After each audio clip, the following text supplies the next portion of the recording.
Suka. Suka bien.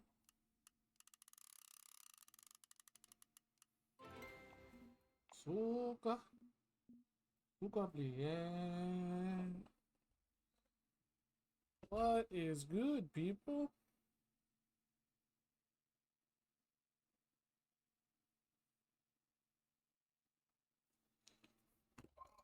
We're live.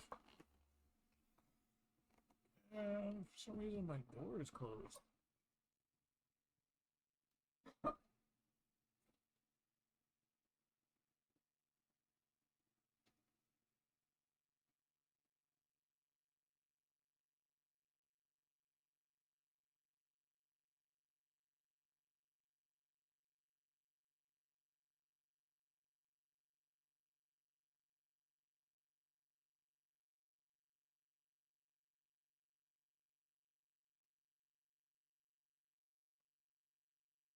Oh, there we go.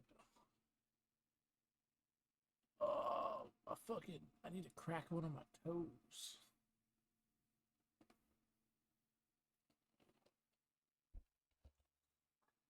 All right, hold up. Hello, there we are. We fishing, cause I didn't hit nobody up, so I figured I'd just jump on fishing.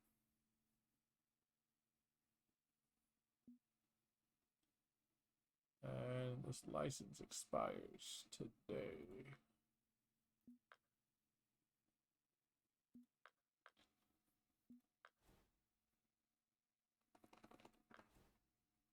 So we're doing the monster.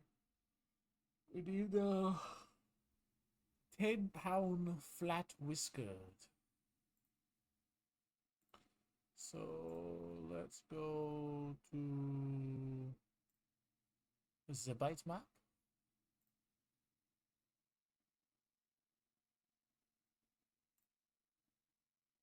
Flat whiskered. All types. So that spot seems to be the spot. Good morning. And there goes Abe. Guess he just saying good morning and leaving. 7-knot, crawfish, cut bait.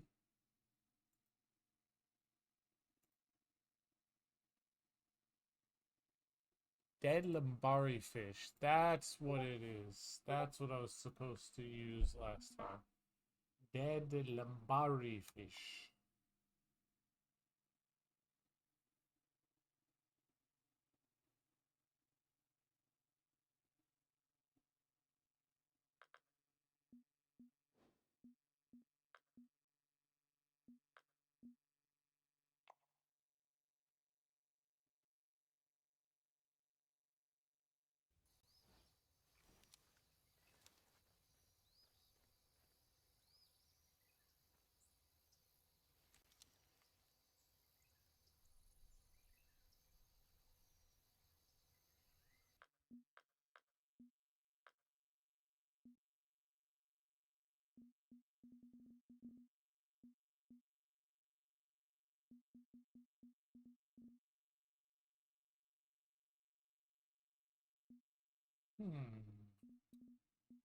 So let's do 6 dead Lambari fish.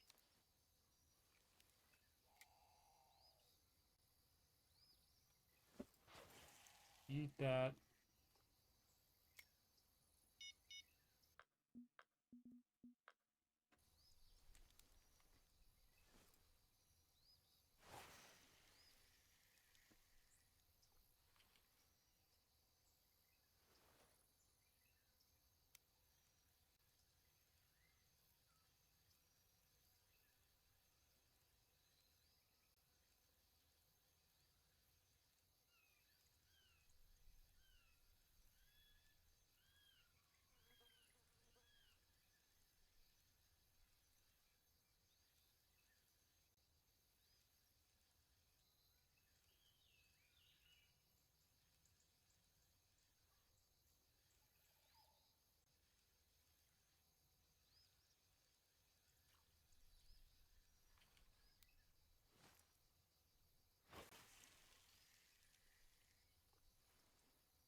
See if anybody ends up popping on.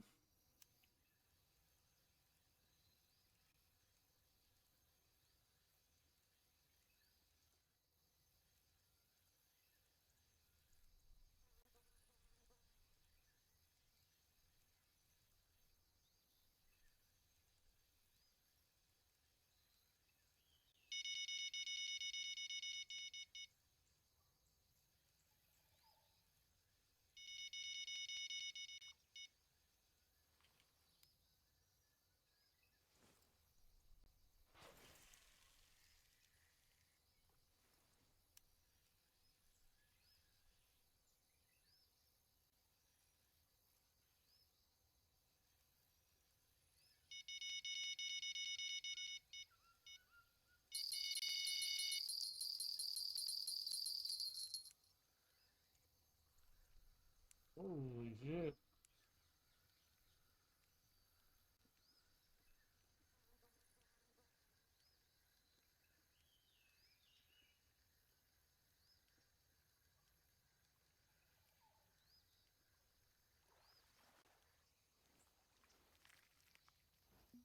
Nice gilded.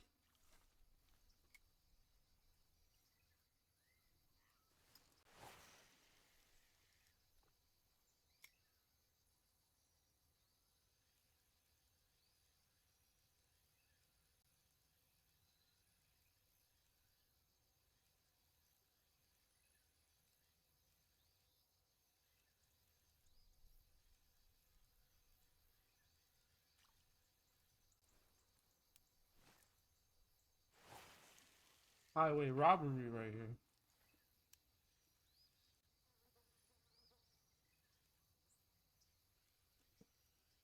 Finally hook something on the crawfish. Jesus Christ, this took forever. And it's a silver croaker.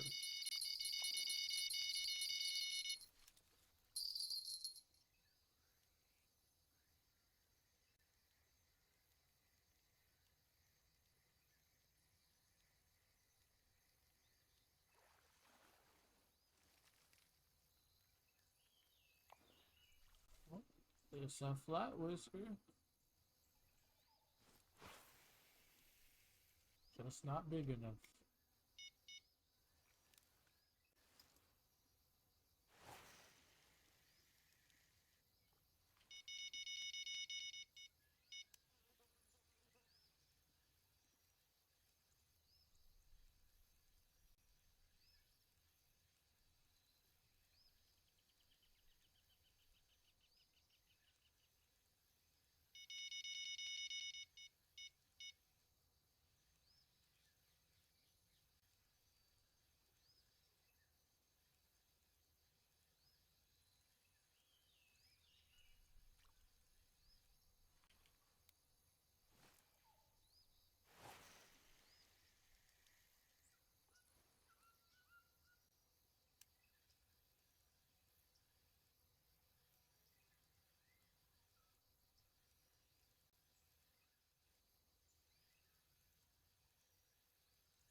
Three speed?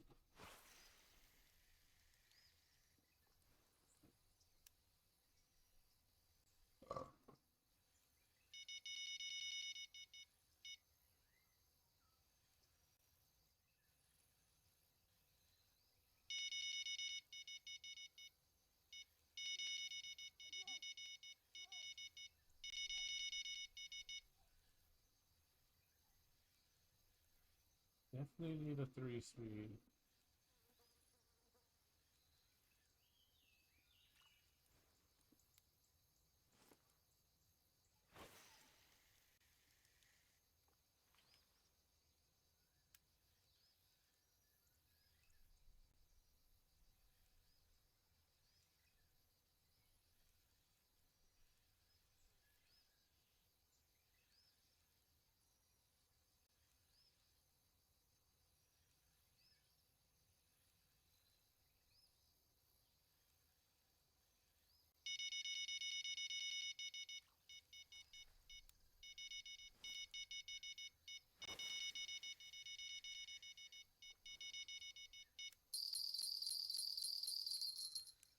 There we go. Somebody with some weight to him. All we need is just a 10-pound flat whisker.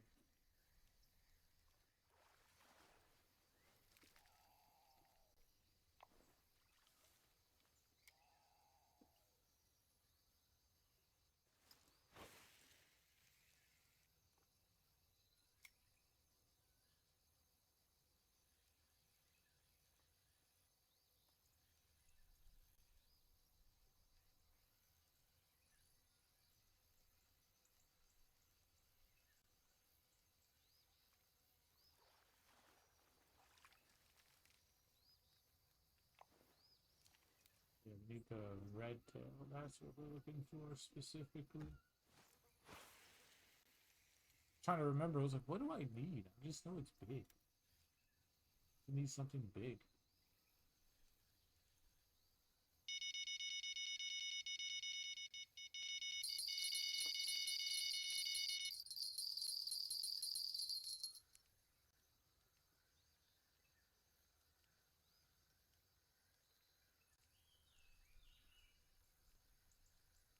This is definitely not a flat whisker, bro.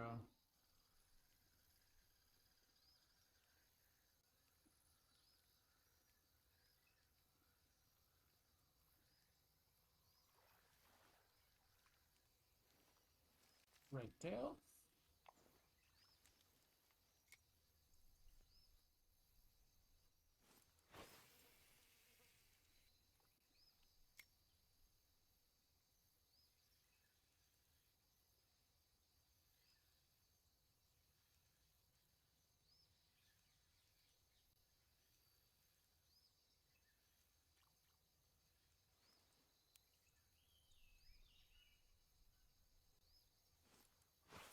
Yeet!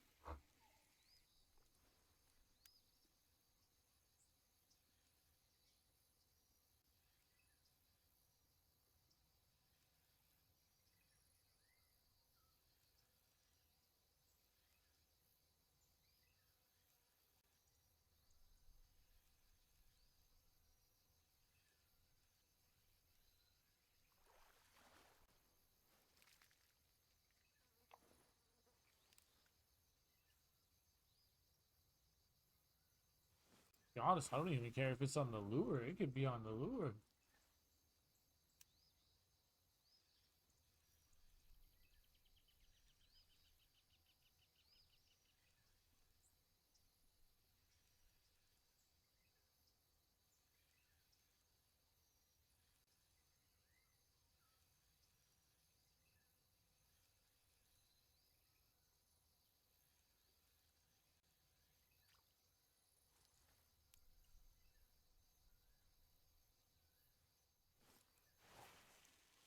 Just keep eating and hoping, eating and hoping.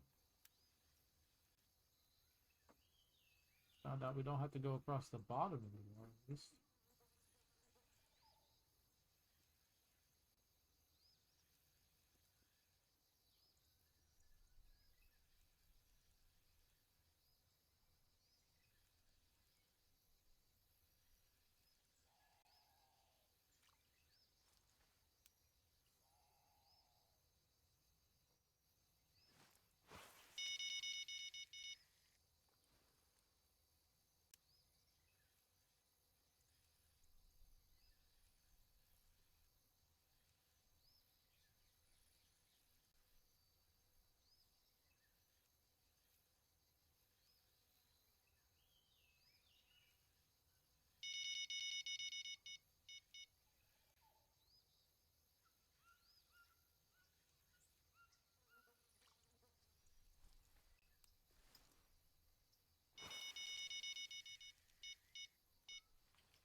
yeah.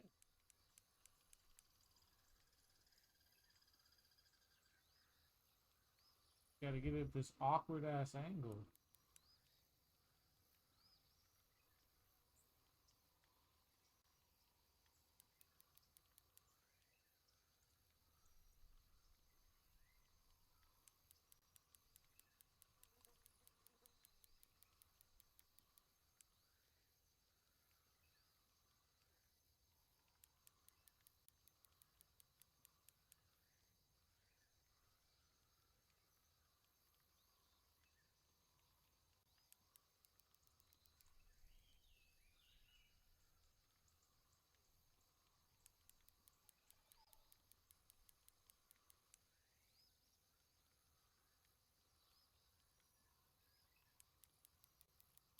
Got some heat.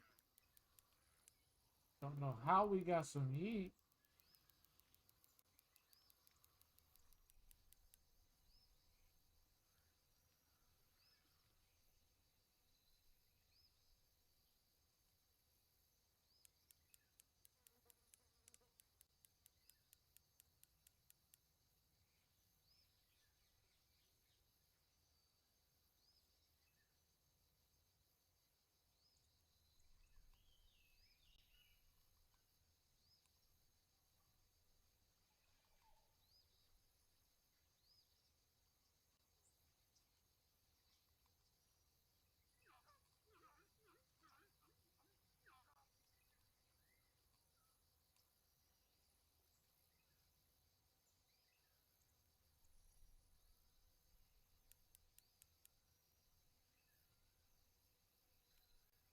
Cheese them in. Cheese them in nice and slow.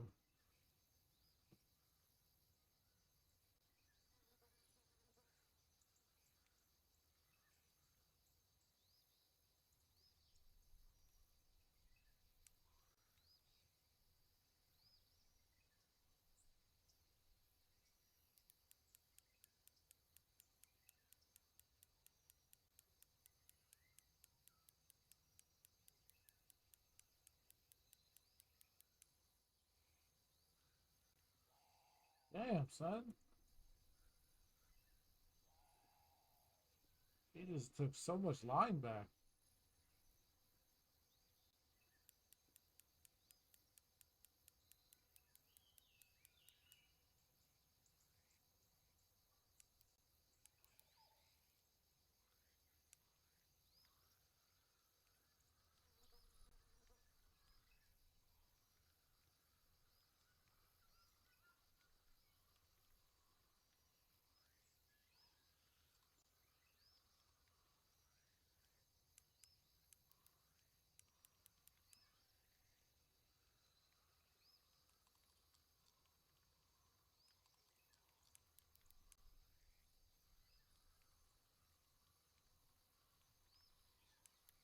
We can't just cheese them in. So far, it's working.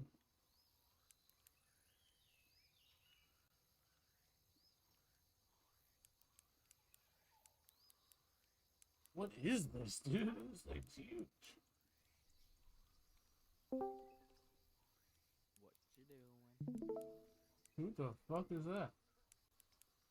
It's Dark Angel. Oh, Blackbeard, what's up? Yeah. How's it been? It's been a while. Hold on, my Discord lowered its volume. Oh, and they're doing lines. There you go. What's up, dude? Oh, it's been a long, long time. It's been a minute, yeah. Figured you were just out there saving lives. Nah, I got fired. Why? Because it's the end of the season. Oh, well, you didn't get fired. You got let go. There's a difference. And then I got a new job. Hell yeah. What do you do now? I'm working at a haunted house kind of thing for the same place that I worked with for a lifeguard. Oh, hell yeah. Need any tips? You are talking to the #1 haunted house person around here. I know I'm either going to be a clown or a zombie. Be a clown, it's easier to get scared. There's no phobia for zombies. There's definitely phobia for clowns. Plus, it's easier to act as a clown, in my eyes. You just act like a psycho. Yeah. It's easy enough. You could say a lot of fucked up shit, and it's funny because you're a clown. I know, you get away with so much. Oh, I did. I so did. They got stilt walkers and then sliders. Like, I didn't even care that it was kids I was talking around. I would say, like, very adult, oriented fucking, like, sayings, like Ren and Stimpy style, that the kids would not understand, but all the adults in the fucking crowd definitely got. But the kids thought it was funny because the way I say it. It's great. And then you can do the creepy laugh. They love the creepy laugh. That shit. I don't That's need to do creepy laugh yet. it's the clown laugh, bro. You just fucking high pitch your laugh. That's all you gotta do. I can't do it like full on because I have a roommate and I gotta do it kind of loud to do it legit. But you essentially just high pitch your laugh, and it's fun, bro. And you could even exaggerate it, like be sarcastic with it and go, you know what I mean? Like, it's fucking great. It really fucks with people's nerves. And then if you get a horn, the honk, oh fuck it, that one's great. You just walk up behind somebody in line or something who's not paying attention, and just wait for the right moment and Just while standing behind them. oh, bro, I used to. So I was the chainsaw clown at the same time. So I was supposed to be at the end, but if we were on a break or the groups were being like they were taking too long because they were big groups or something, because we had radios so we could communicate with the front of the house and like the people inside the house to know how long it is to the next group. So if like something were to happen and there's a lull in between groups, if the building wasn't too big or like the gap between the front of the line and the back of the line wasn't too far away, I would go to the line from the exit and go fuck with people in line just to get them like pre-scared for me later, because they don't know who the chainsaw person is. But then I walk around front while they're about to go in and I have a chainsaw. So they're like, well, that can't be the chainsaw person. He's out here. But then they hear another chainsaw and they're like, wait, there's two chainsaws? And then I'd always be like, yep, there's two of us. So if I don't get you, my buddy will. And I'd always fucking play along that. But I fuck with people in the crowd and shit. I'd go like stand behind somebody in line and they don't know I'm there for like 3 minutes.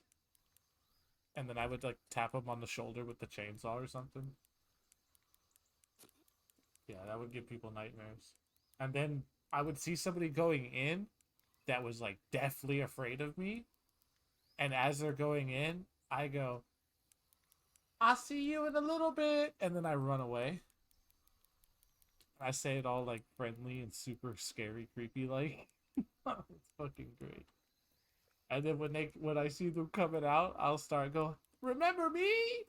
I told you I'd see you. And start fucking with them. Oh, bro, I miss the haunted house. I'd only go back. I already told everybody around town. I said I'd only go back if I could run the chainsaw. I don't have to be like a character in the house. You could just give me a chainsaw, let me paint up, and run the crowd. Cooked. I gotta roll some more joints. I'm running low again.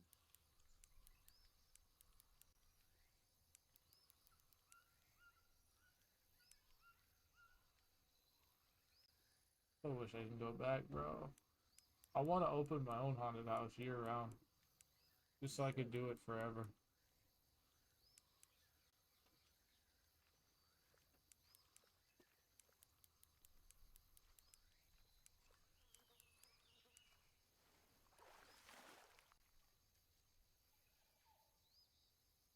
Fuck off.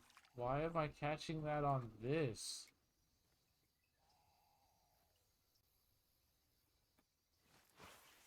I don't. Oh, that's so dumb. This game hates me, bro. Oh, you gotta be. Oh, bruh. Pulling out is crazy work. What?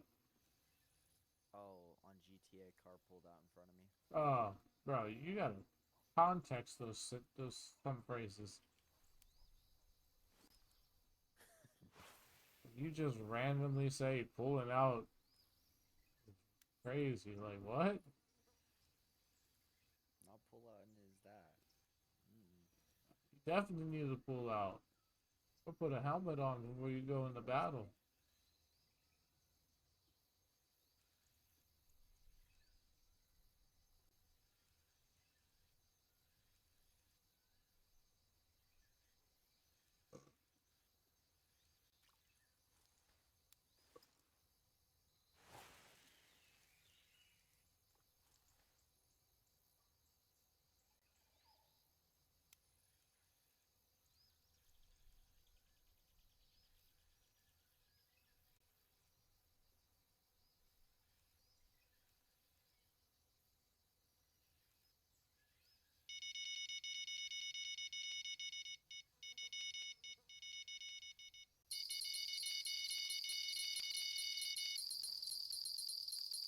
Doink.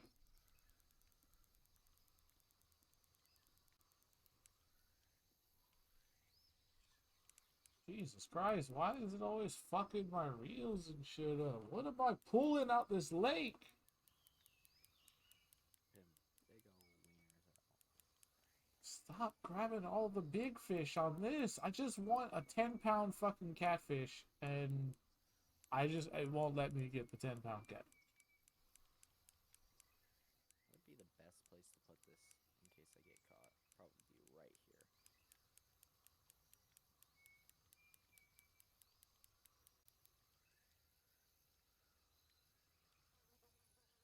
So I'll let this do. This is definitely not a 10-pound catfish.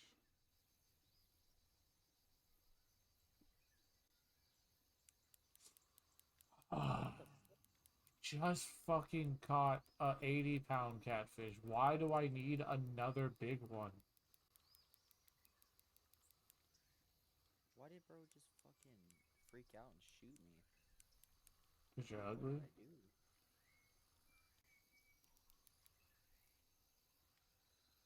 Oh, I didn't even do anything. Well, now I'm just gonna absolutely kill all of you. No one's surviving.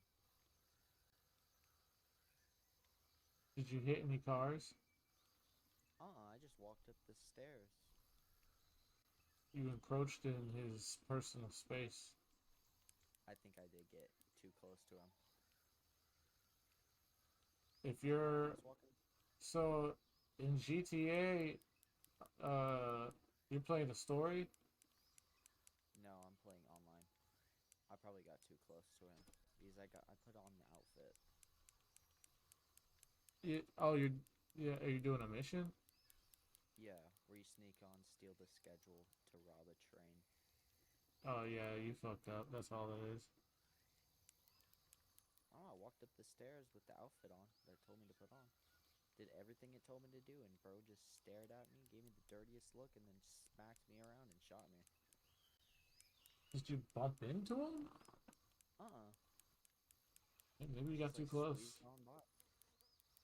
I wasn't even that close. He came down the stairs, and then I went back down the stairs to get out of his way, and then he just shot me in the back of the head with a shotgun. Hey, you got too close, bro. He's like Chael Sonnen with Vanderlei Silva. So can't let you get too close. Where's this damn schedule at?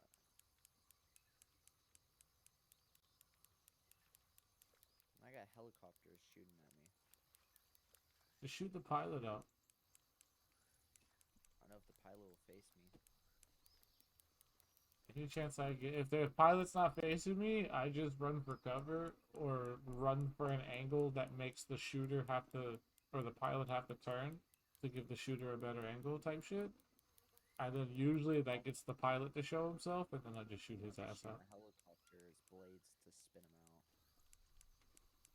Yeah, if you got LMGs, you could do that. I don't know if you could do that with ARs.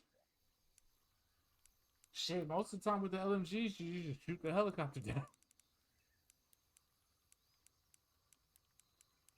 I don't know, and it didn't even buy me grenades for my grenade launcher. I could have been shooting them. Bro, I stay full on ammo. I don't even bought more ammo, but I guess I didn't buy ammo for that. That's one thing about that game. It is stupid easy to stay loaded on ammo. The main purpose of this game is to shoot people. Bro, what is happening? What is this fish doing? Where's this damn clipboard? It's usually in this spot, unless it now has two different spots. Oh, and the helicopter guy killed himself.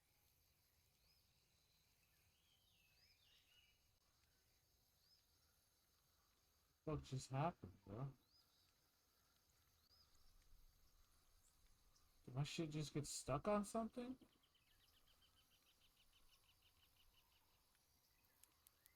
Probably for fucking real. I just lost tension for like 30 seconds, bro. I don't know how I didn't lose the fish.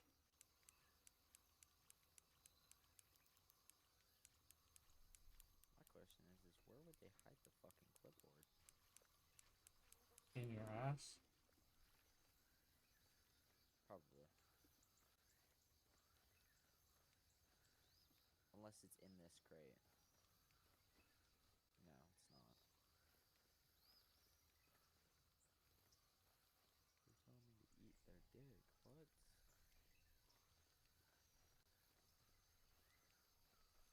Last time it was up these stairs and then around this corner. Oh, it. Oh my fuck, I'm blind.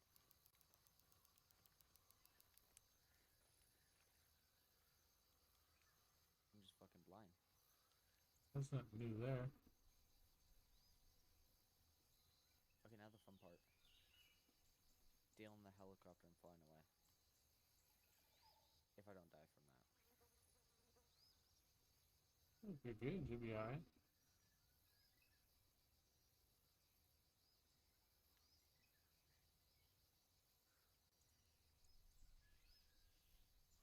You play Rivals?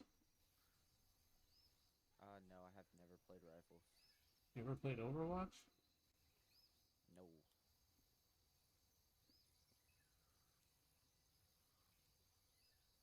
I think I've played Overwatch. I don't remember. Well, if you played Overwatch, it'd be a better Overwatch, is the best description I could give you. But with Marvel characters.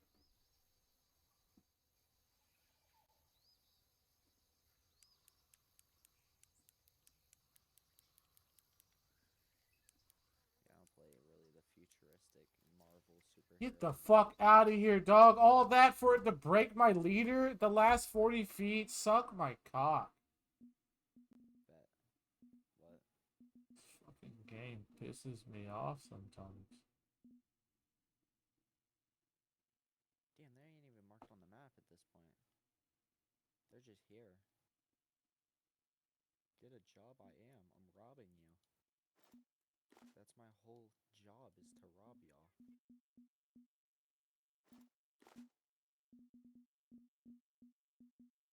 What am I looking for? Oh, I'm looking for that.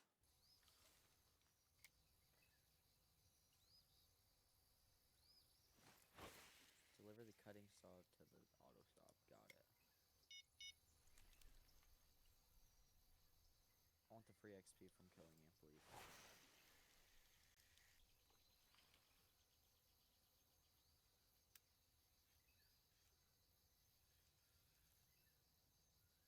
Damn, these helicopters are weak.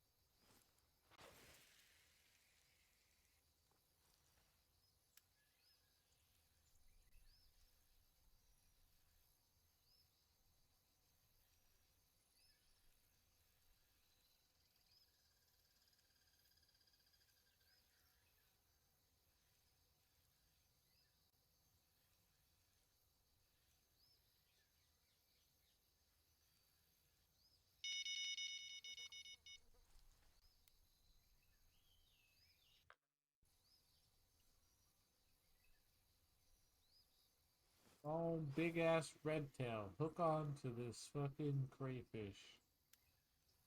Oh my fuck, cutting in front of me, bro. No blinker, no nothing. I ain't got no blinker.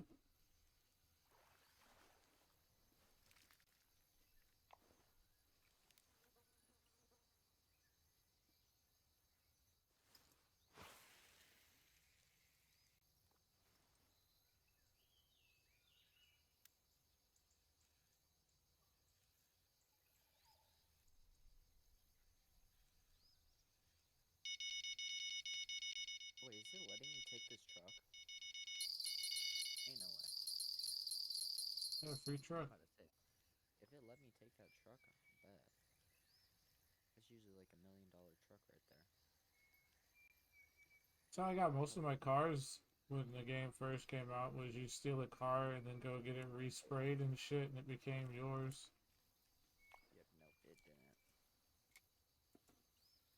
think now they make it to where you actually have to buy the car. You have like 200 grand right now on me. I mean, I got a free outfit. That's nice. Not what I wanted, but I mean, I am trying to set up for a heist, so it is what it is.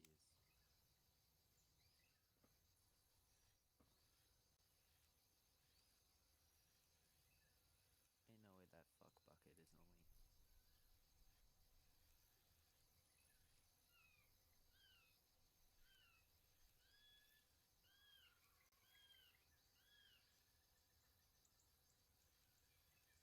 I'm gonna grab some of the free snacks down here so I can actually not die.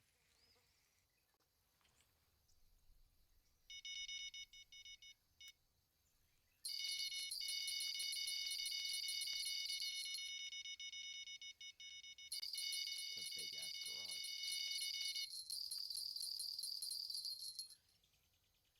Yeah? I mean, it was only 3 mil, which was way too expensive for the size. But that's Yeah, just they got what it some. is. They got some taxing ass properties. Whew.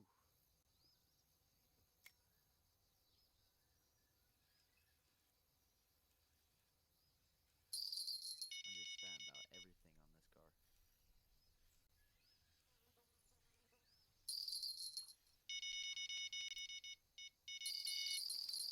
Gotta fuck with this car. Armor, nah. Brakes, yes.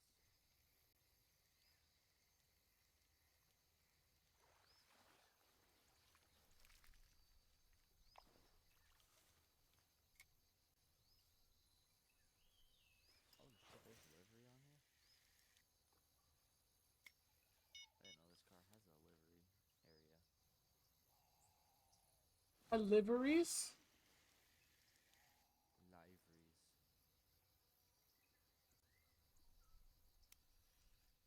What color? I think we'll go that type of yellow. And then a secondary as...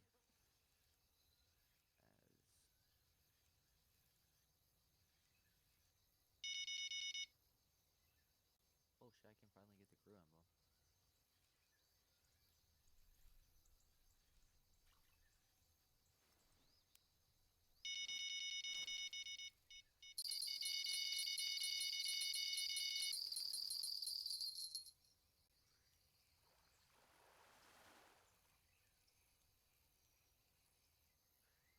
So I have everything unlocked in this. Oh, this is because I own the auto shop, so I have access to all the parts, okay. Zayusikis, Lakusis, Lapripi.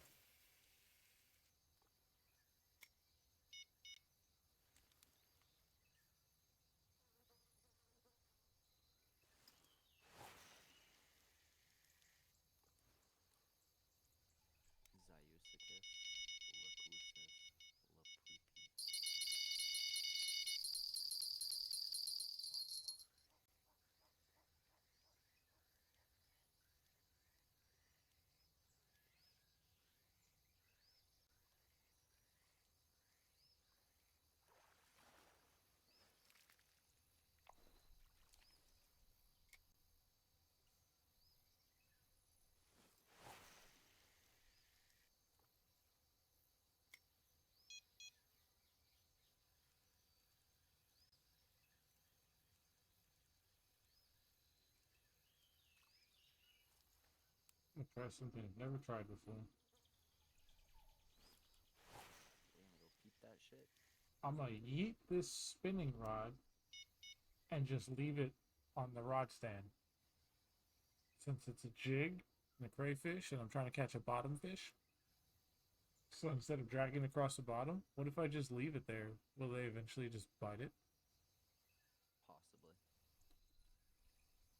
Because they will if you're just holding it in your hand and you're not doing any action. You know what I mean? Yeah. So with What's the difference?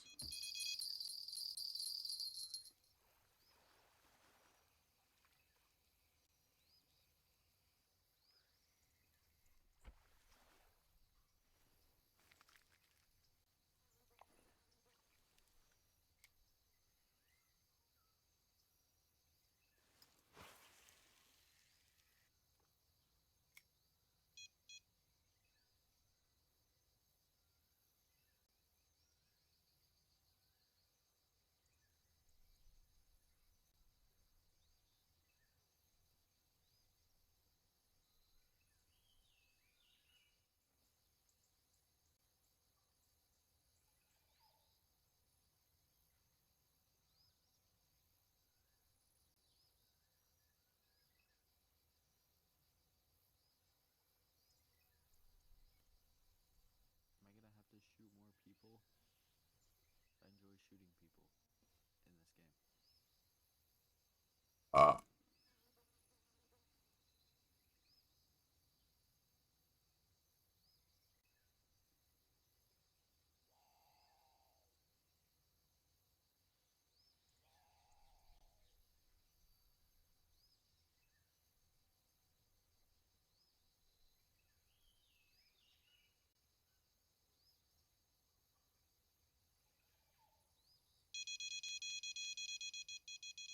wonder where the train's gonna be.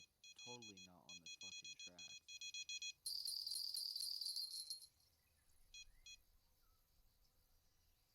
Like, come on, why would the train be on the tracks?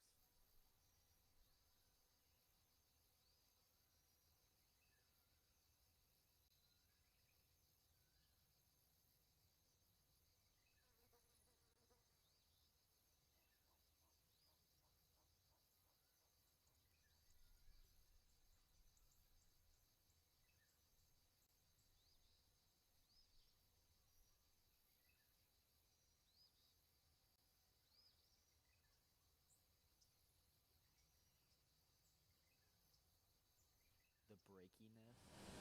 Like 3-1 left, safety, yeah, Alpha, cross the right 2-1 Alpha. The fuck is the breakiness? Who knows? Hey, what's up, YouTube? Air Force Proud 95 here, Oh, back it's in exactly what Microsoft she was Flight trying to Simulator. say. We have been waiting for this moment for a long time. The Citation X is finally here, and we are going to be flying it today. We're on the ground here in Portland, Oregon. We're gearing up for a hour and 40-minute flight down to Sacramento, California, and we're going to be attempting something today. A couple things, actually. This aircraft was at one time the fastest corporate jet in the world. We have filed 51,000 feet, which this aircraft is capable of achieving. So that's the goal today. Probably See in if the we can get an fucking control unrestricted tower. climb to flight level Where else would the 510 and fucking go as schedule fast be? as we can. ATC is online here in Portland. We are filed. We're going to call it for our clearance momentarily. Let's go ahead and get Exactly. battery started. Avionics Now, on how now. is we gonna We'll get align the IRS switches. Set those Are to we spraying and navigation praying? mode. Get some radios going. Or 1181, here we silent go. but deadly? Portland departure, Citation 1 Bravo Sierra, IFR Sacramento. We have Juliet. Everyone, Bravo Sierra, 1 departure, you're cleared to the Sacramento Just Airport. spray and 6 pray. departure, hydro transition as filed. Climb via SID, except maintain 7,000. Departure 118.1, squawk They didn't even 6647. notice after the first Herman shot. 6, High Joe, then as filed. Climb by a SID, climb 7,000. Departure 118.1, squawk 6647. Everyone, Bravo Sierra, read back correct. Oh my god, we got a Piper going into the hangar. Bro just crashed into the hangar. Alaska 1455, contact center 135.45. East. I've seen the high-speed version of this crash before. So we're going to be cleared unrestricted. We got a squawk code 6647. We'll get that set. Closed luggage door and main door as well. Oh, you got to be kidding me. Of all places to park, we got a whole ramp out here. And they're gone. Okay.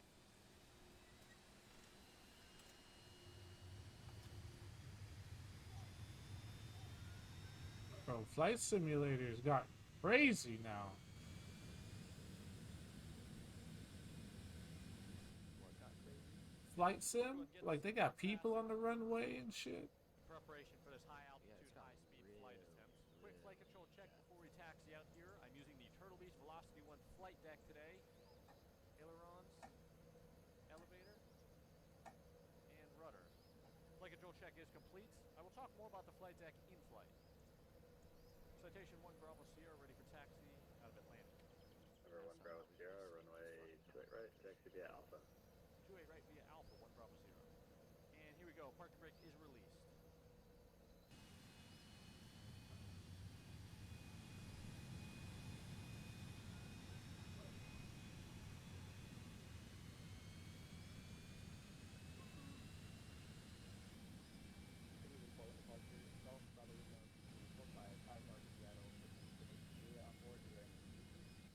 November 1 Bravo Sierra, runway 28 right, clear for takeoff.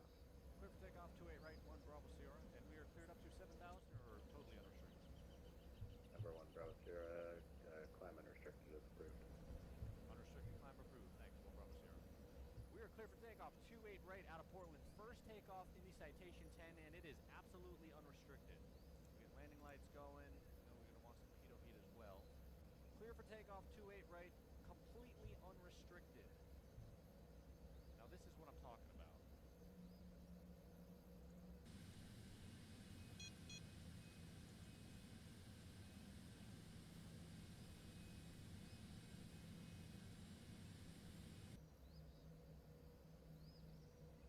Right verified, unrestricted takeoff approved. Here we go.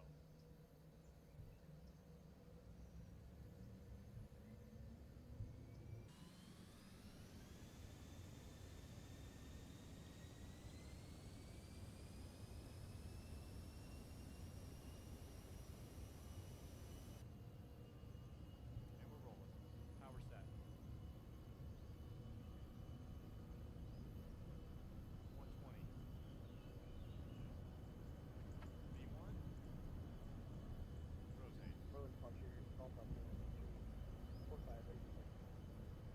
Positive rate, gears coming up, and so are we. Well, probably Lima 2345, push on to Tango, face south. Hell yeah, brother.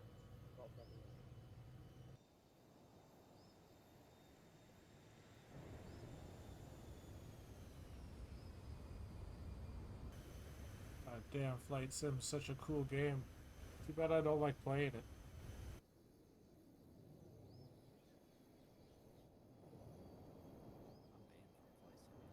How are you banned from Flight Simulator?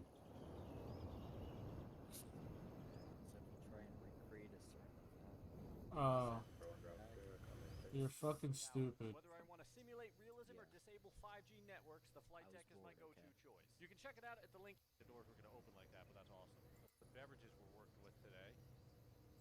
So we got some wine land. He can walk around in the plane while it's flying. Option on today's flights. Winelandia, you can expect an invoice for the plug. How much can we open here? Holy crap, look at this. We can get into everything. Look at this, we even got the switches. Cabin overhead. That is amazing. We can control the cabin lighting in here. Master shades. Look at this, brother. Dude, this is insane. We got a master warning going off in the cockpit. Let me just check on that real quick. Minimum speed. All right. Autopilot on. Okay. We'll come back to that in a minute. Look at all of the drawers opening. Sugar, coffee, silverware. Every single drawer opens on this aircraft. Damn, check that out. Full beverage selection on board today's flight. I don't know what kind of snacks these are, but these look maybe Russian. Close that back up, see what we've got. Beverages, what's down here. More snacks. Now we're talking. Dolken cake, choco cake, Jupiter bar. Where's the damn Biscoff? Oh my god. I hope that's not what I think it is, but we're going to close that drawer back immediately. We got everything on board today's flight. Let's open all cabinets and drawers. Just check this full selection out. Dude, this is the absolute coolest thing I've ever seen in flight sim. We'll head back here now, past our 4 passengers. Rear cabin here on the Citation X. We'll take a look out the left side window. Check out that beautiful view. Somewhere over California heading southbound. I'm going to guess that these tables work as well. Of course they do. Oh my god, bro. He could literally be a passenger in his own plane. We'll go get back to that moment. You can open cabinets, tables, fucking all kinds of shit. We've all really been waiting for. It's time for the shitter reveal. Go ahead and enter. Close that off for some privacy. You could actually go into the bathroom. Taking a virtual shit on a Citation X in Microsoft Flight Simulator.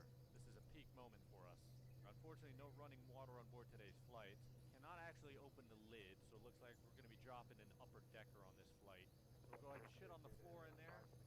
Close the door. We'll head back up to the cockpit now. No running water in the lab, so we'll hit some of that hand sanitizer real quick. Get back to the job that we're paid to do today. 48,000 feet now, 3,000 feet to go until flight level 510. I think we can do it.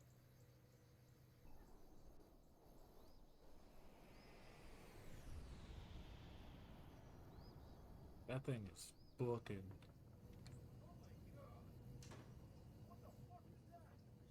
Flight level 510 achieved. Altitude hold is on. We have arrived at our cruising altitude. Wait, no, we're going back down. Wait, what's happening? All I know is I gotta No, stop we're the okay. train by myself. We'll turn the seatbelt sign off. Leonardo can move about the cabin now. But here is the view out of the cockpit at 51,000 feet. We are actively disproving the flat earth theory on our way down to Sacramento today. But an absolutely pearl day here over California. This is real world weather. We're maintaining 0.76 Mach and 437 knots. For now, we're going to enjoy some time off at 51,000 feet in the Citation X. Seatbelt sign is off. Iberia 372, Romeo Tango, radar contact 5 miles south of Haines, cleared into Seattle class rebel airspace. So we just climbed so high, we've lost 5G. We can't even connect via data right now. Flying at 50,000 feet is insane. Station 1 Bravo Sierra, leave my airspace to the southwest on top line, or it is discriminated frequency debrief. Frequency change approved. 1 Bravo Sierra, thanks for the ATC, we'll see you. 51,000 feet, we have our arrival procedure in view. So we'll go back over here on the panel, turn seatbelt sign back on. Tell old Leo to sit his ass back down. So flight level 510 has been fun, but it's time to begin a descent into Sacramento. Oh shit, yo. Here we We're go. about to be cooked. I have to take down that whole ass train and fucking Kashi by myself. Alright, current winds in Sacramento 170 at 5, so we will be landing south, altimeter 2988. And we'll go landing lights on at this time. So it's going to be a straight in ILS 17 right into Sacramento. Landing replay will be available. Are we Why can't I get more fish? What is happening?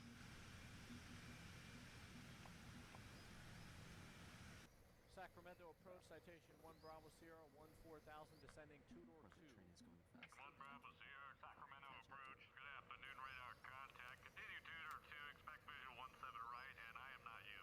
Continue 2-door 2, expect visual 17 right, and you are definitely not me. 1 Bravo Sierra. Continuing down through 9,500 feet, keeping an eye out on the field, should be somewhere at 12 o'clock. Citation 1 BS, descend 3,000. Keep the speed up, slow boy. No traffic in the area. Report field in sight, 27 miles, 12 o'clock. Descend maintain 3,000, 1 Bravo Sierra.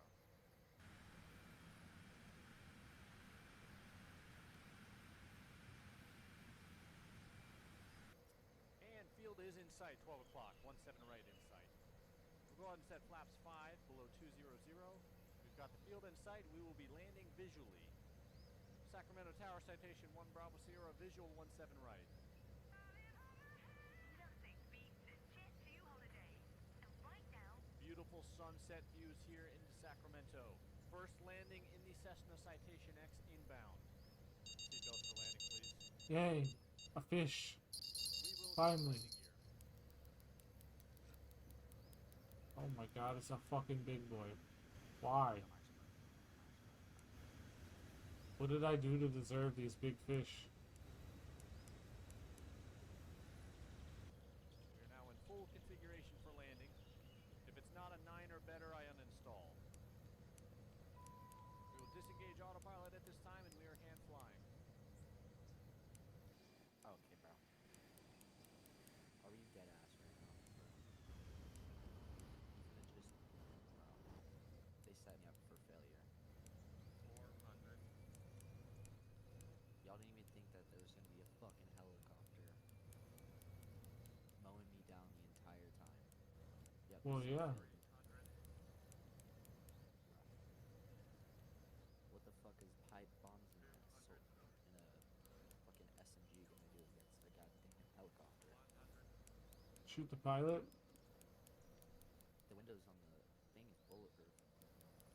No, it's not. I can't even fucking hit him. The window is so small. Speed brakes and 2 in reverse.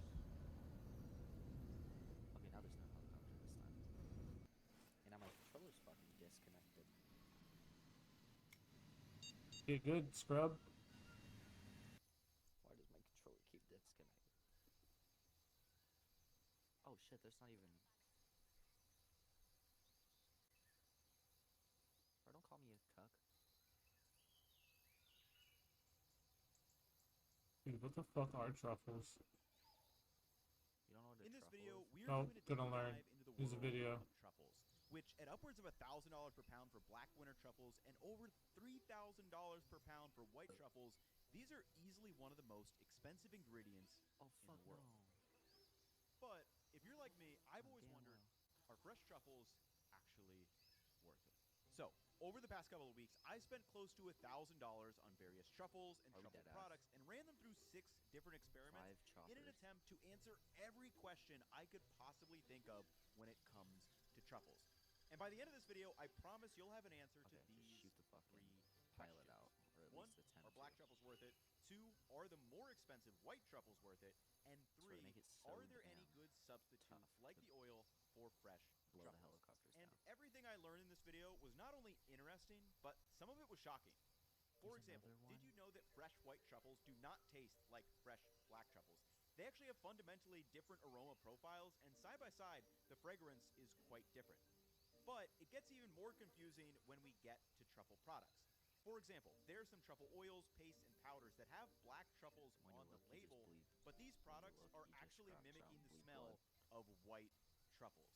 And this melted my brain. There is so much confusion when it comes to fresh truffles versus truffle products. Bro, my but controller today, disconnected that fucking starts to again. This is change. actually gonna piss So me to off. begin because our I just truffle Maybe fucking get journey, your let's fucking answer batteries why are sorted truffles there, so brother. expensive in the Plug first it place. in. battery. But first, It is thank you plugged to in. today's sponsor, Maiden, who makes some of my absolute favorite pans you'll see in this video. Okay. Maiden helicopter's designs gonna kill me professional before this quality shit products turns for the on. home cook, and specifically, I want to talk about the stainless clad collection. Their premium, they are some type of mushroom, but that's actually not the case. They are different in 2 Stop key shooting ways. at me. First, truffles Y'all a bunch root of bum-ass underground hoes. into a ball-like shape, and this is unlike You know, mushrooms y'all which like root dick in the above the ass. ground You into don't an have to edible prove it. stem and cap.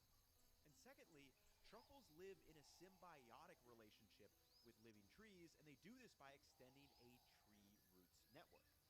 Mushrooms and most fungi, on the other hand, feed on and decompose decaying trees.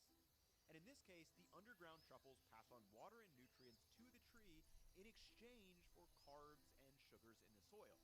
And this is what turns truffles into a dense and aromatic fruity Okay, now we can Wait, actually- truffles are now, mushrooms? underground, they've Yeah. evolved to be highly aromatic, so they can be found by animals such as It's pigs like a and chocolate dogs. mushroom.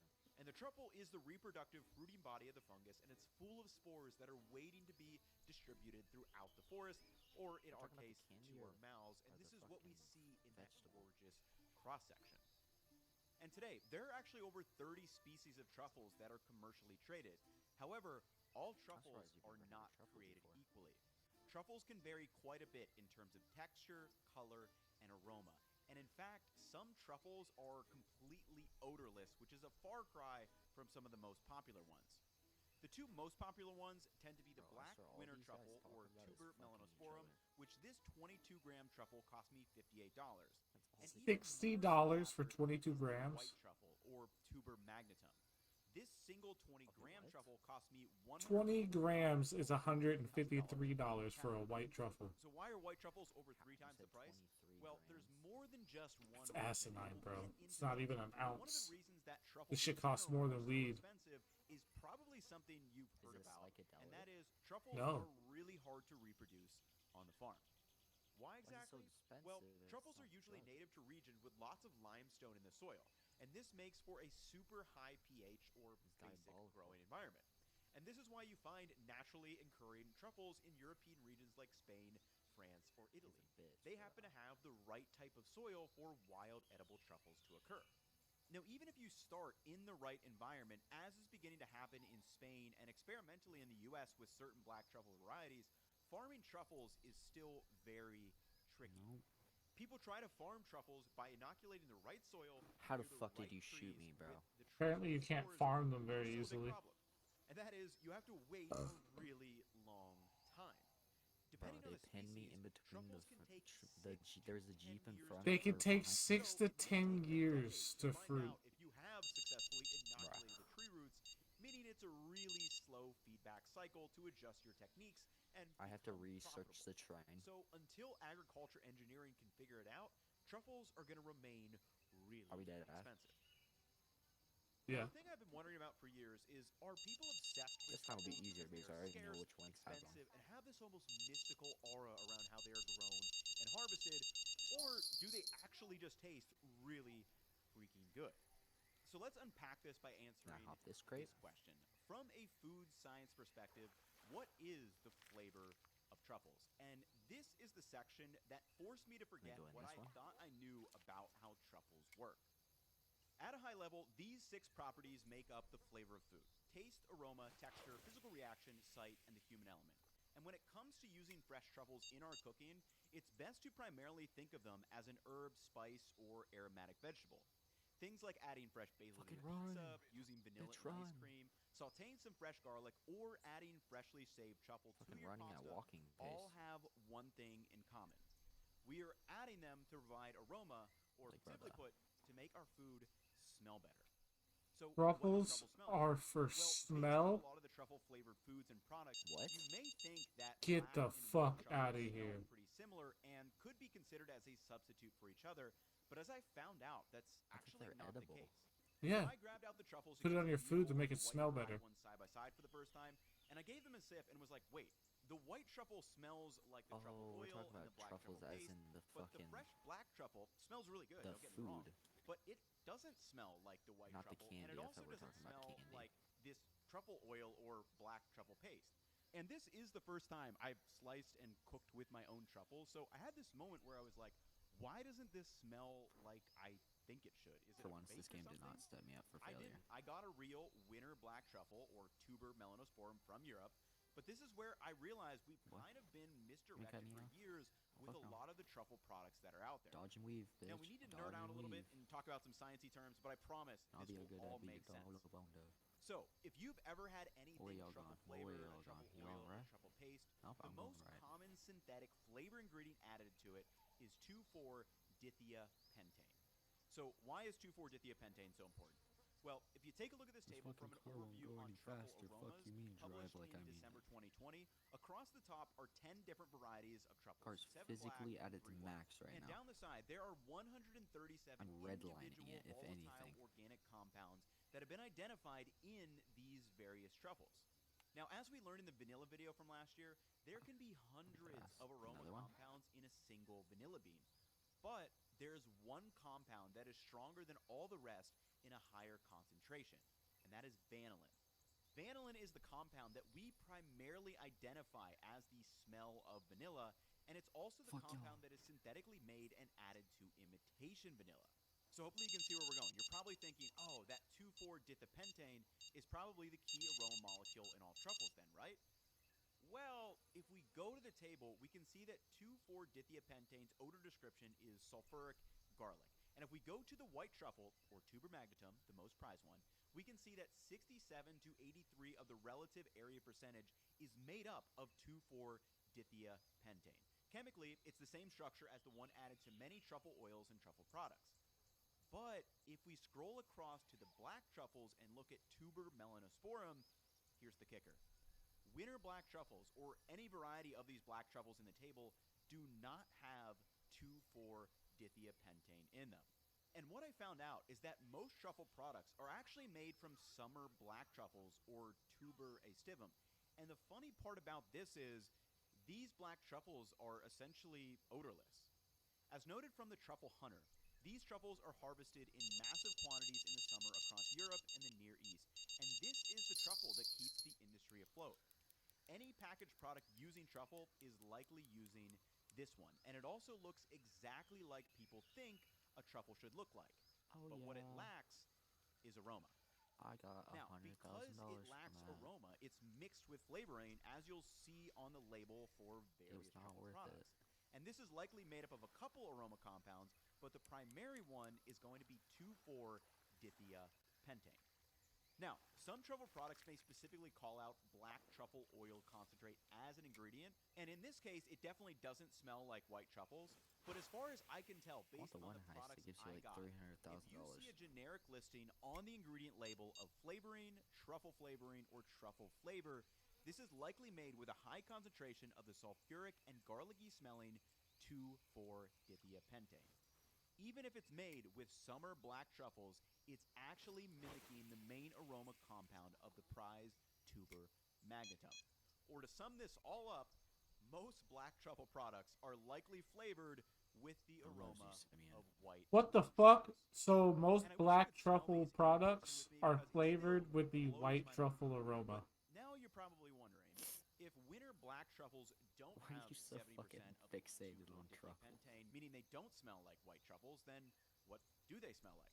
Well, if you're someone who doesn't like the strong odor of white truffles, you may love the earthy, mushroomy warmth of Bro, winter why black did they ones. have to name it Black winter truffle is so much 7-4 more like earthy, and not 6-7? like tobacco-y, and definitely much more subtle versus kind of the top pressure piercing note that you get in the white truffle. Very, very interesting. And I always assumed is that My these are pussy basically glow. just kind of the The same, pussy but glad. it's really not the case. What's that? What? So if you look at this The table in pussy detail, wad. unlike white truffles, there's Bumba really cloud. dominant aroma compounds, and they can vary from truffle to truffle. And I love this fragrance description from the Truffle Hunter. Deep earth and forest floor, drenched in cocoa and tobacco, layers of dried tobacco, sorghum, and cured olives slowly unfold. Not piercing like white truffles, it warms you like an old friend. And again, compare that to the aroma descriptor of the white truffle. Intense aroma of garlic, fried cheese, and gym socks. Like a subterranean trattoria where sweaty chefs have been laboring over deliciousness for hours. So now, I think the question we all want to know is this. Can the cheap truffle oil replace the flavor of fresh white truffles? Okay, let's pause for a second because that was a ton of information to digest. Remember, these are the three... That's wild, bro. I can't believe people will buy a mushroom for more than a bag of weed just to make their food smell different. Destroying their food for a couple $100. Yeah. You know what time it is? It is strip club time. Yeah. Bro, why am I constantly pulling heat? Whoa. Whoa, whoa, whoa.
man, I'm Kevin Smith, and I'm here to look at some fan theories. From Spooky Fella, why exactly is Silent Bob mostly silent throughout his appearances in the View Askewniverse franchise? My theory is that since we see the backstory of the hetero life mates as babies in front of the quick stop, and we see Jay spit out his first that he's been nonstop profanity and hilarious quips. Since Jay was the first to speak and has never stopped speaking, Bob adapted to this dynamic and proceeded to live mostly in silence, breaking it only when he has something important to say. We had a deal with you on the comics, remember, for likeness rights? I like Spooky Fella's theory, and it's supported by real life.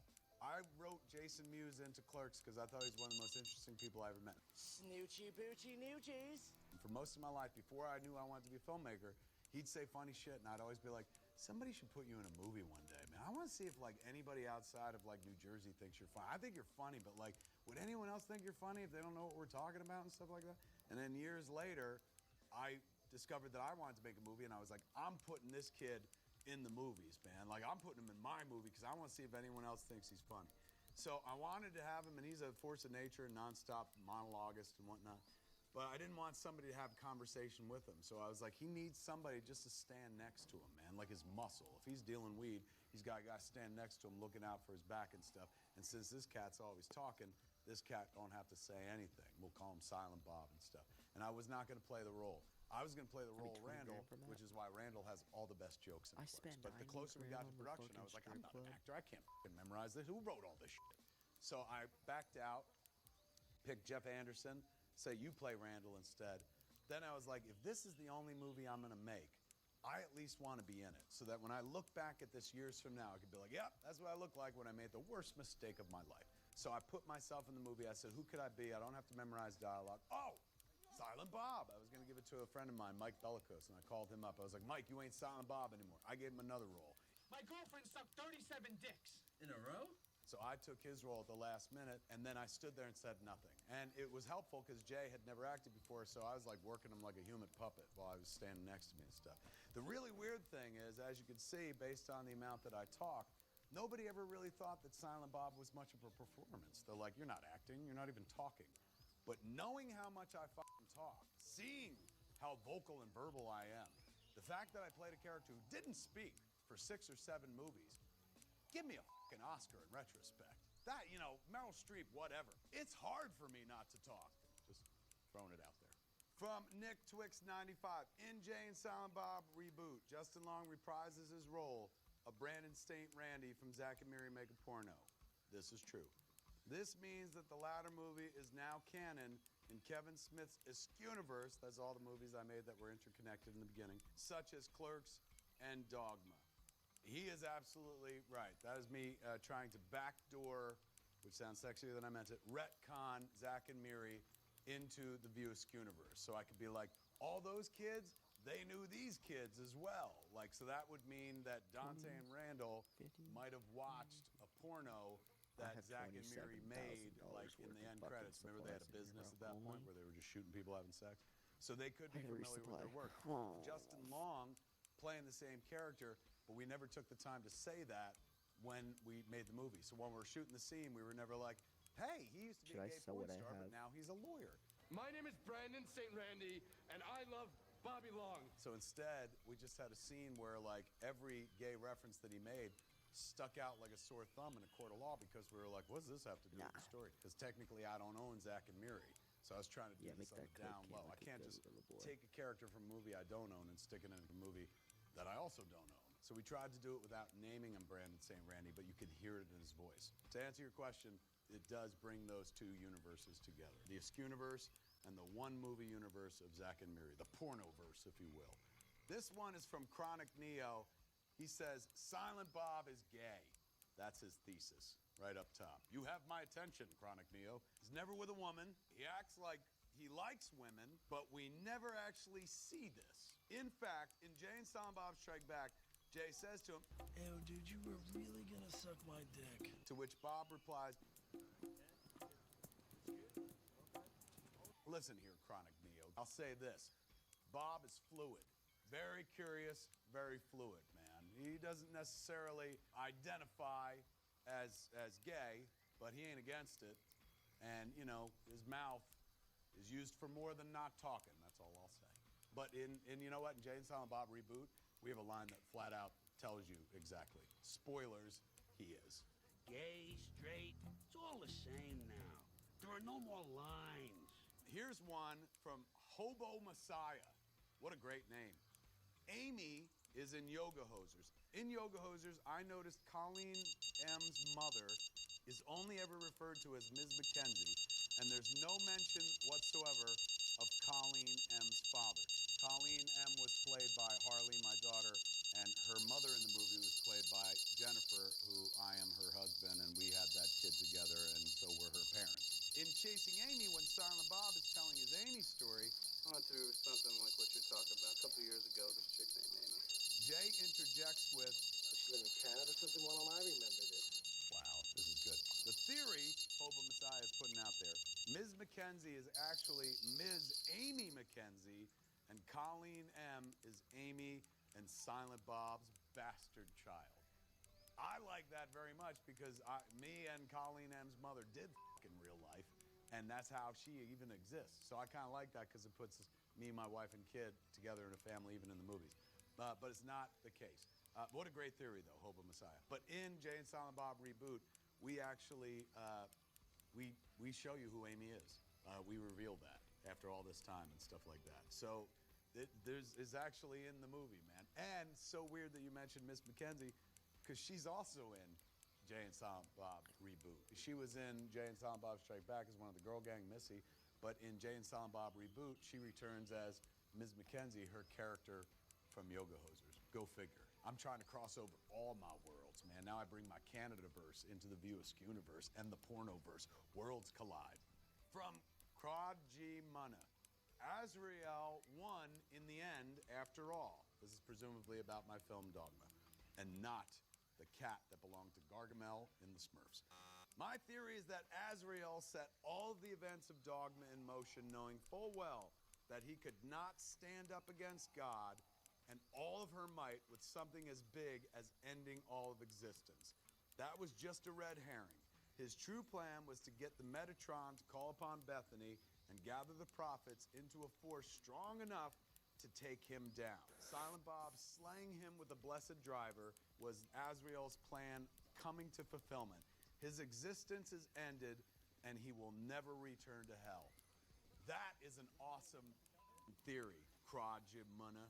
Like, my God, you've given Dogma a lot of thought. The only problem is Dogma is predicated on Catholic dogma. So if Azrael, who was clearly a bad dude and did bad things, were to be killed, he would return to hell. Here you say he'll never return to hell, but that's where he goes. Azrael don't get to go back to heaven after all that shit. Like, no way. So he goes back to hell worse, as a demon expelled or murdered even by a prophet, Silent Bob. Shit, Silent Bob's an instrument of God? No, but the driver is, because Glick's the kind of asshole who would bless his own clubs for a better golf game. I like the theory, but that won't end his existence. He'll still go to hell in our Catholic dogma. He didn't know that, but me as the writer, I knew that. Does that count? From I Hate DZ with a Passion. The DCEU and the MCU take place in the same universe. This is this person's theory. Ben Affleck appears in Batman v Superman and Dogma, the movie I made, which take place in the same universe as Mallrats, which has a Stan Lee cameo. This is absolutely true. Stan Lee was in Mallrats. You know what else Stan Lee has a cameo in? That's right, the entire Marvel universe. So this person's theory, Ben Affleck appears in Batman v Superman and Dogma, which take place in the same universe as Mallrats. Why does Batman v Superman take place in the same universe as Dogma? Why does this person know that? Why do they think that? Just because Ben? Well, Ben plays two different characters in those movies. Your theory falls apart in the first sentence. It sounded so metal, but now when I went back and looked at it, I'm like, oh, I can get us into the MC universe in a much easier way. But the Ben Affleck, I don't think that's the door to connect the two. Look, I'll co-sign it. DC, EU, and the MCU can exist in the same universe, but I haven't seen you prove it in your work. Come back with a new equation. Ash Crossan says Degrassi is part of the Marvel Cinematic Universe, and then just leaves it at that. He's like, F you, Smith, prove it. Like it's my job and shit. It is, I know this for a fact because Kevin Smith exists in the Degrassi universe. He went to Degrassi Junior High and shot a movie called Jay and Silent Bob Go Canadian. Jason Mewes and Kevin Smith exists in the Degrassi universe. Kevin Smith exists in the Marvel Cinematic Universe because Stan Lee was reading a copy of the Mallrats script on this train in Captain Marvel. Ash Crossan is absolutely right, man. Kevin Smith exists in the Degrassi universe. He exists in the Marvel Cinematic Universe. Hence, Degrassi must exist in the Marvel Cinematic Universe. So when Thanos snapped that Spike, gone. Like, just gone. Snake, gone. I'm doing old school Degrassi. I should probably do new school. Manny Santos, gone. And then there's some kids like, Manny Santos, that's old Degrassi. Like, what the f? All right, the Netflix kids from Degrassi, from the seasons that nobody watched, gone. Half of them just snapped away. Thank God they all came back, though, because we'd never find out what people were getting bracelets for otherwise. This is from RPDR Nick. We got a running joke in our movies, and it even pops up in Jay and Silent Bob Reboot, where our characters always confuse Anne Frank with Helen Keller. You're talking about Helen Keller. No, I'm not. I'm talking about Anne Frank. She was deaf, dumb, and blind. No, she wasn't. Helen Keller was deaf, dumb, and blind. Because when we were in school, there was a kid who always confused Anne Frank and Helen Keller. And who the f***'s Anne Frank? And it'd always be like, when Helen Keller fought the Nazis, and you're like, well, none of that happened. Like, Anne Frank didn't even fight the Nazis, but, like, this cat was way confused. So we throw it in the movies all the time. This cat said, I finally discovered the real reason Randall confused Anne Frank with Helen Keller in Clerks 2. It turns out he's just a big Melissa Gilbert fan. Apparently, Melissa Gilbert, Half Pint from Little House on the Prairie, played both Helen Keller. I knew that. She was in a TV remake of The Miracle Worker. But she also played Anne Frank, man. Go figure. Those are two of the biggest roles that a young actress can play and shit.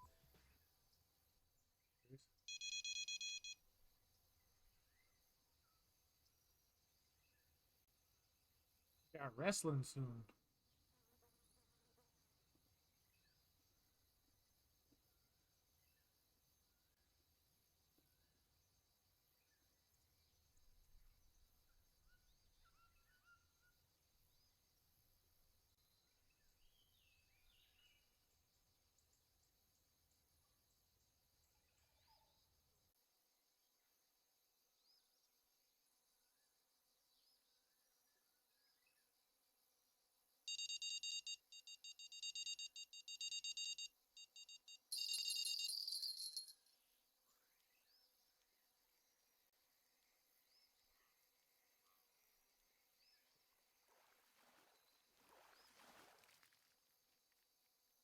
Come on, man. Where's my fish at?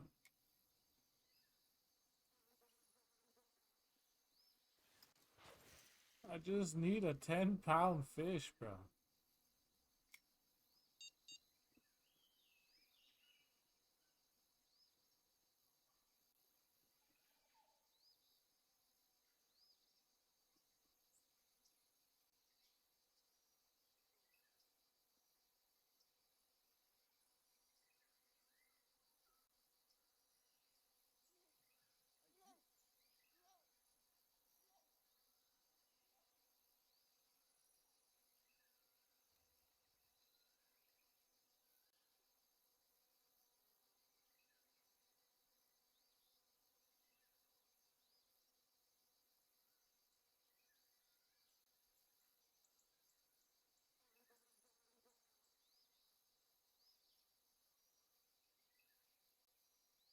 What is up, YouTube? It's Spooky Loops, and I hope you're having a fantastic day so far. It's a good day. New chapter is coming to the game. I'm currently on PTB 9.2.0, and as we all know, this patch has got a lot of things that are currently shaking up DBD. We have anti-tunneling, anti-slugging updates, and also a massive Myers update as well, with a bunch of perks that have been tweaked and changed. But the biggest thing for this video, obviously, when we clicked on it, is we're looking at the new killer. Like always, let's jump into it. The Krassu. Please correct me if I'm saying that wrong, but let's take a look. Here we go.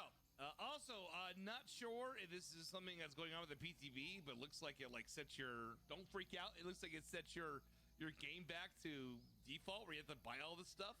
Obviously, that's probably not the case. Let's take a look. The Krassu hungers for blood. Here we go.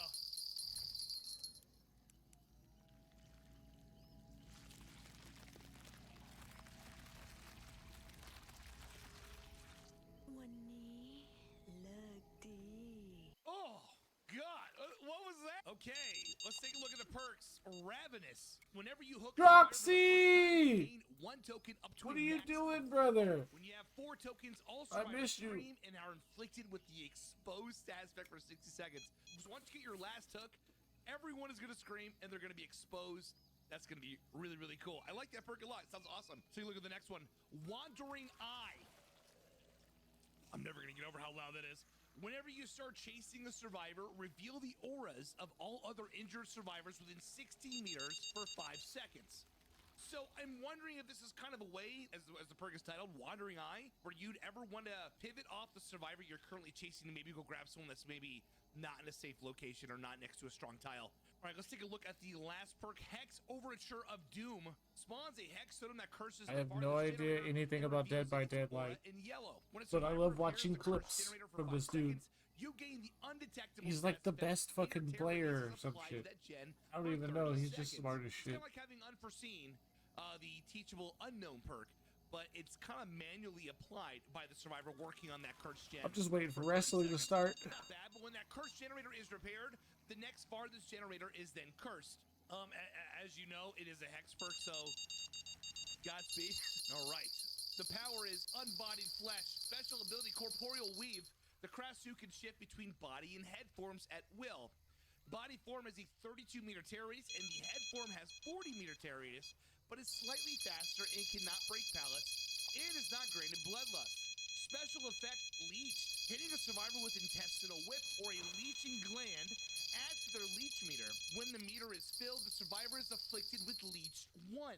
Leech 1 is the leech meter fills automatically, okay? Leech 2, the survivor is afflicted with broken, and if healthy, they become injured. So it looks like we kind of have like some Nemesis plague vibes here, where you're having something that's going to build Give over me the time. fish And I once it gets to, like, need. Leech 2, for Jesus instance, you're going to Christ. become broken if you're injured, or you're going to go from healthy to injured, right? Special ability Intestinal Whip. While you're in head form, press the active button to lash out with your internal organs. Survivors afflicted with leech can be damaged by Intestinal Whip.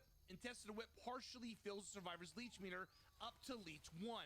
Okay, so as long as they are afflicted by leech, it looks like you can actually give damage. Special ability Regurgitate. In body form, press and hold the power button to charge Regurgitate. When charged, tap the attack button to spew a leeching gland. Leeching gland completely fills survivor's leech meter up to Leech 1. Special ability Glowing Fungus. Obviously, there's got to be a way for the survivors to mend this, right? So survivors can eat a glowing fungus to decrease the leech meter over time. Being hit ends the effect. And then last special ability, got a lot of special attacks and special abilities here. Headlong Flight. In head form, press and hold the power button to speed through the air. Got a lot to unpack. This is the Krasu. I was not expecting this. It's very unnerving. Let's take a look and see what this is like in an actual game. The Krasu. Dude, this is so gross. Holy cow, man. Oh, all right.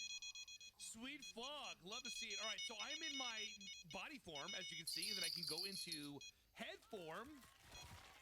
Corporeal Weave, which is pretty much what this is called. And it looks like I leave behind a little thingy for them to eat. Right now, my tear radius is 40 meters. I can't break pallets. I can't get bloodlust. But I can fly pretty damn fast.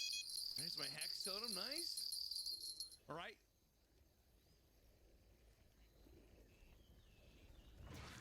Do you see scratch marks? So it's good to know. Do I fly through windows? I do not. Okay, so we do not fly through windows. Oh, where is my fucking flat whisker? Looks like we vaulted a little bit faster. And then the flight comes back off cooldown relatively quick, so we're able to catch up on somebody here. Now, I'm going to go back to that body form, and I think what I want to do is I want to use Regurgitate, I think. It's probably the best case scenario for us. All right, so first hit, first gen is done. Nice. All right, let's see. Do I want to hold Regurgitate? All right, I don't know what that just did. We're going to go down normally here. So remember, we need to get our leech meter up so that we can actually start, getting them sick. Bro, the way this guy just remembers everything he just read is insane to me. So remember, the gen that is highlighted in yellow is going to be the perk Hex Overture of Doom, which is really nice. So whenever a survivor starts working on that cursed gen, I become undetectable, which is nice. And my tear radius gets applied there. Look at that. Look at the bottom portrait up for the survivor. I cannot see when they're unhooked or when they're going to be hooked or not. Not sure. It shows you that, hey, listen, don't hook them back to back. You're gonna get in trouble. That is wild. And this is the new barbecue effect, by the way. So remember, we saw some ore out there. So bizarre looking. All right, we're going right over here. There's a bunch of people. Hello, hello. All right, I want to probably let's see if we can go ahead and use regurgitate here at any means. Can I regurgitate over the pallet? You can. All right, nice. That is good. That is good. So we get to see some nastiness. Can we apply more? I think I want to go head mode here, right? So we can do leech. All right, there we go. That's gonna be intestinal whip. It does seem like you take a pretty standard lunge. All right, interesting. Remember, we cannot break pallets. All right, we should be able to get hit here. No, we can't. It's really it's like a dash. Very bizarre. The dash is very bizarre. I don't think I make that, do I? No, we don't make that. Okay. Let's take a look here. I do want to go to head form again. Now, we can probably body block this. So remember, I can't go through the window.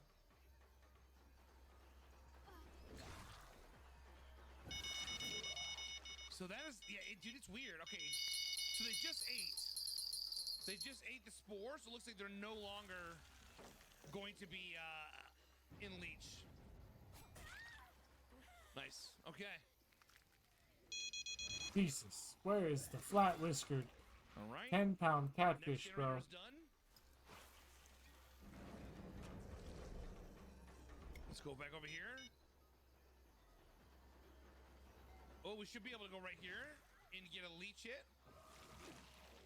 Nope, we are dog ass. All right, I think regurgitate is what we want to do, right? Let's go and charge it.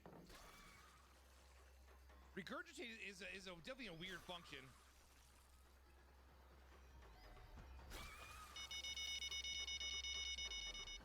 Okay, so nothing's being applied there. All right, good to know, good to know. So regurgitate, okay. Now it does something. Here we go. Alrighty. Okay, now that's the barbecue stuff, so I get to see that. I'm undetectable because of this X perk. Overture of Doom. Yeah, dude, the whip goes and takes you with like a forward lunge. It's very easy. It's very easy to miss. Let's see. I don't know who to chase. Let's go chase this one. There we go. Now, can I hit this? Yes, regurgitate. I think I have to injure them first. There we go. No, we just gotta hit a direct hit. Seems like a new pallet. Nice. All right, let's go to head mode. And I do like the ability that you can use the head fly to close the distance. Obviously, windows are kind of a pain in the ass. You can't break pallets with this. I can vault the pallet. I can vault it though. So we can vault the pallet. Seems like it's pretty quick. We can't break it though. So that's not too terrible. So I can vault this. You vault pretty fast. So that's not terrible. Okay, since they weren't leeched, I'm not getting any damage on that.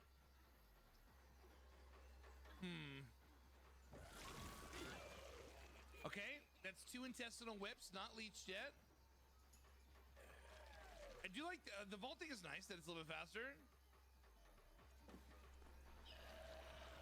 This just doesn't seem like it would make sense for you to want to do this, right?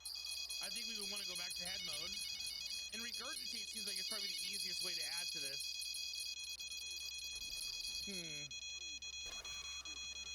I think you have to be clear line of sight as well, too. So I gotta be really close to her. Alright, there we go. Now she's officially leeched. So now she'll be able to take damage with intestinal whip. That's the idea.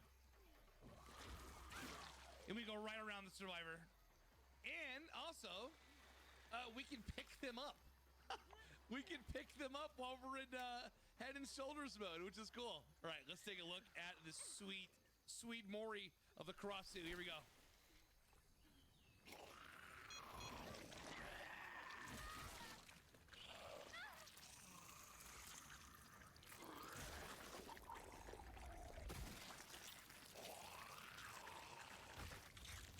Oh, Jesus. Christ on a cracker. Well, YouTube's not going to like that, that's for sure. All right, let's go. Let's go, dude. All right, who do we need? One more for Evanis. Yeah, her head is gone. Oof. That's not good. Okay, so here's another thing to look at. Now that since I have killed somebody, I cannot kick these gens anymore. Somebody has died before 6 hook stages. This is the new anti-tunneling protection. I cannot kick this gen. So we're going to leave that one go and just do some normal chases. I can't kick any of these anymore. That's nuts. All right, let's go. Let's catch up with the head flight. Nice. Very fast. Okay, I get in front and body block. Yes and no. Sort of. It definitely, based on what we've been doing, it seems we want to be in body form. We want to regurgitate first. It seems like the best case scenario. All right, here we go. Getting in a good line of sight. Nice. So she is leeched now. I don't know in a situation where I'd ever want to probably go into head form unless I 100% can give damage. Knowing that I can't go through windows that fast, you know what I mean? I definitely feel like I'm moving at 115 for sure, okay? So right now, once she's injured, I would probably want to do this. So let's use Oh my god, point I'm using 6. Get the fuck out of here, dude. How? And then she downs there now because she's leeched. Perfect. This is also a new thing for us now that we can see all of the hook states. That's Ravenous. So it's going to show us exactly everyone that streams are all exposed now for 60 seconds, which is kind of insane if you think about it. Okay, there we go. Not bad. And obviously, Intestinal Whip is a special ability, so there's a little bit of a slowdown. So I would probably want to go normal form. He's not even looking at him. And that's going to be... Dude, that perk is insane. Ravenous is insane, buddy. Each time someone gets stuck for the first time and then everyone's exposed, that's not terrible. And that's going to be it. Ravenous is up for us. Let's get closer. I think we want to regurgitate here. No hook explosions, none of that stuff. Okay. Currently being leeched. I think I need to break this pallet. So they're now being leeched. You cannot give damage in this. So no matter what happens, while you're regurgitating, you're just applying leech, which is now. So now we can take normal damage. Once they get the leech too, then the survivor is going to become broken.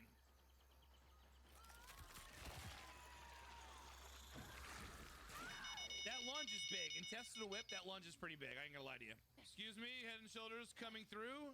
The new carry innovation is gotta look so weird. Yeah, I mean, like, obviously I'm playing with community members so we can test the new stuff. But if I was in a situation where someone just so happened to die, you know, before 6 hooks because of bad decision making, I'm the one that gets punished for it. It's kind of insane, right? Yes, regurgitate. I think over time, I'm gonna let this survivor go, and we're gonna go check out somebody else to see what happens. I'm pretty sure they're gonna become broken over time because they're gonna be going into leech too. Yeah, looks like we want to go with Head and Shoulders here. Yeah, it's like a Victor lunge a little bit. It's a little difficult to pilot, if I'm being so honest, especially around rocks. If you're too close, you're gonna bump right into it. Let's try a tree. Yeah, it's very sensitive. Very, very sensitive indeed. All right, can we Mori from here? We sure can.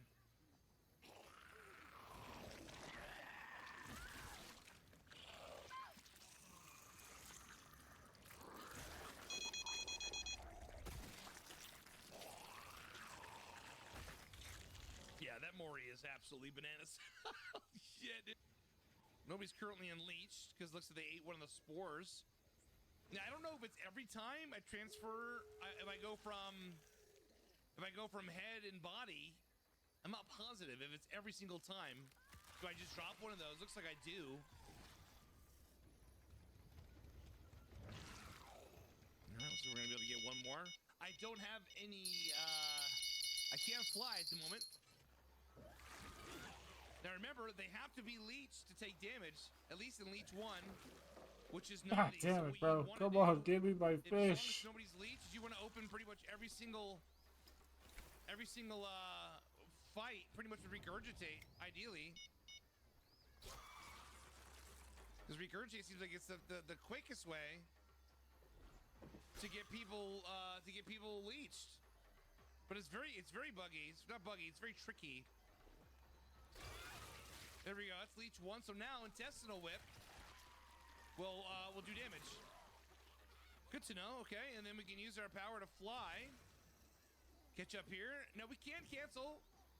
We can cancel. We can go right through the window. We do vault a little bit faster. It looks like. Wandering Eyes is interesting.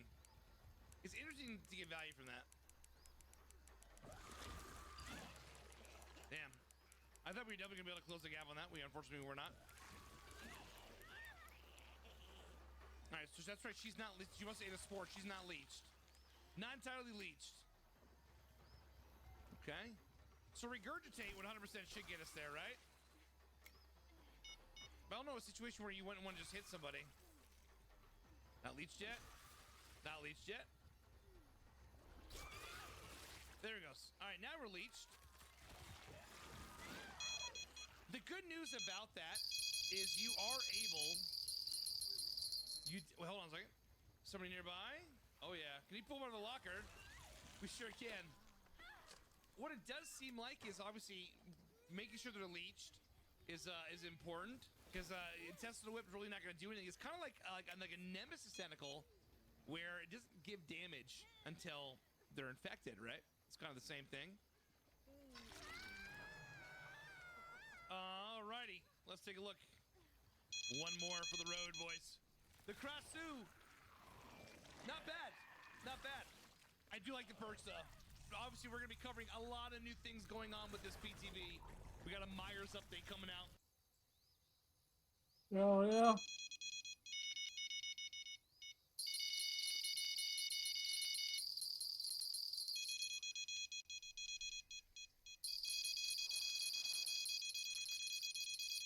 Oh, come on. Just give me the fish I need.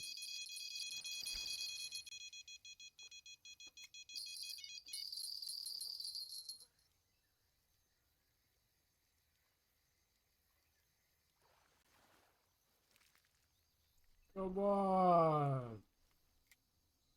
Just give them to me. Why is this so hard?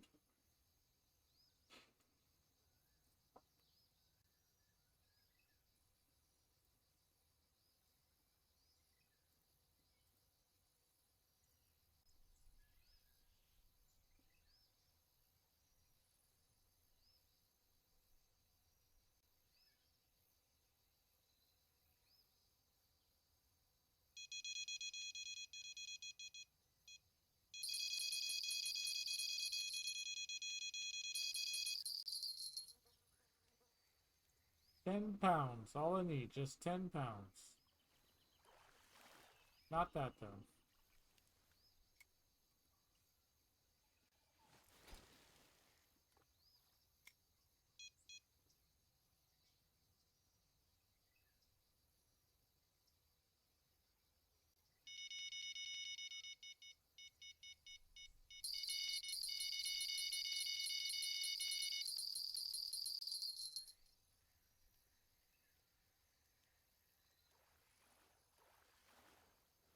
Yes? No? Fuck.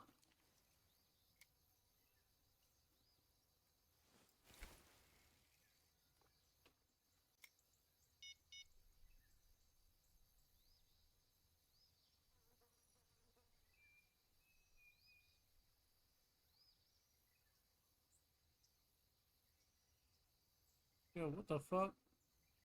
All right, chat. We're going in the middle of a Category 5 hurricane in the Caribbean. Now to Hurricane Aaron. Rapidly intensifying into a rare Category 5 hurricane. We have a monster. I've done a lot of crazy stuff. Already the strongest storm on the planet. 100-mile-per-hour winds. Waves up to 40 feet. If you're doing any boating, absolutely a bad idea. Okay. You look speechless. Bye, Katie. I love you. Oh, this is the job squad. Jack, are you gonna clickbait this storm? Not gonna be any clickbait required for this one. Top 5, top 10 biggest storms we've seen for this area ever. Last I saw was 15 to 20 foot at the place we're going. You know we have to ride into that, right? These are all the boards that we need right here. Skim boards, surf boards, body boards, coil boards, ironing boards, water boards in here.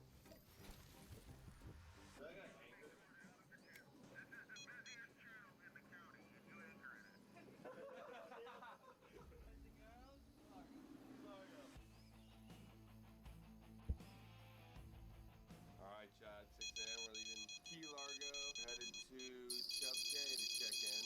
Then from Chub Cay, we're going to Abacos. It's gonna be a ride. We're crossing into the Caribbean Ocean. I don't think it's the Caribbean Ocean. Alright, Chad, we're checking in at Chub Cay right now. Beautiful little island in the middle of the Caribbean. Need some fuel, gas, check in. What's up, man? There's a storm coming, huh? Oh, good. Good. Thank you, sir. Don't show the boss, though, you know? Look at that. Yeah, boy. Caribbean vlogging. Duke Squad. Duke Squad. Noob squad. Like jumping off the bridge and stuff like that, like late rock. Yeah. Dimitri. Nice to meet you. Yeah, Joanna? They were trying to get in the fuel dock after us. Dock Master told them to leave. Everyone knows his boat now. Still about to find out. Hell yeah, dude. Big fat picture. Yeah.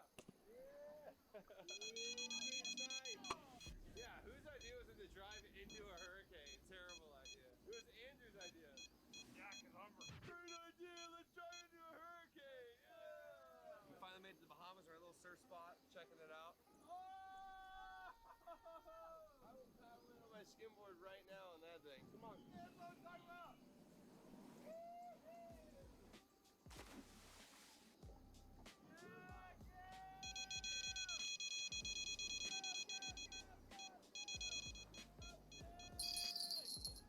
Yoink. Oh, that's a big boy? Up so close to the shore? Why? How much bigger is tomorrow? A lot. Yeah, well, I haven't really got here yet. Oh my god. What the fuck? Whose idea was it to drive into a hurricane? Like 10 foot seas. At least. Okay, that's hole in the wall right there.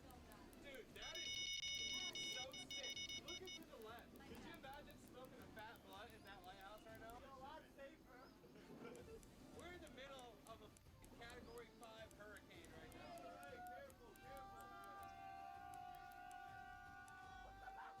Hey, careful, careful. Literally 300 feet in the air. Those splashes. The biggest swell-producing hurricane. I've done a lot of crazy shit, but this is top 5. I'm in danger. I'm in danger. On video, people are like, it's fucking only 2 foot. Talk about now, it's a 10-foot seas right now.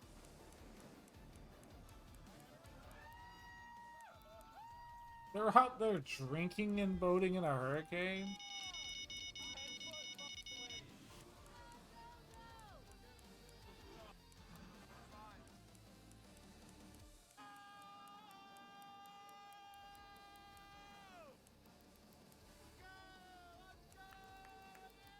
That's crazy, dude. Juke squad?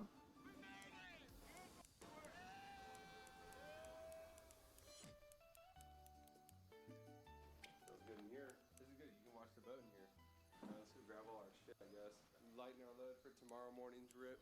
All right, chat. So, stayed in the Airbnb last night. Slept good. Woke up at 6 a.m. to try to find the surf spot that we can't get to because the waves are too big right now. I think there's a hurricane literally like right there coming past us right now. With my calculations, this is the only spot it could be good. Look at that. So the ocean was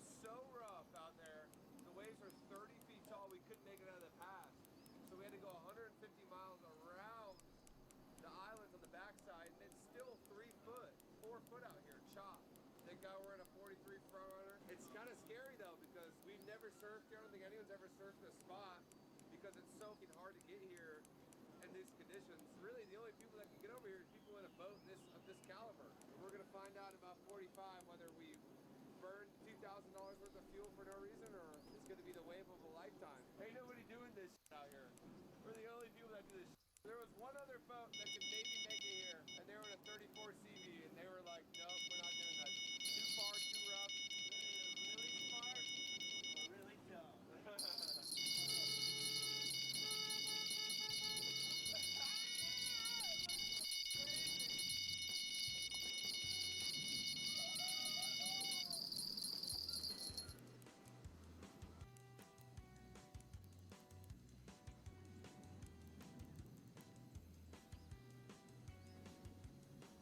Yeah, the boys just surfed a little reef break right here, but it was a little bit all over the place. So we're gonna go try some other spots, maybe cook some burgers.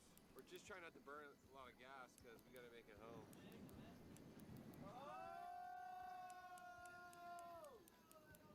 See you on the other side of the barrel, losers.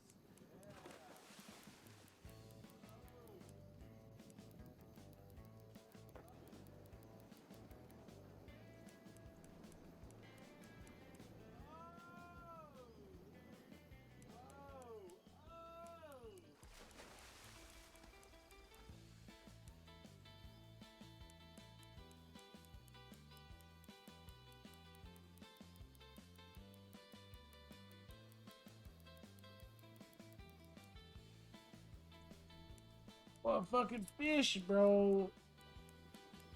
I don't know why I keep hooking big fish on these little hooks.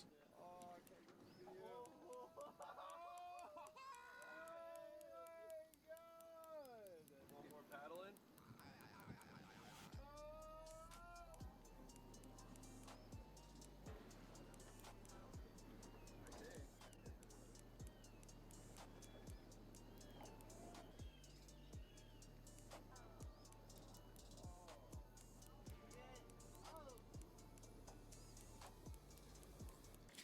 My body hurts.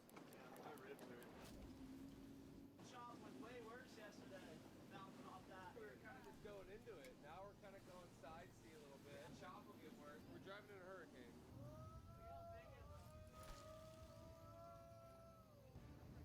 Oh, God damn. We're in 15-foot swells. We're on 10 miles from home. But we still got to get in the pass. We'll be all right. Maybe. Oh, I lost my cannonball.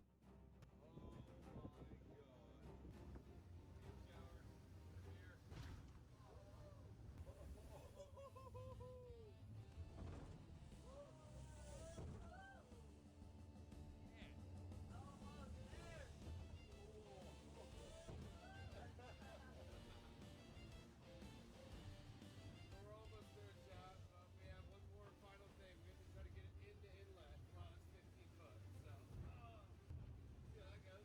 Let me see where we're going. Oh, like that. Oh, it's been fun, guys. Kind of have a roll though. You know, behind this wave right here. Oh. Oh my God. Holy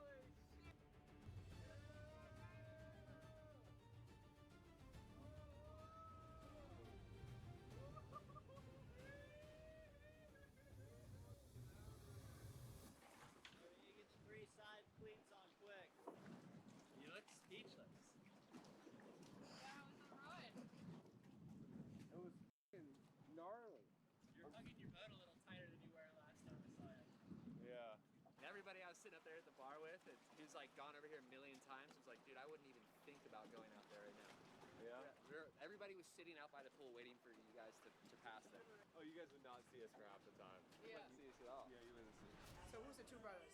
So someone realized that you guys are YouTubers. They like Jaeger, so they sent you Jaegers, and let me drop it. Anonymous person at the bar bought us all Jaeger shots. To the boys living today.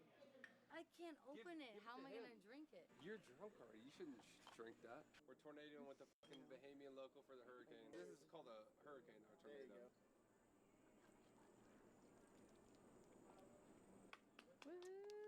I spilled it. Go, bud. Did y'all get here on the battle bus? Yeah.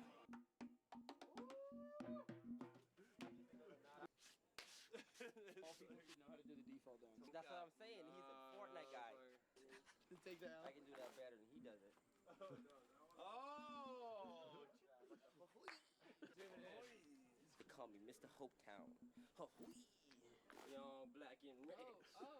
He's Asian, dude. Young, Asian, and rich. T-Fu on the drums. I'm about to go dumb. He is good in Fortnite, but he ain't good in real life. I'ma come back, I'ma take his fucking life. I'ma roll up in the night like a thief in the night. Pull up my body, yeah, I got a big knife. T-Fu ain't on the battle bus with me. I both die and I'ma shoot a fucking three. I do 30 like I'm Stephen Curry. Rap about T-Fu. Don't rap about killing T-Fu. It's a rap battle. Bro, we got a dump truck right here. That's a nice car, dude. It's literally a dump truck.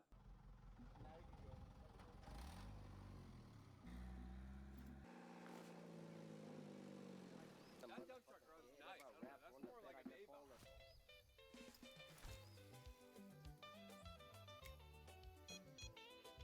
Fucking catfish are pissing me off, bro.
Bro, motherfuckers catching tunas that are 1,000 pounds.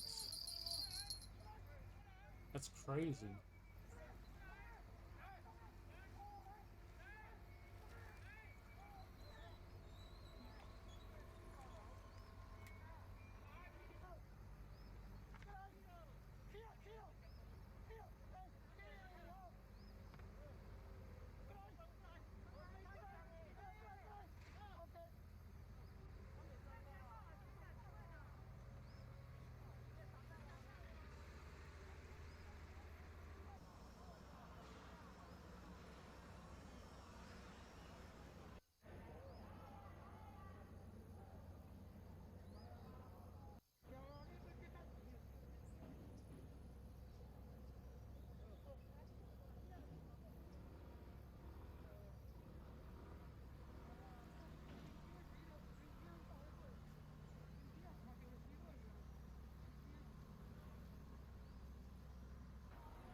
think someone fed up a fucking 1,000-pound tuna is crazy looking.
Ten more minutes and we got some wrestling.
Give me a 10-pound flat whisker. Like, what is happening?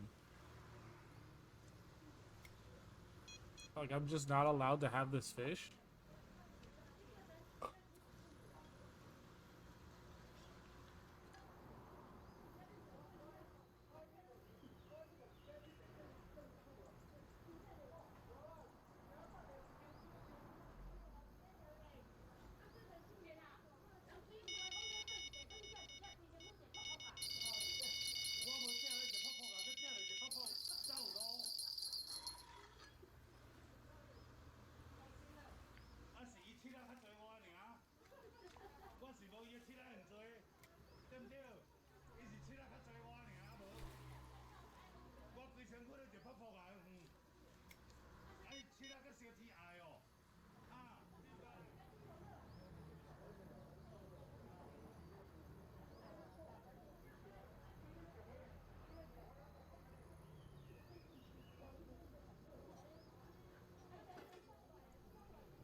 I think I'm gonna go make some popcorn real quick before we watch some wrestling.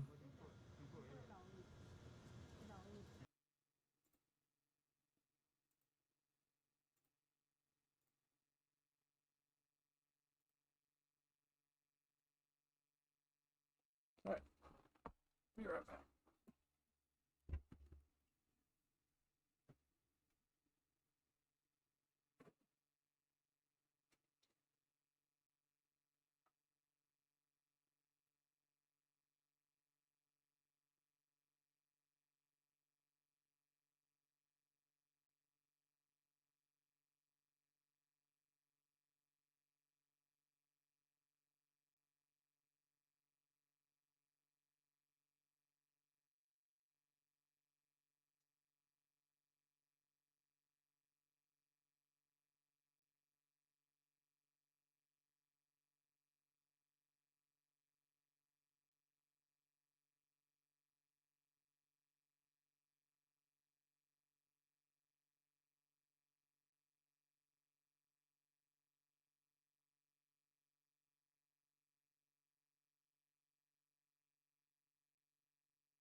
Could have burnt my popcorn.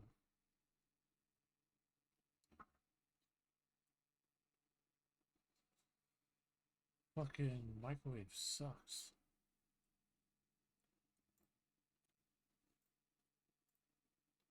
Chords of the Death Riders as the ring of our first looking live at the legendary 2300 Arena in Philadelphia.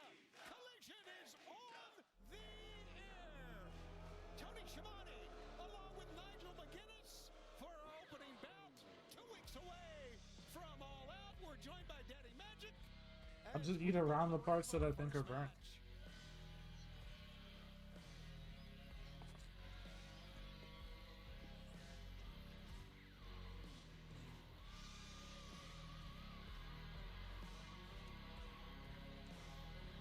The ominous chords of the Death Riders as the man, the head of the snake, John Moxley, leading the charge here in the 2300 Arena. Gentlemen, I don't think I've ever been as nervous as I am right now for a match that I wasn't competing in. Take a look at John Moxley. Anytime Moxley's in the building, no one, and I mean no one, is safe. Look at that. Shafir slapping the former AEW World Champion. Your Collision opening contest is scheduled for one fall with a 20-minute time limit. Introducing first from Cincinnati, Ohio, weighing 239 pounds, John Moxley. John Moxley makes his way to the ring. Want to take everybody back to Wednesday on Dynamite right here. The 2300 Arena was wild, Nigel. It was wild indeed. Game Kid, the hired gun of the Death Riders, calling out Darby Allin. As you can see, didn't have to wait long for Allin. Damn, come on, Flat Whisker. Where are my 10-pounder? But ultimately, it was the Allin who had the final say here, choking out Kid, and then in a body bag, dragging him out into the dark streets of Philadelphia. I think the Death Riders should take note of that, don't you, Daddy Magic, about what Darby Allin would do? That's a great question. It's a great point. Is Darby Allin here tonight? How's things going to play out here? Take a look. John Moxley right now. Guys, all I can think about is Garcia. John Moxley. That man brings the best out of Daniel Garcia. I've seen it time and time again. The United Center, the Forum in Los Angeles, right here at the 2300 Arena. And I want to see it again here tonight. I might say this, Danny, he doesn't need to bring the best. He needs to bring the worst out of Garcia.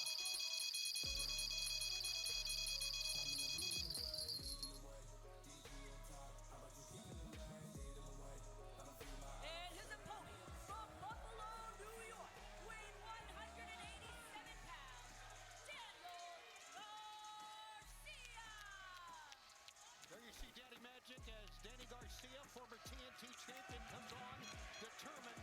But I think the burning question has to be what happened on Wednesday when, well, we have seen Danny Garcia, we have seen John Moxley approach him whispering Danny Garcia's ear. Yeah, we certainly have. Yeah, so what was that? What was said? Was it? Well, here's the thing. Whatever was said, it worked, right? It got the job done. Danny won the match. Right. At the end of the day, that's all I care about. Can we trust John Moxley? The answer is no. No, of How course. can anybody trust John Moxley, Nigel? Well, that's certainly no one can. I don't think that's the question here. The bigger question is, you're good friends with Garcia. How come Garcia isn't sharing all this stuff with you? I mean, he's keeping a lot of stuff inside, and I don't know if that's good for his soul. It's been a rough time ever since losing the TNT Championship back in April. We're getting through it. He's called his shot here tonight. Opening contest. Certainly, as Garcia has certainly taken aim at Moxley, saying, I was there at the beginning. I saw you wipe out my heroes. I stood ready to fight when you took this company hostage. Garcia saying he's sick of acting instead of reacting, starting but not finishing, so he asked for one more round. Look at Moxley. Goes through the ropes. Slap him across the face. That's called into the break, and Danny did not do it. I'm surprised. Moxley almost baited him into smacking him that time or swinging at him, but he wouldn't do it. I wouldn't hate to see it. Gotta have a little killer instinct in these types of matches. As I said at the outset, certainly Garcia's got to find that killer instinct. He's got to find an edge against a man like John Moxley. Does not have the best record against Mox. Nope, 0-3 against Mox. And he got him tied up, though, with a great drop toe hold, sending Moxley down. And now... Certainly best good question, and maybe I don't want to put it into the universe. It's nice. Wow, STF coming up here. How Version about of that? the SGF there. It's done. Hold made famous by the late, great Luthez. You mentioned that 0-3 record against John Moxley. 3 of the best matches I've ever seen Daniel wrestle against John Moxley. Has not prevailed with the victory, however. Oh, that's very important, though. Here's a cover. Got a 1 count. Stephon Smith is the referee. Just the opening bout, top to bottom. 2 weeks out from our big afternoon event coming up in Toronto. And, of course, that is all out. Darby Allin has challenged John Moxley. Moxley has refused to accept Darby Allin's challenge.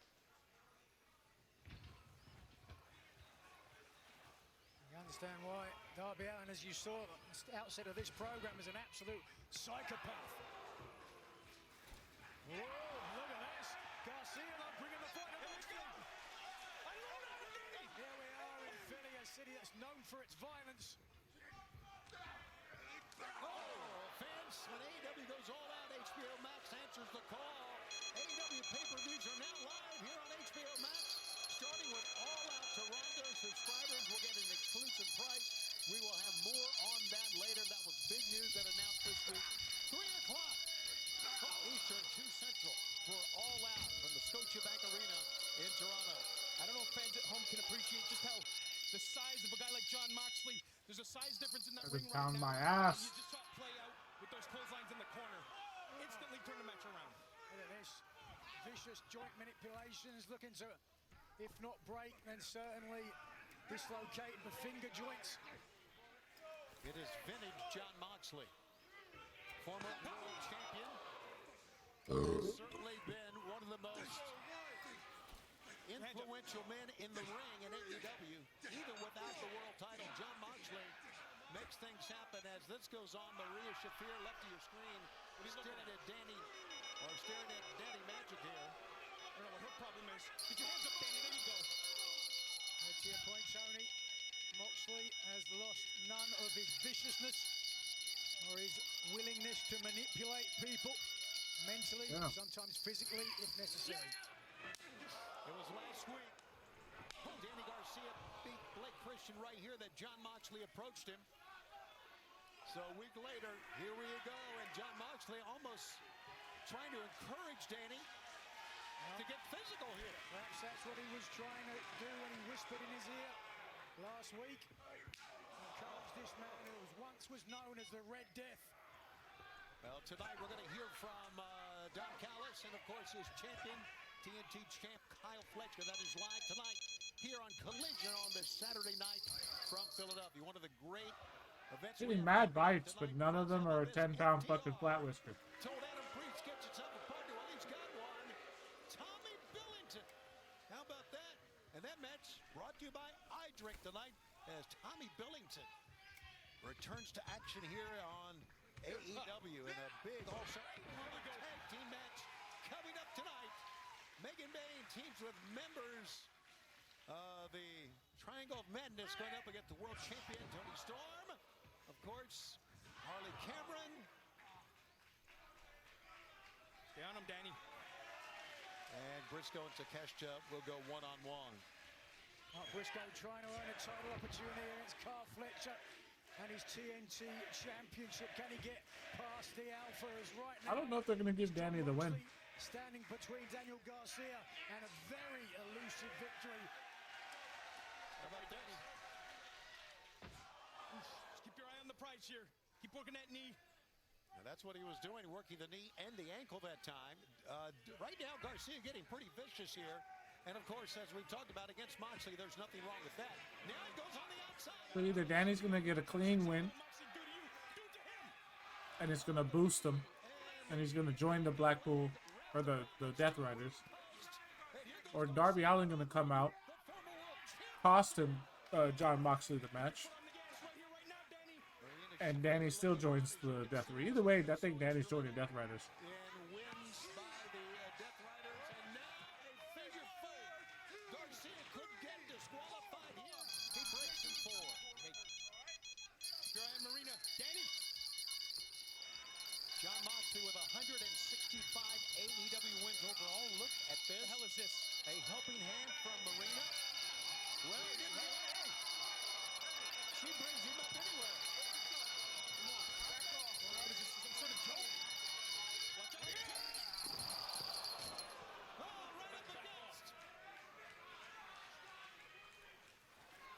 right up against our ring. We cannot break 7 pounds on these fucking flat whiskers. For Garcia. If I go any bigger in my hook, I just pull nothing but big shit. This match continues on HBO Max and on TNT. Meet Basil Hayden Bourbon. Bourbon on the rocks. Same for you? Surprise me. The Basil Hayden 75. The bourbon born to surprise you. Basil Hayden, the one with the belt. Geico offers 24/7 emergency roadside service. Wow. Our cats just love exceptional service. Exceptional service. Right. They don't get this excited for wet food. You know? No. Get more than just savings. Get more with Geico. This is a You Pick 2 meal. 1/2 Green Goddess chicken cod. Nope.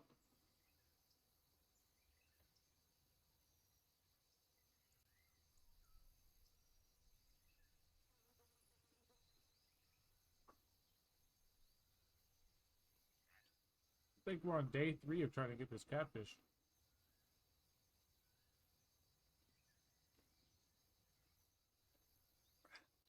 The fact that I haven't pulled a 10-pound flat whiskered out of the probably 200 fucking flat whiskered I've got here is insane.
We're with you here on HBO Max and on TNT. We are live from Philadelphia, the historic 2300 Arena. Tony Schiavone, Nigel McGuinness, Steady Magic, Matt Menard, opening match here. And right now, your man, Danny Garcia, is in pretty much harm's way here. Big time harm's way, Tony.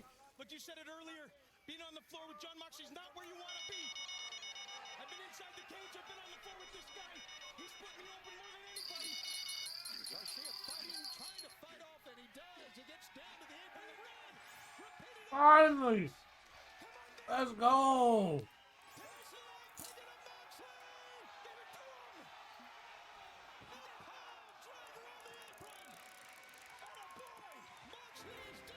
Three-day premium, let's go! Get to the floor to pull him in to try to get a win. This place is on fire right now. Danny Garcia, the fans trying to will him to his feet. Here it is again, Nigel.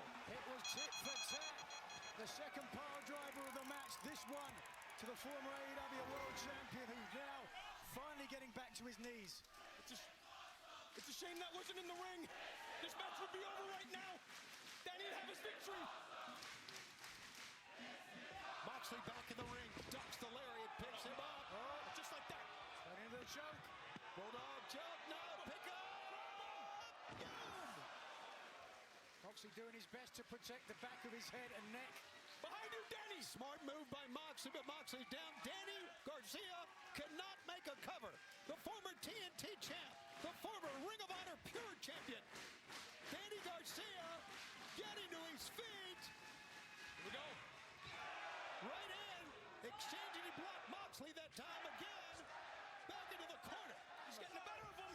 Moxley's just looking at those punches, eyes wide open, and now those eyes rolling into the back of his skull. I don't think Moxley can believe it. Look at him go here. Gotta beat him, Mo. Keep it going. Do it again. Pump kick. Do it again, Danny. Moxley has no defense now. He's just wide open. Look at this. You're right. No hands, no nothing. It's just happening. Just rakes the boot across the side of the face, Nigel. Ace washes to the side of the jaw.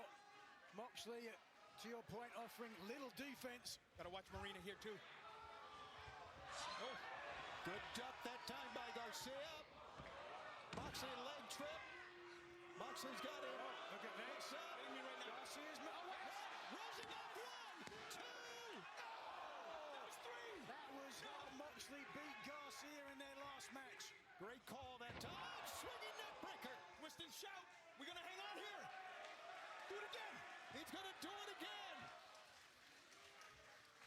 What an incredible opening bout we've got for you here tonight on TNT and HBO Max. That is a big man to lug all the way to the top rope here. Unbelievable. Count, Danny, just do it. Way out there. Superplex.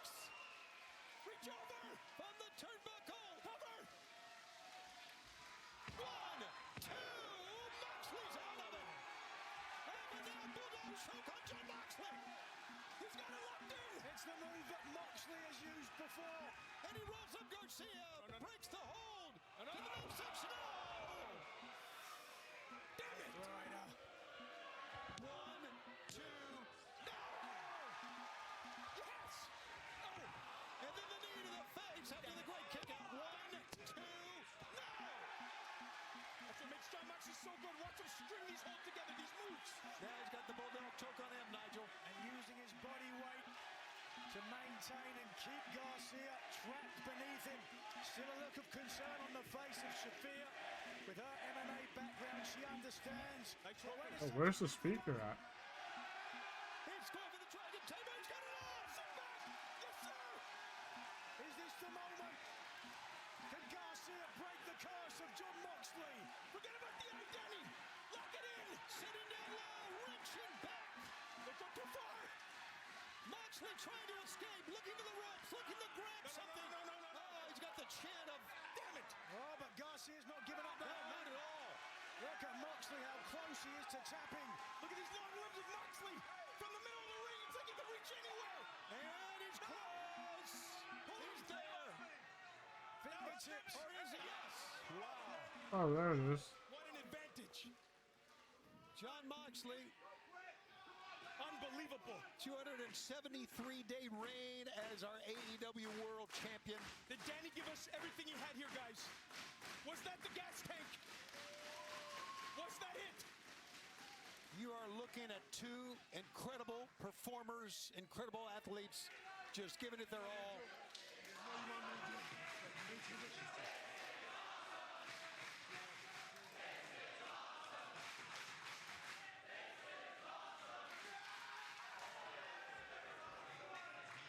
I can't read lips, but whatever it was that was said has fired up Garcia, who is just swinging for the fences with those forearms. It's amazing. Garcia just swinging and then goes down. Shows you how much he's gone through. And Moxley says, bring it on, and that's what Garcia's doing to him. He wants to just give it to him. Unload everything you've got, Danny. Get pulled off by the referee that time. Garcia shoves the referee out of the way and runs into John Moxley, who tried the Death Rider. No, yes, also. Oh my God. Both men hit the apron, hit the floor. Holy smokes. Better stay back. Looking at Marina here. Be careful what you say to Marina Shafir, Daddy Magic. Both men tumbling over the top rope right there. Nigel, you can appreciate it, how dangerous that is. Yeah, very risky and awkward fall for both men, as you can see, clattering into the apron.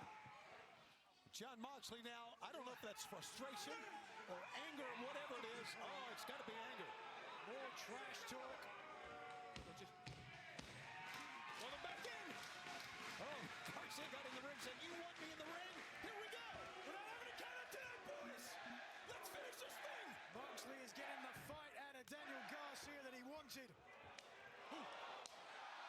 Maybe he didn't want this. An unbelievable physical matchup to open up. Over the ropes he goes. Moxley. Try to sleeper roll through. 1, 2, no. Moxley, 1, 2, 3. Damn it.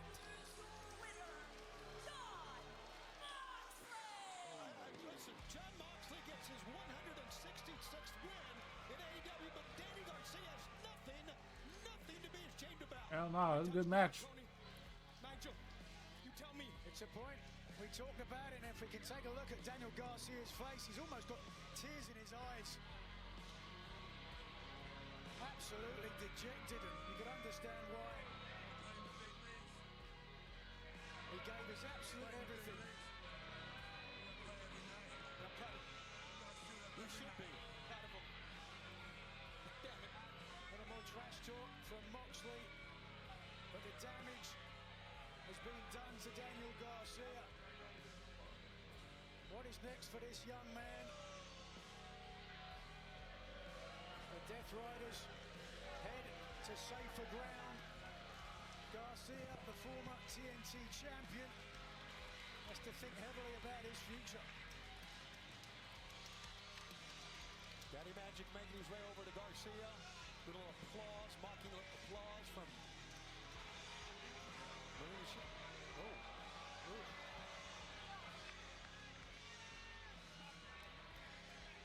Garcia clearly not interested in having a discussion with Daddy Magic.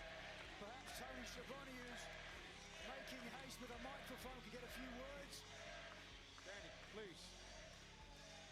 I know you're spent. You said you wouldn't make the same mistake twice against John Moxley, but what an incredible performance. Hey, you're going to say, what an incredible performance, right? What an incredible performance. It's been incredible performance after incredible performance for the past 5 years, man. And nothing to show for it. Nothing to show for it. But the thing is, listen to me. The thing is, you've been watching me for the past 5 years, and you know that when I fall, I don't make mistakes. When I fall, I get back up. Just like all these people, and just like people at home, when I fall, I get back up.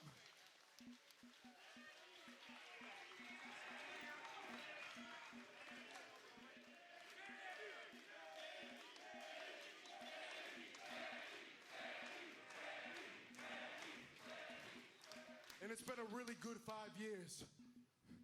But sometimes good just ain't good enough. Hey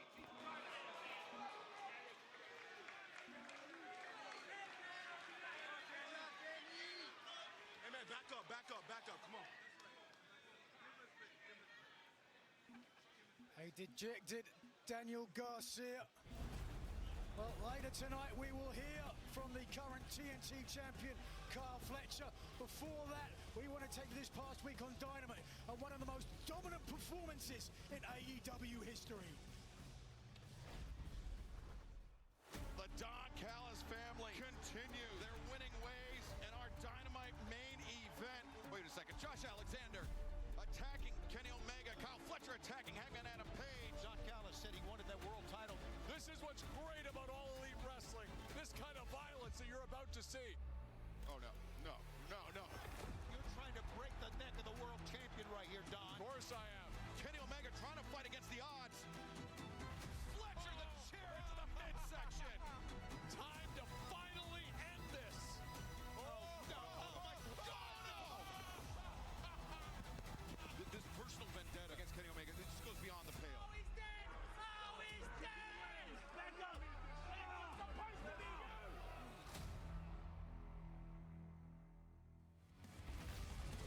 Coming up on Dynamite, there you see it. It has been signed. How about this? A grudge match. Yeah, I need to throw away this bag and wash my hands real quick, so they need to go to commercial. Hurry up. Here on Collision tonight, as I said, we will hear from the TNT champion, Kyle Fletcher. This hand is covered in popcorn. Don Callis family. That'll be tonight, as well as an all-star 8-woman tag team match. Triangle Madness, Megan Bain against Holly Cameron, Chris Statlander, Mina Shirakawa, and Tony Storm. Not only that, 10-time former World Tag Team Champions FTR take on Adam Priest and the returning Dynamite Kid, Tommy Billington.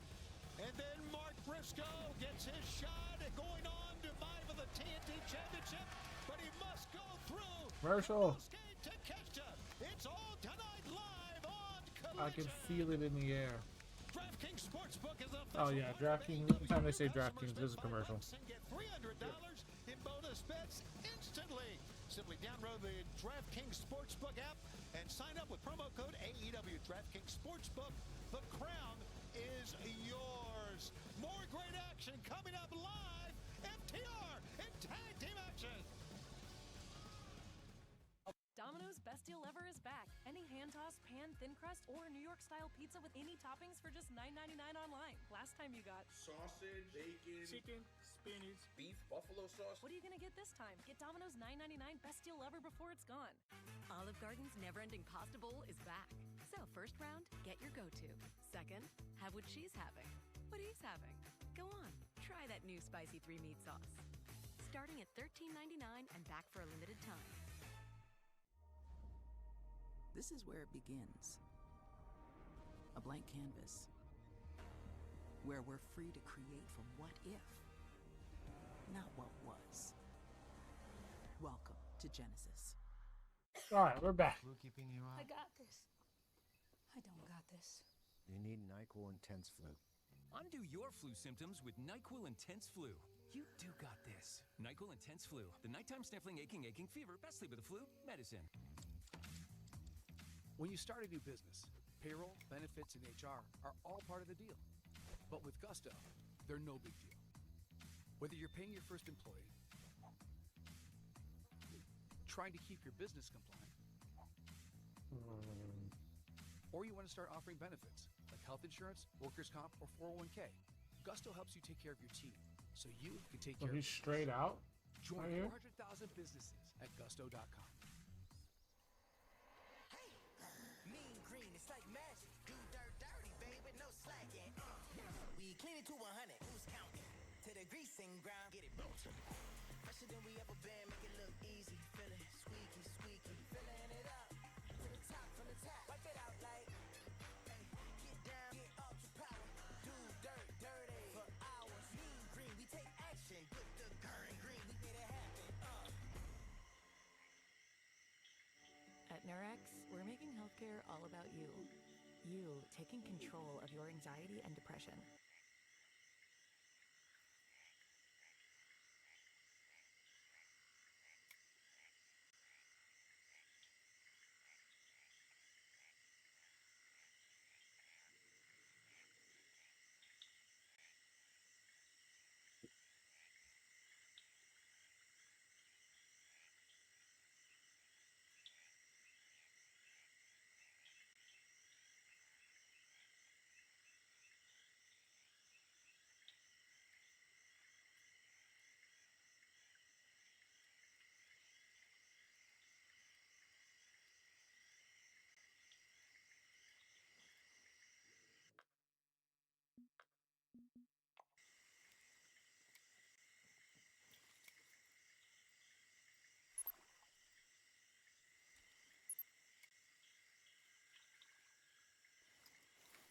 This is the building where my life hit rock bottom. And on that night, you people, you mocked me, you ridiculed me, you laughed at me. You showed your true colors that night, Philadelphia, just like you've been showing the world this past week. This is the place where your players spit on their opponents. Dirty, where people in the stands steal foul balls from children. Bunch of Karens. No wonder your only hero is the statue of a fictional character. Fake-ass tough guys. You want real? Here's real. Ever since that night in this building, I've gotten in the best shape of my life. I'm on the run of my life. I'm a former AEW World Tag Team Champion. I'm racking up wins week after week after week. And hell, if I wanted to go down to the lots at the link on any given Sunday, I'll whoop any one of your asses. And that's because I come from a place where real tough guys are made. New York City. And there's another guy here in AEW from New York City who he loves to run his mouth. But I haven't heard from him in a long time. I haven't seen him in a long time. Hell, I don't even know where he's at. So I'm officially calling you out. Eddie Kingston. Wow, the Mad King, Eddie Kingston. Will we get a response? Holy smokes! I mean, that was out of left field. I did not expect that. And listen to the fans respond to what Big Bill had to say. Whoa! What a night it has been as we are ready to go with tag team action here on Collision. The following tag team contest scheduled for one fall has a 20-minute time limit and is the iDrink match of the night. Introducing first, accompanied by Stokely from Asheville, North Carolina, at a combined weight of 443 pounds.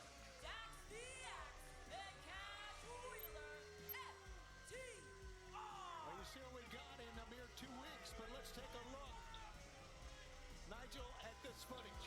Last week, tonight a rematch of sorts from last week as FTR taking on, you can see there, Adam Priest, and off of your screen, JD Drake getting the victory there with the tap. It was this past week on Dynamite where FTR attacking their all-out opponents, Cage and Coke, but saw the locker room empty, and Adam Priest finding himself getting into it with Dax the Axe. It was after the show that Dax the Axe asked Priest to find a new tag team partner, and he has done that for tonight. And their opponents, first from Battleground, Alabama, weighing 182 pounds, Adam Priest.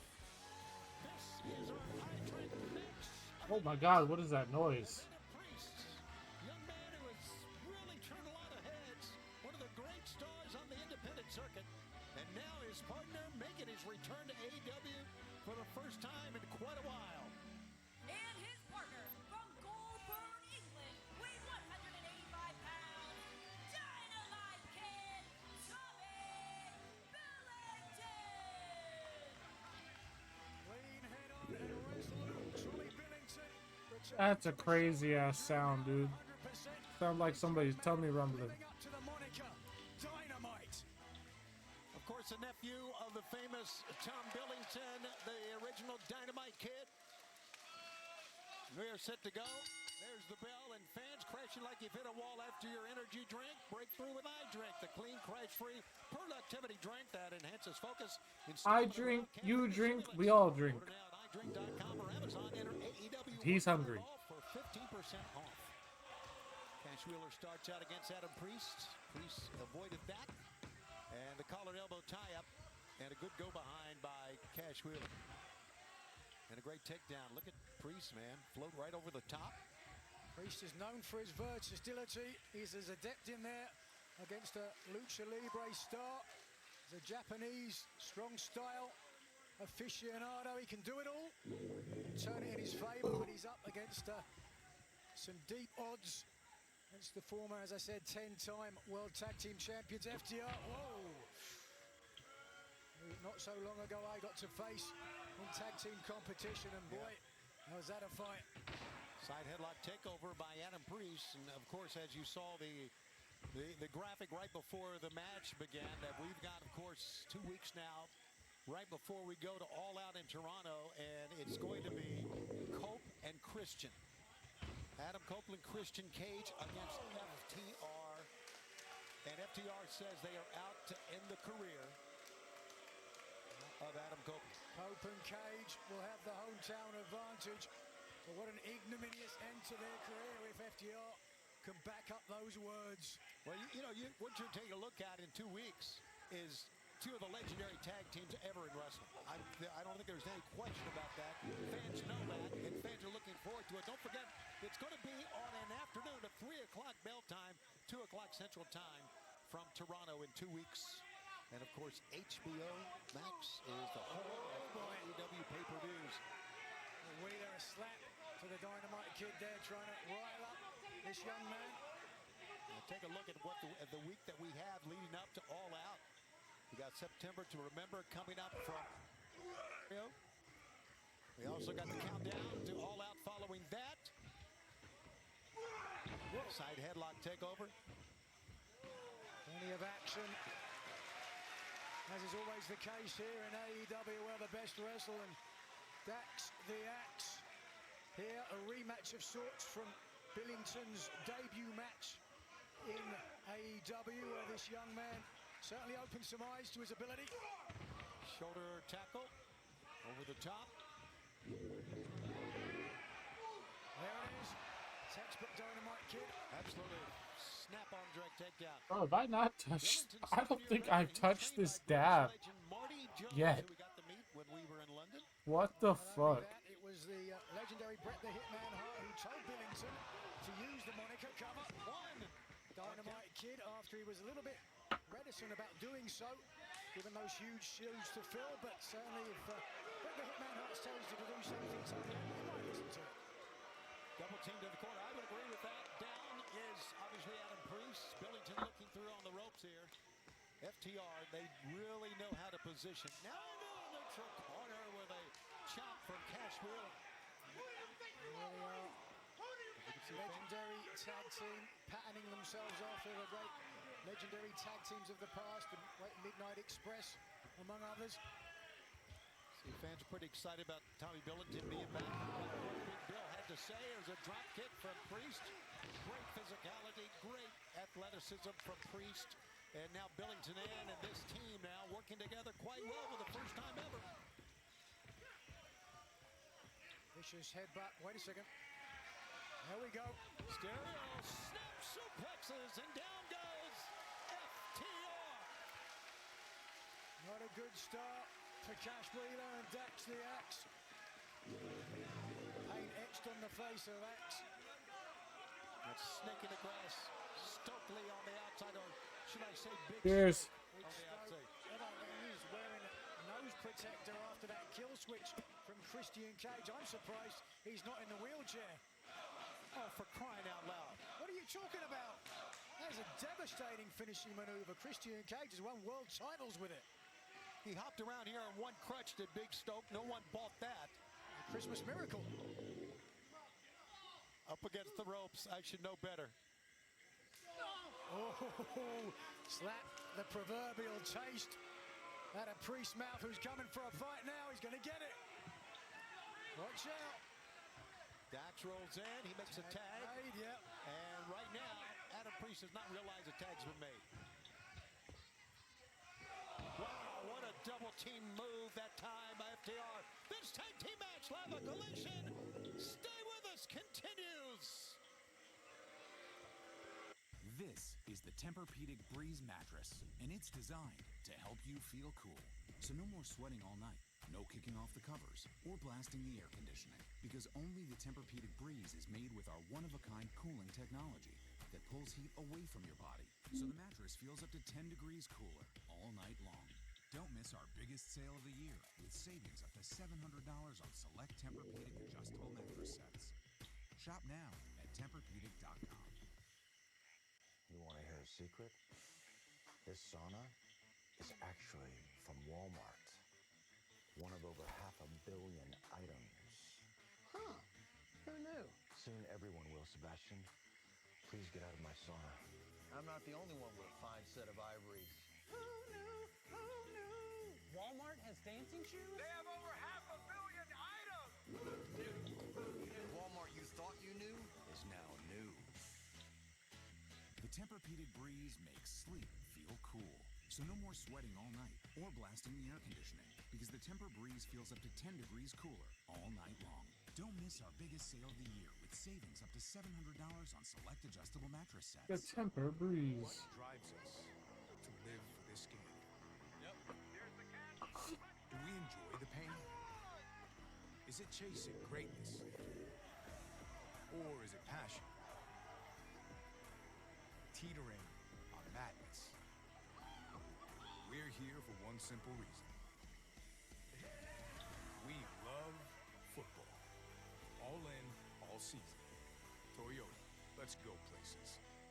They They say seeing is believing, but with Stearns & Foster, that's only part of the story. We handcraft every Stearns & Foster using the finest materials like indulgent memory foam and ultra-conforming IntelliCoils for a beautiful mattress and indescribable comfort every single night.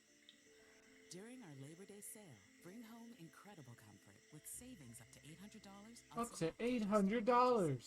Stearns & Foster, what comfort should be. Learn more at stearnsandfoster.com. Consider your instincts upgraded.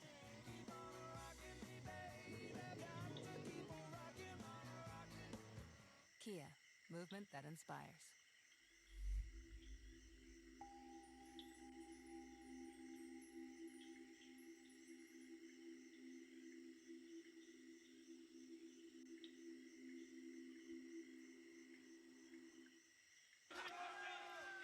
We continue. We are live on Collision on TNT and on HBO Max on the Saturday night.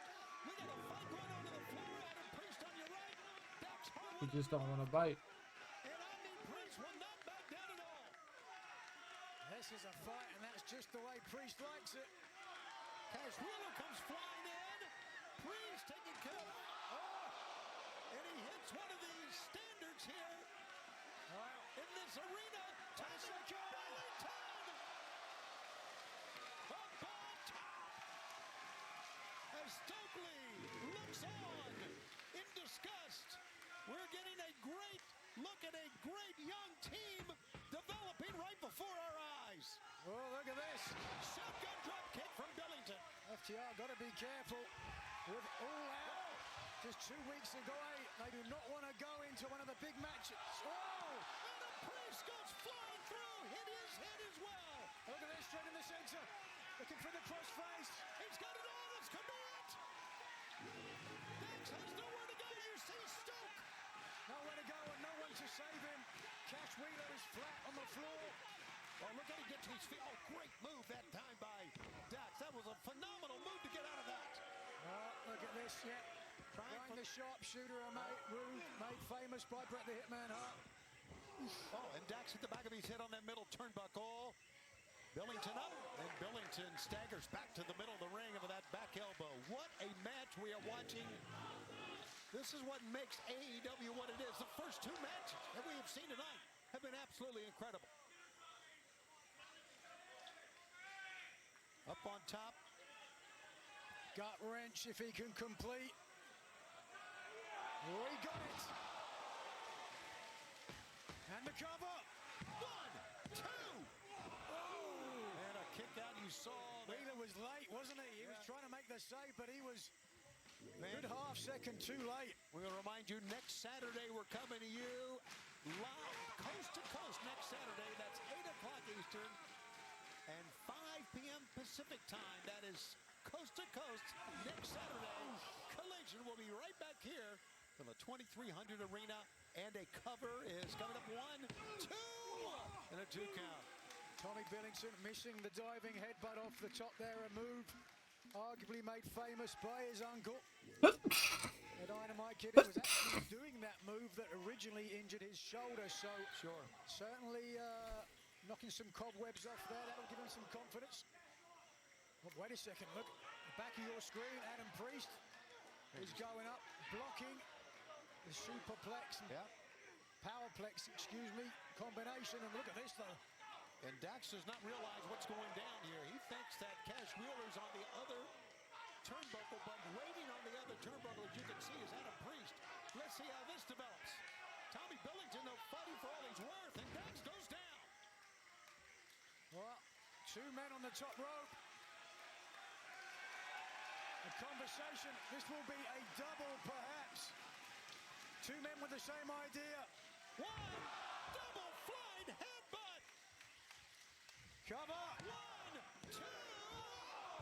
Oh. The efforts of Cash Wheeler saved that because he was being blocked by Adam Priest. And it was the second time lucky for the Dynamite Kid, Tommy Billington, but equally effective. Just not enough even with the hook of the leg, because it was Cash Wheeler using his opponent as a battering ram to break up the pinfall attempt. I thought for sure Priest had blocked off Wheeler, and was securing the win, but that was not the case. The match goes on. As I said, FTR have really got to be careful. 2 weeks away from All Out. They do not want a loss on their record going into Toronto.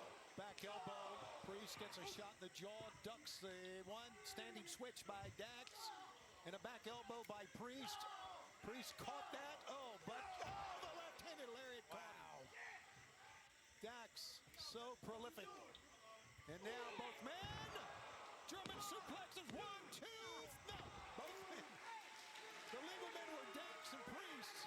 But Cass Wheeler had Tommy Billington as well. Great matchup as we're heading, of course, 2 weeks away to the big afternoon event in Toronto where FTR has its date with Cope and Christian. It's 2 weeks away, of course. The home of AEW pay-per-views is HBO Max. Exclusive subscriber price. That's exclusive subscriber price of $39.99. How about that, subscribers of HBO Max? Right now it is $10 cheaper there, Tony. to the theory that 2 pile drivers will be enough, but Priest and Billington dropping their hips to prevent them. That's a great defensive move. Pick up. Well, the escape. 1, 2.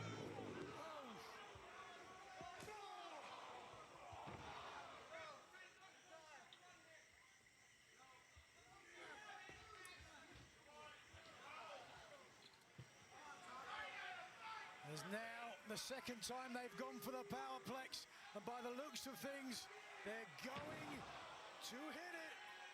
The power, and this should be the glory. FTR 1, 2, and 3. Here are your winners, FTR.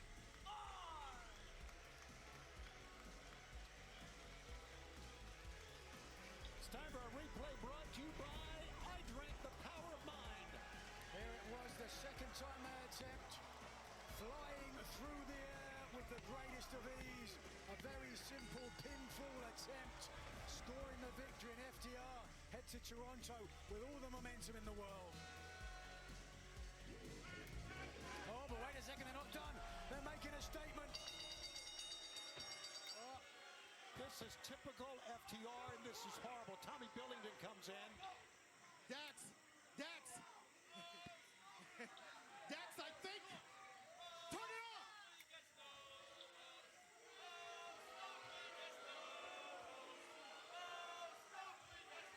I think they get the point. But you two, wait a minute. I want you two to stay because you need to hear what I have to say.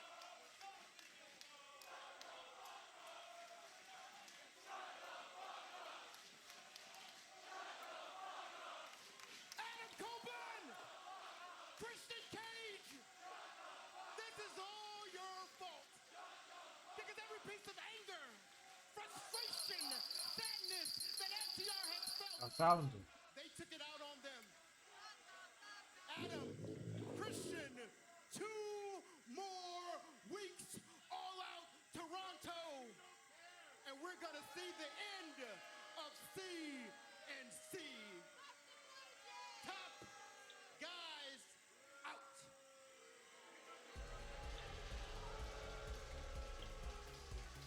We have had some phenomenal action, and we still got a lot more to come here as FTR is ready for Cope and Christian.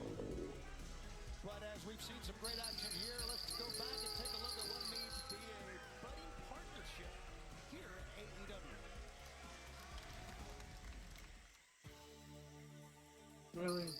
Turb, feels good to get back to basics. Reconnecting with Brother Nature.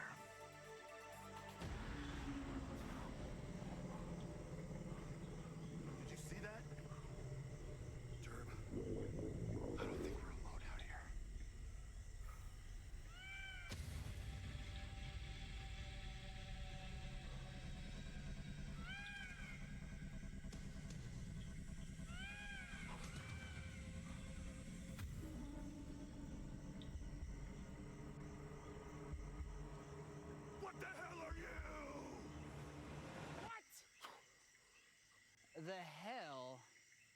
are you? Dalton! You son of a bitch!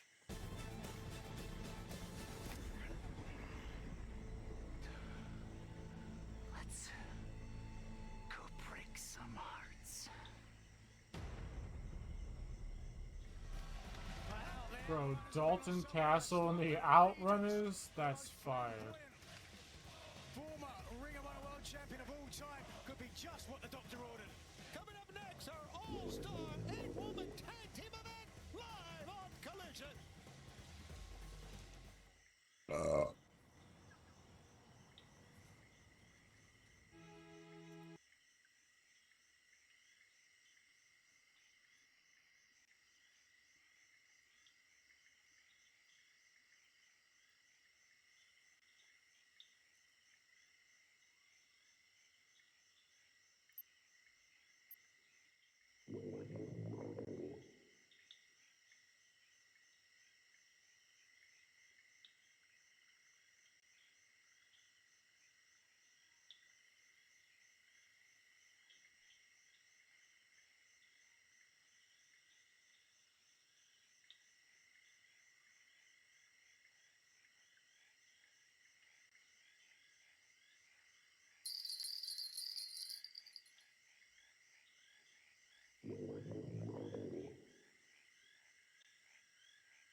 Right on top of the bro.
Show of force, inbound 30 seconds. Stand by!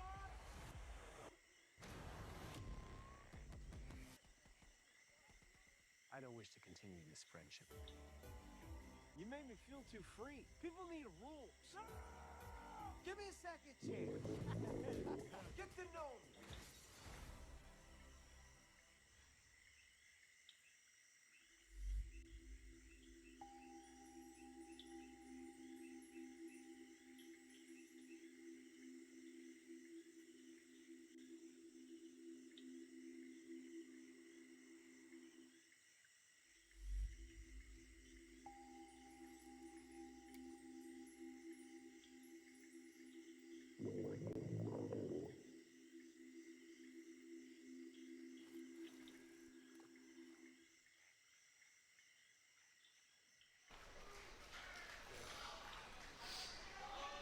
Young Daniel didn't get what he wanted tonight.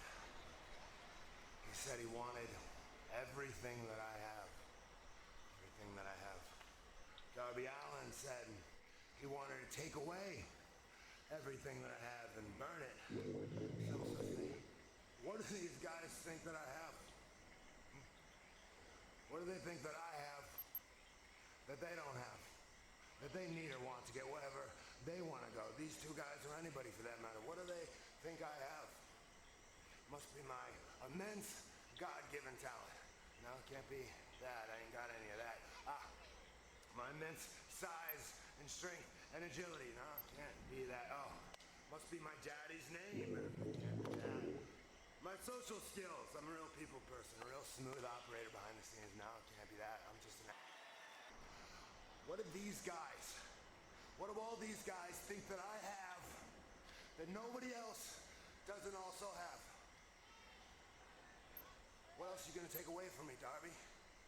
What did I have to begin with? You cost us a couple championships, a couple belts. It's all right, we'll get them back. back one more. Belts are the basic unit of measurement for small thinking. We think bigger.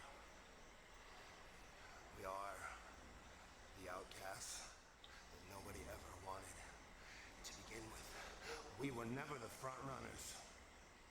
But when everything is said and done, me and the people around me, the results will speak for themselves. Darby, it breaks my heart. It broke my heart what I had to do to you last year and put you in the hospital. It breaks my heart that you came back here looking for a fight. When I saw you were climbing Mount Everest, I was surprised you were walking, but when I saw you were climbing Mount Everest, I thought, okay, maybe a little solitude, a little peace, you'll finally understand what I'm trying to do. Nothing would make me happier than to have Darby Allin standing right here next to me, man. You are my guy. But you're simple-minded. You can't get it through your head. You think if you just run yourself up against a brick wall enough times, it'll come crashing down. There's too much at stake. Darby, you have a problem. You just won't go away. So, I'm gonna do it myself. I need to make room for the kind of people I want to be around. Not the kind of people who need validation, the kind of people who want to be masters of the craft. The problem. And I will solve you. I'd all out. I'm going to put you in the ground.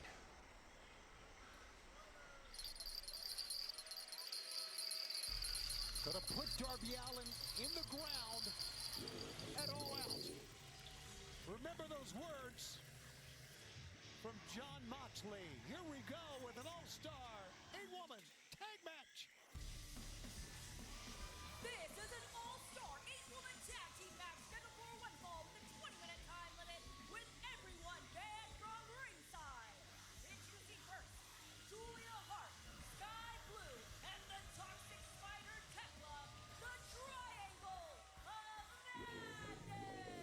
And as last week on Collision, the two members of the Triangle of Madness on the losing end of a 6-woman tag team encounter.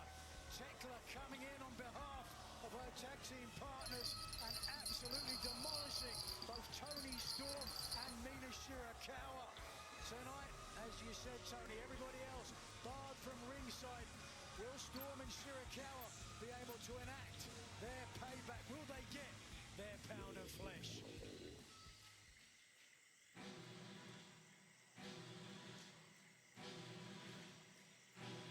They're going to have to contend with the PubGesus.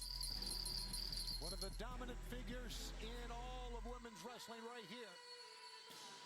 Joining them from Thessaloniki, Megan Bay. Take a look at that Collision singles record. Now, I know it's an 8-woman tag, but she has not had a blemish at 10-0 on Collision. As you can see, as we already mentioned, everyone barred from ringside, so no Penelope Ford here tonight. Who oftentimes lends more than a helping hand, sometimes a helping boot as well to the Megasus. It's a great point.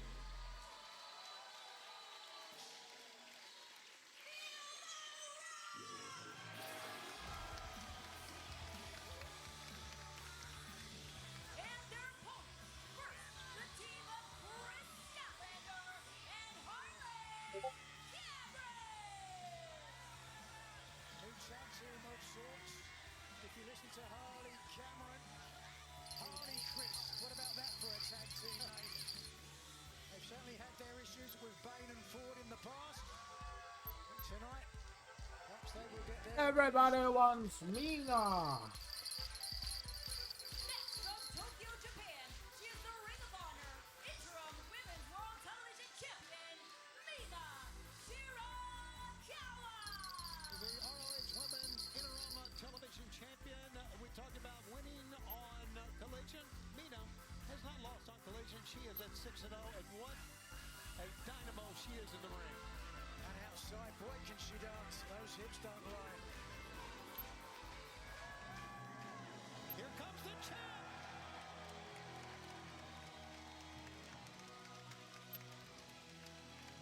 And from stage 7 at Warner Brothers Studios, she is the AEW Women's World Champion, Timeless Toni Storm. If anyone knows how to steal a scene, it is the Who queen the of the silver fuck screen. is that? Me? Toni Storm, Bonjour. Bonjour. timeless, her reign as AEW Women's Champion. How's it going today? May be Trying to get endless, this but fucking never wailing challenge catfish, but of the it just TBS keeps champion, jiggling my Mercedes balls. Moné. The forever Ring of Honor Women's Champion, Athena, Where will are be next to try to take the gold. Oh, you're over in that corner. I had more luck if you like turned to the left a little bit. And he is talking to Statlander and pointing. Well, I gotta follow the sound. It's gotta be loud. When Harley, Yeah, the big he doesn't have a sound long that history with when I found Statlander, it, as it we was know, like but on Wednesday he approached Harley the and Statlander and said, "Hey, we got you back." Yeah, it was over here, but Used to be best friends. and I keep getting jingles, but it won't bite. This past week, the Death Riders made it clear they would have. yeah, I think I caught mine like a bit more to the left, but this was like the general area that it was. The toxic spider wasting no time going after the women's world champion. I'd love to see Tekla get a title opportunity against Toni Storm. What a matchup that would be. Whoa! Big boot that time and Tekla goes down.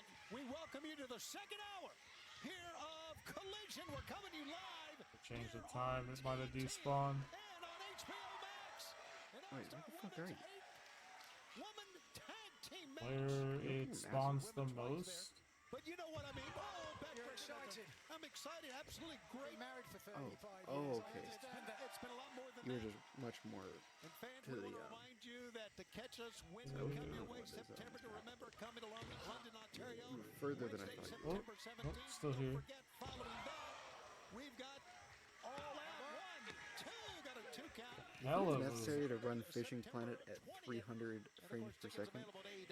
347 to be precise, and I don't choose that. September 24th for Dynamite. Events tickets on sale now. And Collision comes to Huntington, West Virginia. Our debut there Saturday, September 27th. That's 3 weeks. Look at that. No sheer Okay, Been so good it's wrestling. still over here. for the camera. Yeah. And tags will be made on both ends. So here comes Harley Cameron and Julia Hart, the former TBS champion. The camera feel the wrath. Cameron certainly gregarious. See something else. One of the more dynamic performers. Russian leg sweep. Here comes Statlander in. Right here. Look at this teamwork by Statlander and Harley Cameron. A little further. Harley Chris, great combination. 1, 2, got a 2 count. By the way, you mentioned Athena. Congratulations.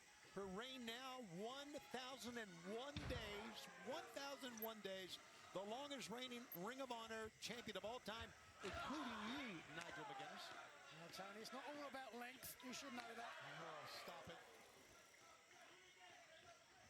And head first, tag is made, and here comes Amina Should be close enough. Telling you, as you know, there's no outside interference here, and that's because. Oh, look at the sling blade that time from Mina. Here's a cover here. 1, 2. It's been so physical in the women's division. There's been so much animosity between. Oh, look at this. We've seen Queen Amanada. We've seen her problems with, of course, with the Spider Tekla. And Queen has been barred from ringside here as well as Penelope. Here. Look at Bane. Wow. A decapitating clothesline. This match, 8-woman All-Star Tag Match continues. Stay with us. Yeah. No, he's over to my right now. He keeps fucking moving.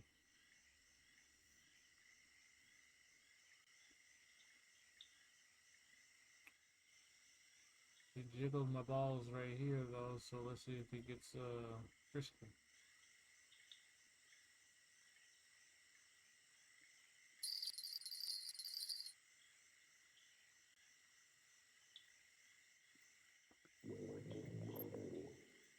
I hear you gurgling over there, brother. Just come get a slip of this rip right here.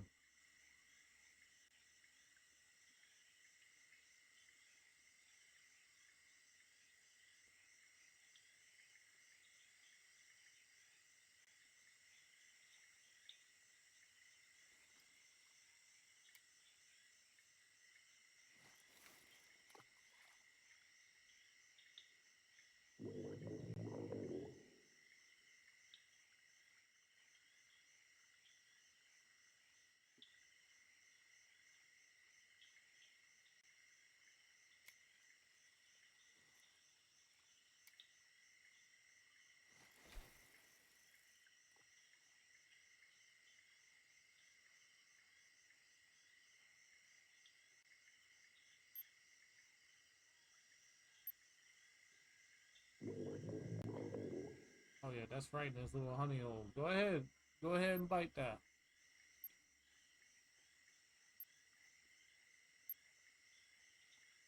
We know you're hungry, big boy.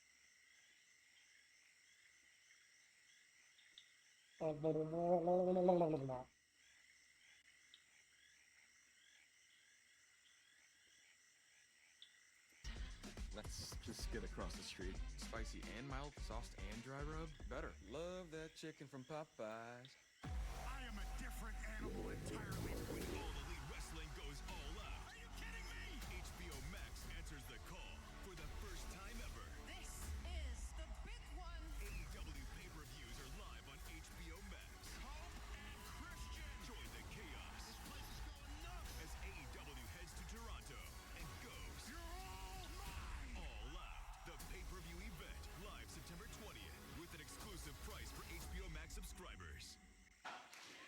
You're looking live at the legendary 2300 Arena here on Swanson in Philadelphia. Tony and Nigel with you on HBO Max and, of course, on TNT as we head 2 weeks away now from All Out. Ooh, big knee lift from Sky Blue. Julia Hart. One arm whip down. Standing moonsault. 1, 2. Bro, come on. What do you mean? He's taking... It's literally pulling the fucking... Bro. Got some claret out of the nose and certainly that has fired up How's it going? the wistful light. The triangle of Don't ask rhetorical questions. Julia had a 155-day reign as TBS champ, 7 title defenses. And now here's the double team. No, Nina holds her on. Kick to the midsection, taking on both ladies. Nina Shiratala, Cazadora. Oh, and then that's done too early. Okay. How about that combination DDT? Figure 4. Have you ever seen that? I did it a few times. Right now, Shirakawa not thinking about the past. She's thinking about the present. There's the chance. Tony Storm on Wednesday. She wants every woman in the locker room to step up to vie for the title. Who will her next opponent be? Now the fighting champion, Tony Storm, taking the fight to all 3 members of the Triangle of Madness. Back kick by Tekla. No, Tony Storm with a snap suplex out of that. There is no bigger star in this sport than Tony Storm. The big hip attack. Statlander is in. About to find out, you can't stop. Stat. A triple by Megan Bailey. I bet Sky Blue doing exactly that. Sky Blue with trying for the code blue, couldn't get it.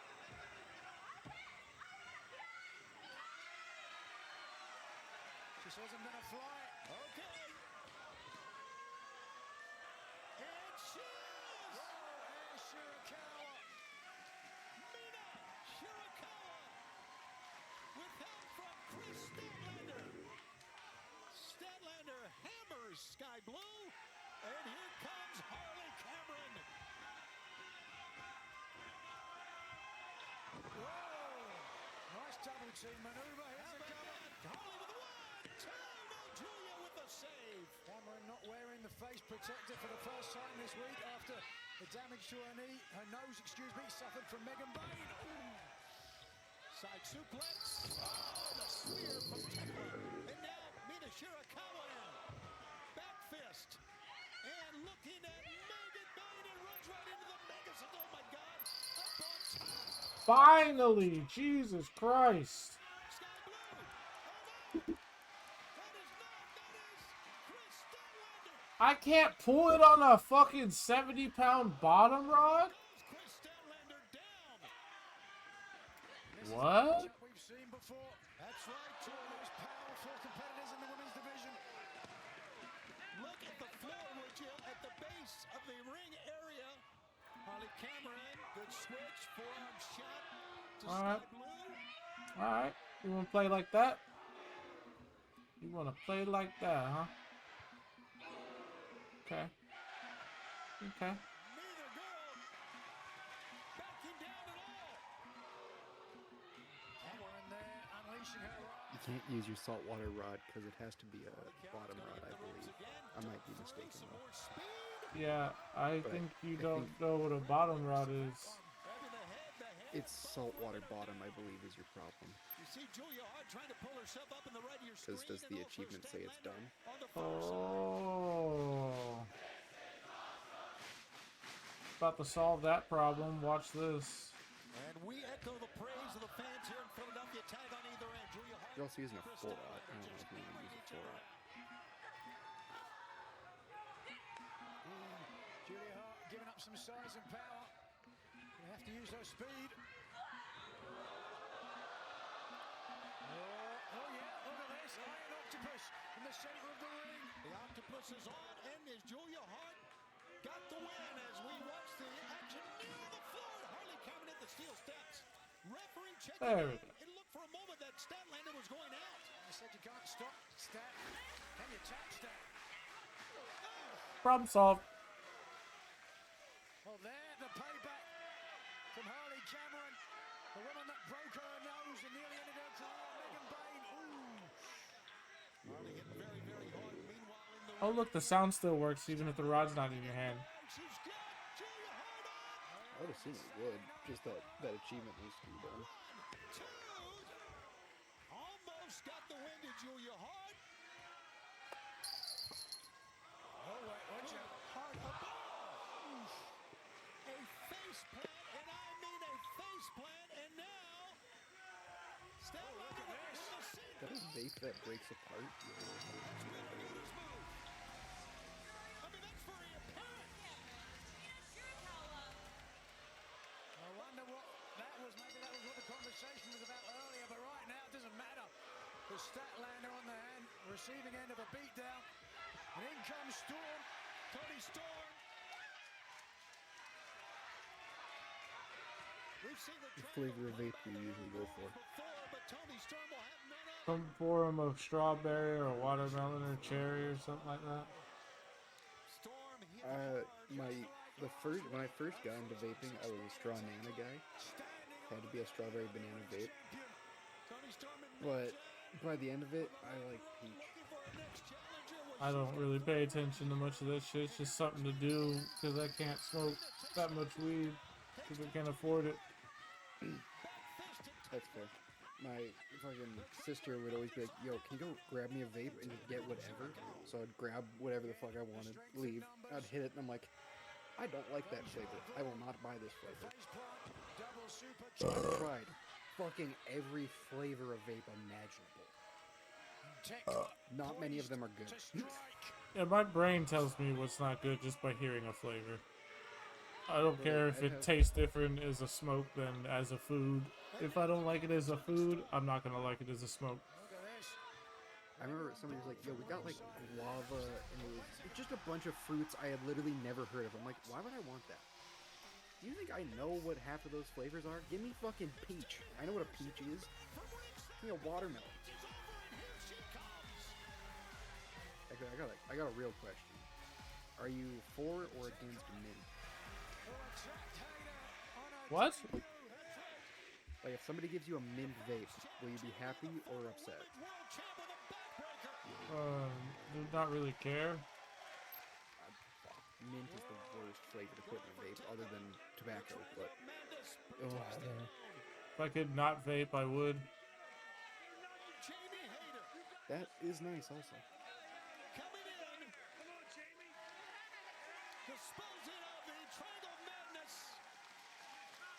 Also, cheers. Well, this is an interesting dynamic. All right, let's see what...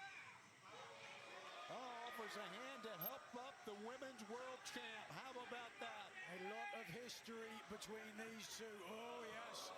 Tony Storm remembers it.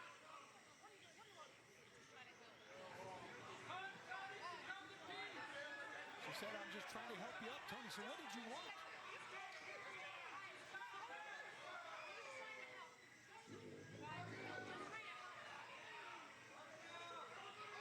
Let's not forget the injury that took Jamie Hayter out and cost her the title.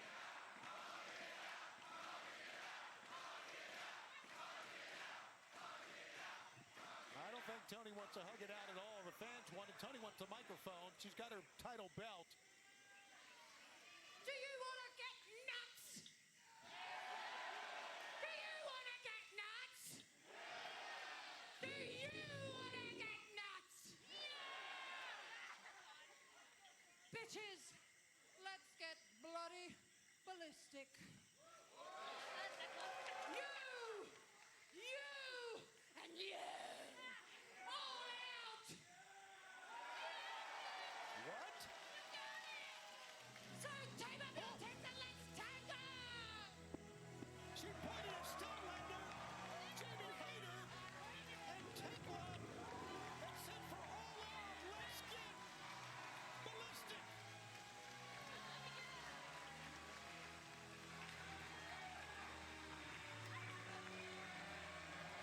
Wow! That you big bitch. When people talk about Ace Austin, they refer to me as the inevitable. Because when it comes to proving myself, to winning championships, to tackling my goals, it's not a matter of if, Where you at? it's a matter of when. Three-time World Tag Team Champ. One remember the Bullet Club in New Japan Pro Wrestling. It might have just despawned. And everything began. Yeah, I heard people were, myself included, were only having luck at like Creative, innovative, 10 to 2. wrestlers on the scene today. It's the main reason why I was recruited into one of the biggest. Oh, I just had luck all the way to 4 a.m. from 1. I just couldn't Yeah, I get saw it that to you were bite. having. Really, I saw you're having luck at 3, so I'm like, I'm not gonna say nothing. I'm just gonna keep watching them. Literally just hit 4 mid fucking gargle, and it seemed like it stopped gargling shorter than normal. Juice Robinson, as we all know, 2 out of the 4 members of the Bang Bang Gang are currently I'm gonna out change of it the to picture. tomorrow I think night. the thought on everyone's mind is, what exactly is your plan here? Yeah, fair question, Lexi. Me and Juice have been asking ourselves the same question for weeks now. It's like, literally, the Bang Bang Gang is trying to pick up the pieces. We lost Jay White, we lost my brother Colton, and I don't know about you, but I can't keep going out there week on end and saying guns up when the guns are really down. Well, you know what? These are real cute, but they gotta go. These gotta go. No more of this. They were fun, but in all seriousness, you know, we were dealt a pretty bad hand. But we got to play the cards we got. We have to. And we got to figure out what's next. So Simple that's as what we're that. gonna do. Simple as that. Let's get out of here.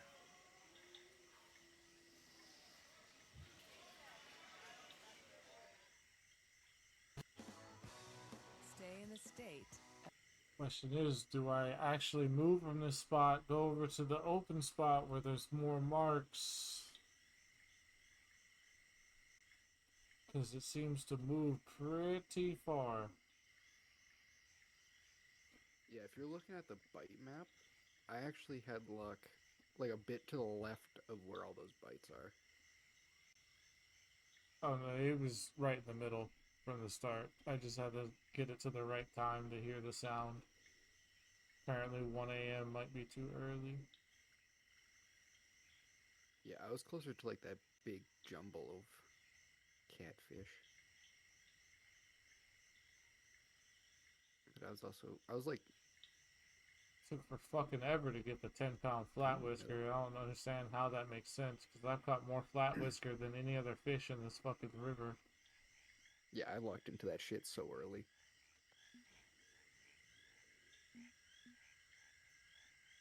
So, 2 a.m.?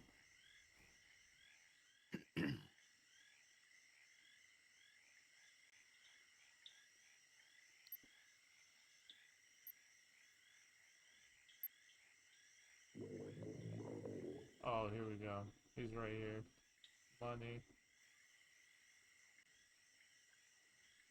Stop the boat. Yeet!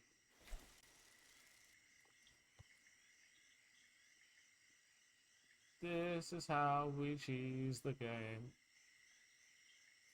This is how we cheese it. Fucking hate Cheez-Its. They fuck.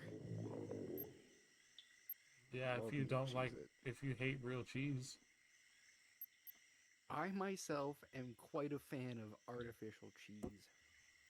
It's disgusting. Give me a slice of American with that powdery shit in KD. Yeah, you should. I'll eat a spoonful of Cheese Whiz. I don't give a fuck. You should play in traffic. I did as a kid. You should do a really good Frogger impersonation. We called it Pac-Man. You had to ride your bike down the center line until a car chased you off. I'm old enough that I played some dumb games outside too. Young enough that I played Minecraft for most of my childhood, but dumb enough that I did dumb shit too. Every kid needs a story about a game they played that was just utterly dumb.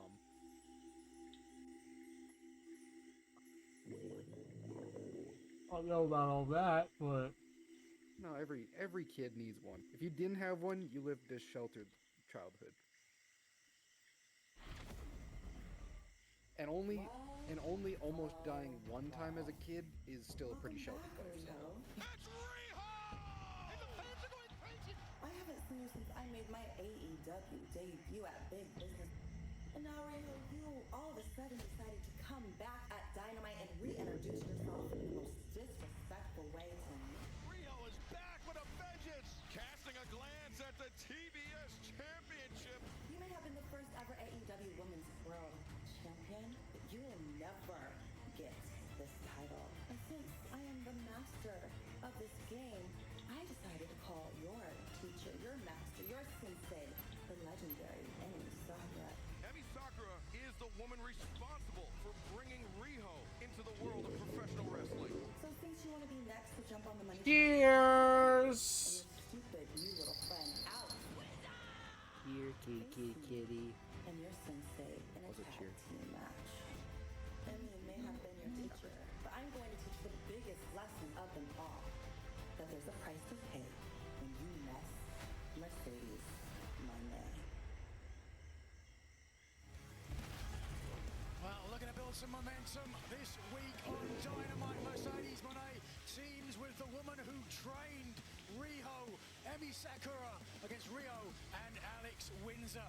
And of course, in 2 weeks from now, at All Out, the former AEW Women's Champion Rio will take on Mercedes Moné for the TBS Championship. Also, we heard earlier tonight, the challenge by John Moxley has been accepted by Darby Allin. These two men will clash in a coffin match. Okay. All-Out Toronto. All that still to come. Right now, standing by, Tony Schiavone. How about that men's coffin match? John Moxley, Darby Allin coming up in 2 weeks and All Out. But right now, let's bring in the TNT champion, Kyle Fletcher, and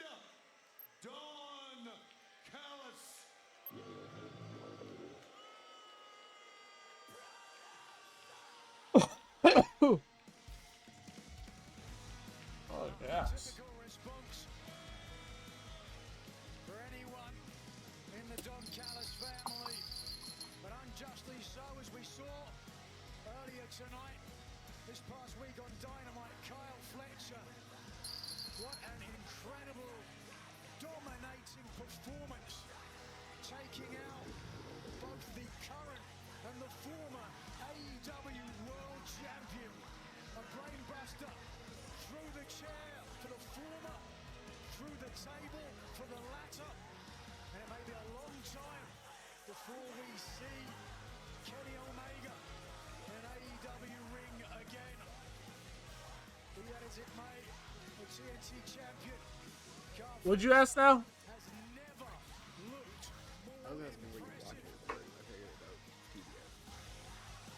AEW, baby.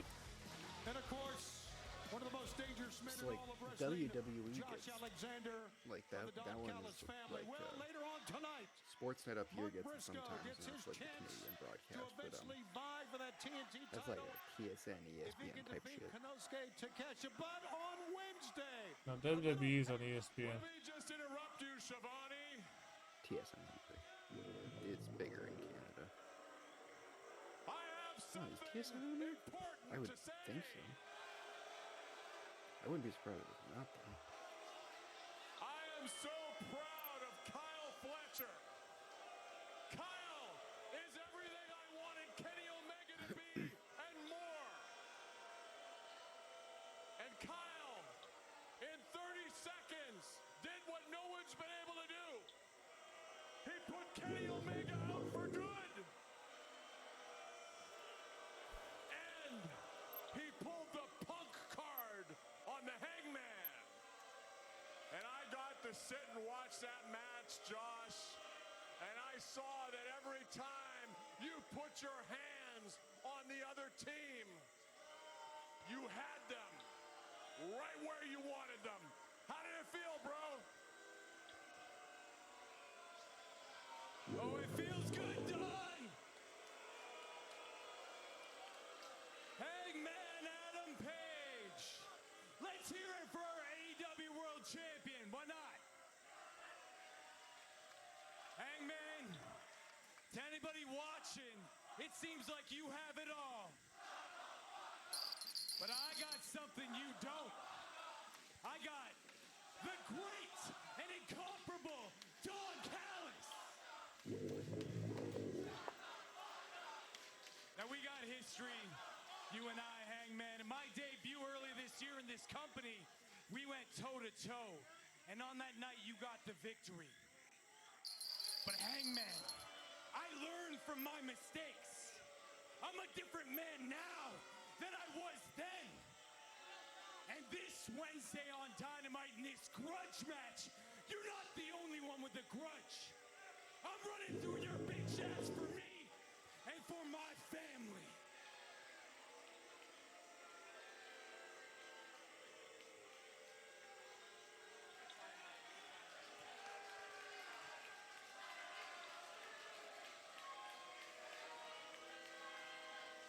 This past Wednesday was merely step one in bringing the AEW Men's World Championship back into the hands of the Don Callis family. Step two now, as we know, is Josh Alexander, the walking weapon, taking on Hangman this coming Wednesday.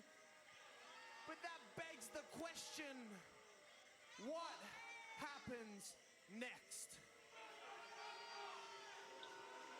Now we know that Mark Briscoe thinks he's next in line for a shot at my TNT championship.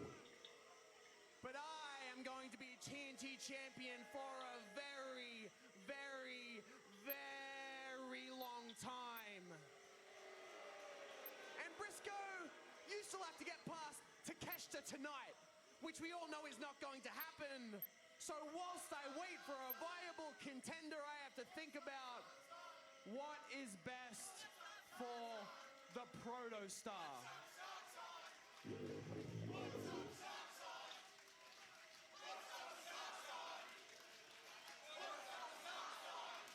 funny, very funny.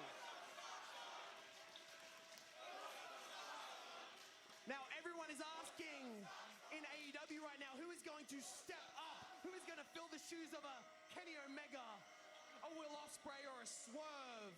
And the answer to that question is me. So if Josh Alexander is going to be so kind, my friend, as to leave me any scraps of the AEW World Champion, I cannot think of a better way to become the greatest TNT champion of all time than to simultaneously hold this and the AEW World Championship.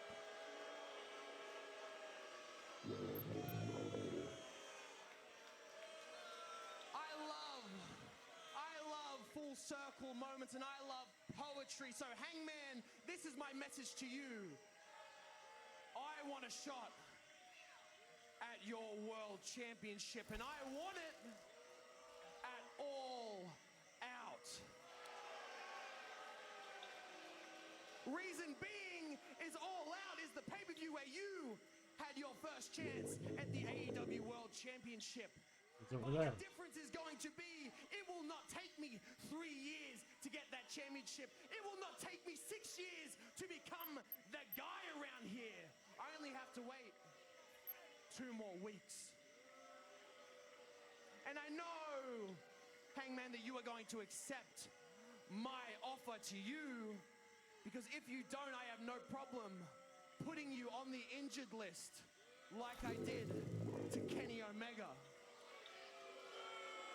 And then when they vacate that championship, I will pry it from your cold, dead hands. So either way you look at it, Hangman, you and everybody else will eventually have no choice but to say my full name. Kyle Fletcher, confident as ever tonight. It was last week on Collision, after Holloway added another victory to the longest undefeated streak on Collision, that the strange video after the match had the world talking. What was the cause of the glitch in the system?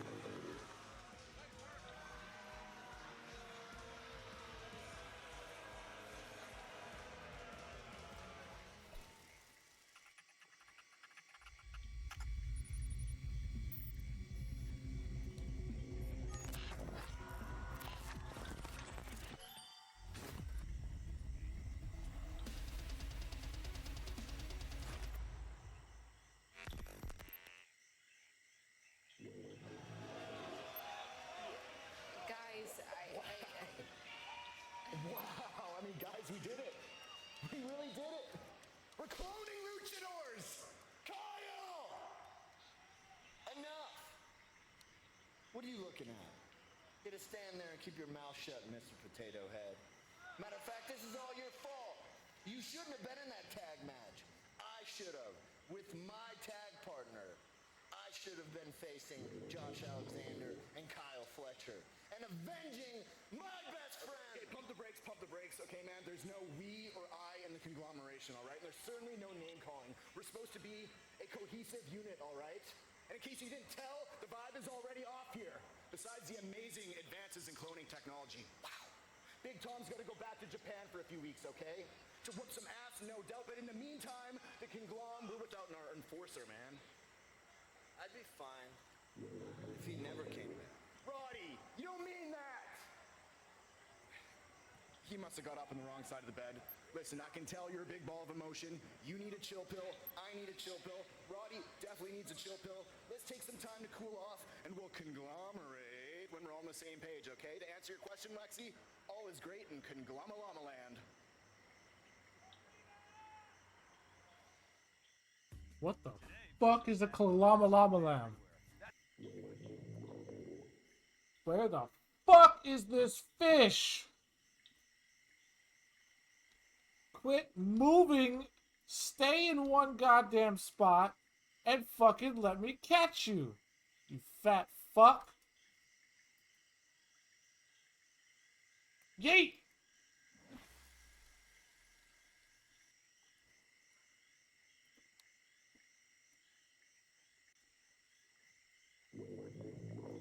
He's over here.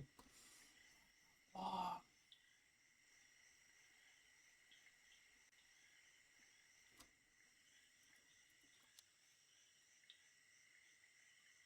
Yeah.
What the fuck?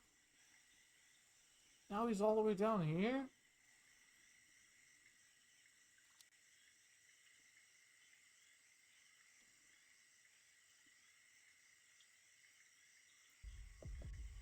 Show of force, inbound 30 seconds.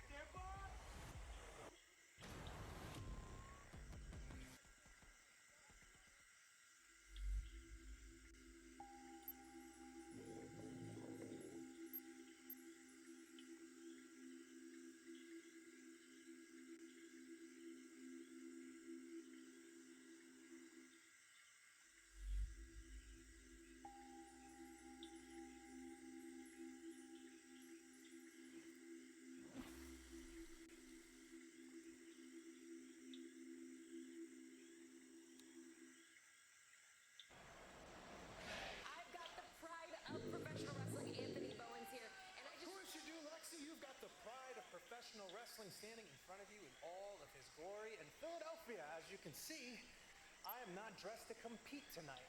That is because I was out being your pride last night in Los Angeles for the opening of Warner Brothers' new film, The Conjuring: The Last Rites. And as a matter of fact, your pride is going to be representing you next week in North Carolina for the Celebrity Home Run Derby. And I am in such a good mood. There's no Max Caster here. There's no Billy Gunn. So I'm going to hop in my car. I'm sorry, Lexi. I don't mean to interrupt. Jerry Lynn, you are not interrupting. Anthony, I have been a coach here from day one. And over the last 5 years, I've given you a lot of advice, and I would never take anything away from you. You're an incredible athlete. You're a great professional wrestler. You've been a trios champion. You've been a tag champion. But look at you now. You've gone from the top of the top to the bottom of the top. And I say this with all sincerity. I think it's time you take a good, long, hard look in the mirror and figure out what's missing.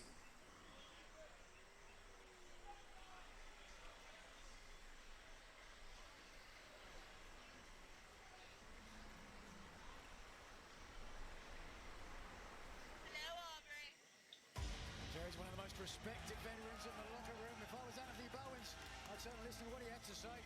Legendary performer right here in the 2300 arena. They were chanting Jerry Lynn's name. Typical old guy giving advice to people who don't want it. Collision main event is scheduled for one fall with a 30-minute time limit. Introducing first, accompanied by the walking weapon Josh Alexander from Osaka, Japan, weighing 232 pounds, the Nosuke Takeshita. Highly driven, very capable, Konosuke Takeshita here doing Don Callis' bidding for the evening. Well, take away some of the momentum of Mark Briscoe? He told Josh Alexander to go back in the locker room. He'll take care of this by himself. Yeah, that's what we do. We support each other. We give each other the night off when we're not needed. That's why it's a family, Tony. Reach for the sky, boy. Allison Alexander, great tag team in their own right. As Mark Briscoe and his late brother Johnny. From Sandy Ford, Delaware, weighing 229 pounds, Mark Briscoe! You know the best thing about Mark Briscoe is he doesn't need entrance music. I can smell him from about a block away. There is that, certainly. Briscoe, not known for his hygiene at the best of times. Sometimes he sleeps in the chicken farm. That's where he got the nickname. You make this stuff up. Here we go. Fans, a win by Mark Briscoe. And obviously it's not going to be very, very easy at all against the G1 Climax champion, Konosuke Takeshita.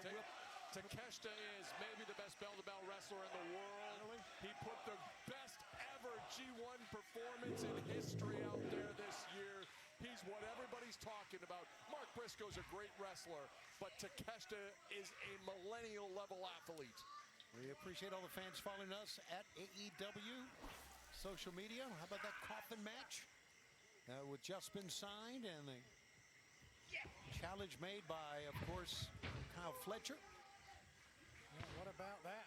Carl Fletcher, you think if he could add the AEW World title to the TNT title, the Crown Prince would have his gold, have his throne, and his crown. Drop toe hold. I don't think there's ever been anybody like Kyle Fletcher. Wow, how about professional wrestling? That young and that talented and that driven, and he makes it look easy. And this matchup, so much on the line. Takeshita now tells him to back up. And instead of a collar elbow type, he rakes the eyes, drives his fingers into the eyes of Mark Briscoe. Briscoe down, coming, firing back. And fans, this matchup, of course, as you know, chance to go for the TNT title continues. Stay with us on Collision. Let's talk about the elephant in the room, if you will. Okay, let's talk about it. Go ahead. The Alpha. Don, you said everybody's talking about the Alpha, as was Kazuchika Okada, a man who many people have said the greatest tournament wrestler of all time. Perhaps understandable tension. Sitting in one spot doesn't matter either. He just keeps moving. Let's kick things off, shall we? It's time we had some fun.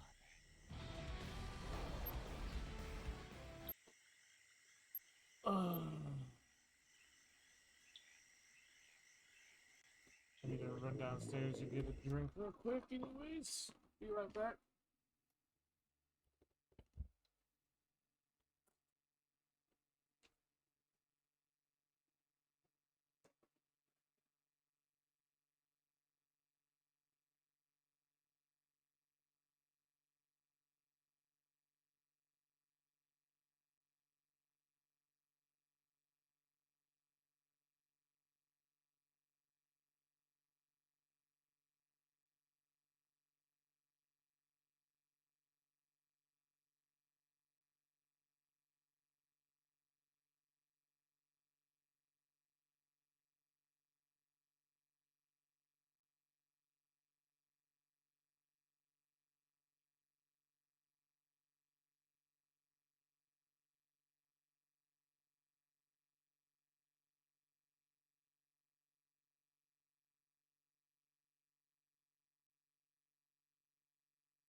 Oh yes.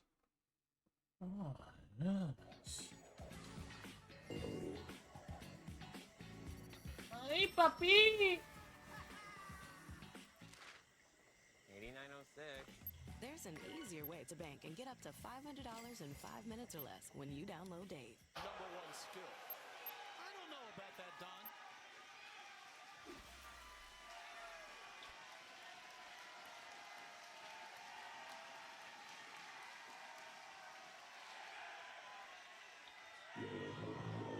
We're taking a look. Oh, a forearm shot by Takeshita at the 2300 arena and collision. And those calcified forearms from all the striking in Japan that he did coming up in wrestling took out the shin of Mark Briscoe. It's a great call, and then Might be some calcification to his head as well. I believe so. You hear the impact, the skull of Briscoe slamming into the ringside mat. On the far side, right in front of the fans here in Philadelphia. Takeshita could have tried a cover that time, but look at this. Rear chin lock. Bro, am I supposed to like just constantly cast in different spots? Like, what is this shit? I don't believe that at all. Fans are getting behind Mark Briscoe. We remind you, we're coming to the Hard Rock live at Seminole Hard Rock in Hollywood for our 6-year anniversary of Dynamite. Wednesday, October 1st, and Lakeland, Florida, the very next night for Collision. Thursday, October 2nd, as Mark Briscoe's managed to come back here. Caught him in the face. Jacksonville, our homecoming on Tuesday, October 7th of Dynamite Title Tuesday. That's right, Tuesday, October 7th, and Wednesday, October 8th. Collision homecoming in Jacksonville. Danish Place tickets at AEWTIX.com. The fans behind Mark Briscoe trying to rally him to get a TNT title shot. Forearm shot. Here comes Briscoe trying to mount. I'm just gonna fucking sit here in this one spot. Fuck it. Takeshita back in the corner. Well, if Don, and it is an if. Oh, see a cover. Brainbuster, 1, 2. Great fisherman buster there, Nigel. Yeah, indeed. Good execution. A deep hook of the leg, forcing Takesh to expend more energy to kick out. But if Mark Briscoe is able to pick up a victory here against the Alpha, who's next in line, or is it straight for the TNT title? Oh, I'm not going to divulge that here with all due respect. I like to surprise people. Surprise people. Always keep yourself one step ahead of the game. That's a smart move. Briscoe stumbled after that. Pick up. Wow. 1, 2. Very close. Very awkward landing for Briscoe there. Landing, as you can see, more on the left shoulder rather than flat. Just watch the way that he lands. A very awkward landing here. Oh, yeah, it's a great call. Immediately grabbing at the back of his neck. Nothing across the shoulders, however, to keep Briscoe down. Unless you knock a man out, you can't pin him unless you get some weight on his shoulders. Fans rallying behind Mark Briscoe here. Stop, pick up. Tried to pick Takeshita up. He's just too strong. Get him away from us. Takeshita goes.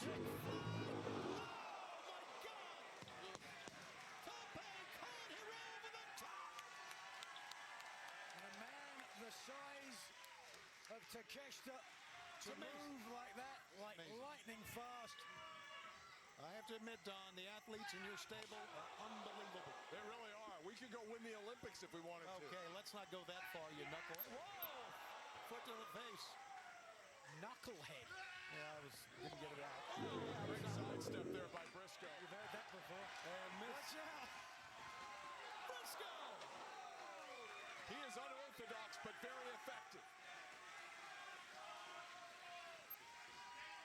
Perfect execution of a blockbuster from the apron of the ring. Briscoe can't beat the man on the outside other than the count out, and I don't see Takeshita staying out for the count now. Aubrey Edwards checking in, as you saw with Takeshita, now with Mark Briscoe. What is this? Telling Mark Briscoe to get in the ring, but Mark Briscoe holding on to the standard of the roof here at the 2300 arena. What it must Just blub your way to my fucking hook, bitch. He's here with his late brother Jay. He must really feel I'm not chasing your ass around this lake. Mark Briscoe.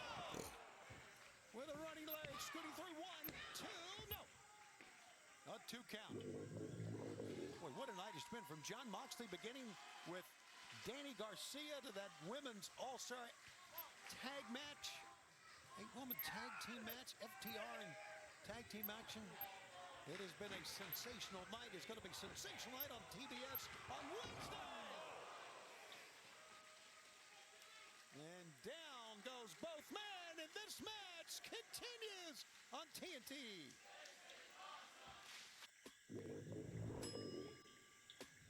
I think you'll like what I just sent you. If it's how to catch this fish, then yes. No, 'cause I don't think fucking Soup would post on Instagram.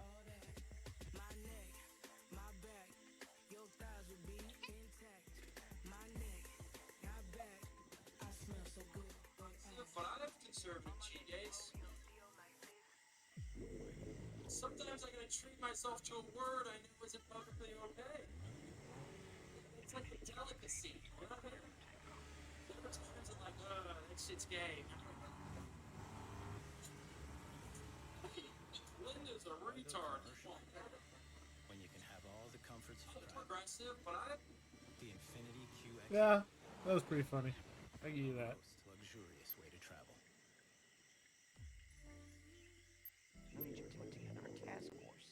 You haven't slept for 10 years. Which bed are you sleeping in? The last bed will make you sleep like a baby. Find this crew before turf war escalates. Here you have to sleep with the second person who appears when you click on share and then on more. This is where it begins. A blank canvas. Where we're free to create from what is, not what was. Welcome to Genesis.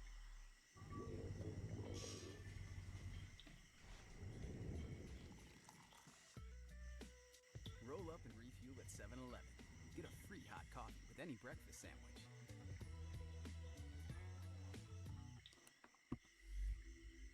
Ready and monster fish. No? Okay.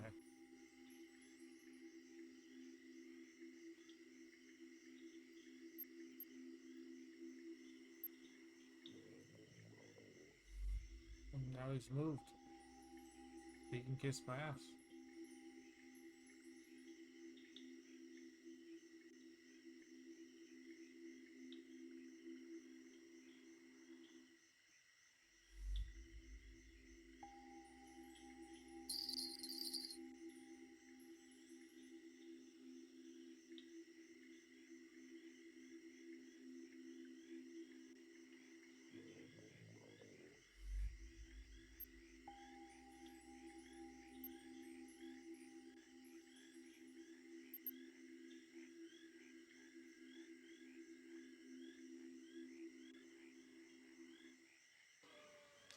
We have taken our last break. We are staying with this match as long as it takes here on HBO Max and on TNT. Tony, Nigel, Don Callis with you for this match so important for Mark Briscoe to get a TNT title shot. Death Valley drop. Briscoe's going up top. You know he feels he's got Takeshita in line for a line. Taking a long time though. Yep. Takeshita prone. Mark Briscoe up. Takeshita up. Boom! Right on the jaw. That had Don Callis almost out of his seat that time. Oh, wait a second. Look at this. What in the world do we have here? Oh! Sunset powerbomb. Sunset powerbomb. It's the great call, Nigel. You're right. And now, second time. Mark Briscoe up. Oh, my goodness. The knees got up, but it hurt the left knee of Takeshita, but still it prevented the froggy bow. Might have broken the forearm as well of Briscoe. What a night it's been, and what a night it's going to be next week as we wrap up our residency here at Next Week here on Dynamite Live on TBS. Just signed by Tony Khan, Ricochet, Sheldon Benjamin of the Hurt Syndicate one-on-one. How about that? Wow, a dream match. Okay. Sheldon Benjamin and Ricochet. Mercedes Moné, Emi Sakura against Riho and Alex Windsor. Oh, my God. Alexander and the world champion Hangman Adam Page. All next Wednesday, live on TBS. Oh, he just killed Mark Briscoe.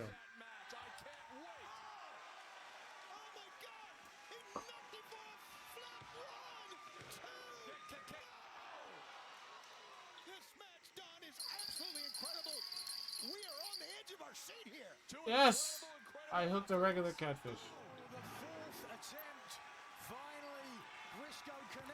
Kiss my ass. It's a silver croaker. Fuck off.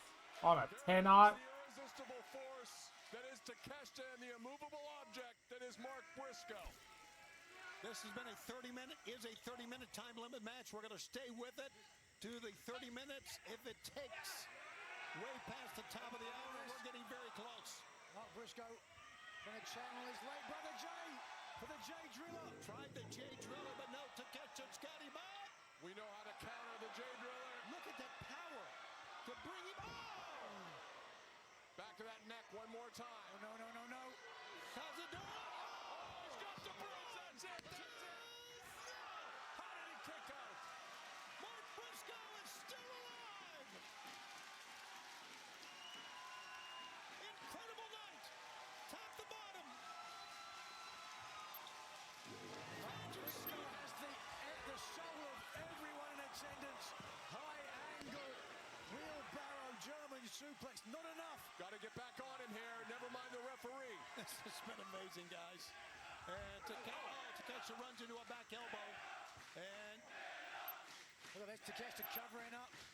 Knows the strength of those elbows. Knockout capabilities. over the top. Briscoe blocked. Oh, palm strike in the side of the head.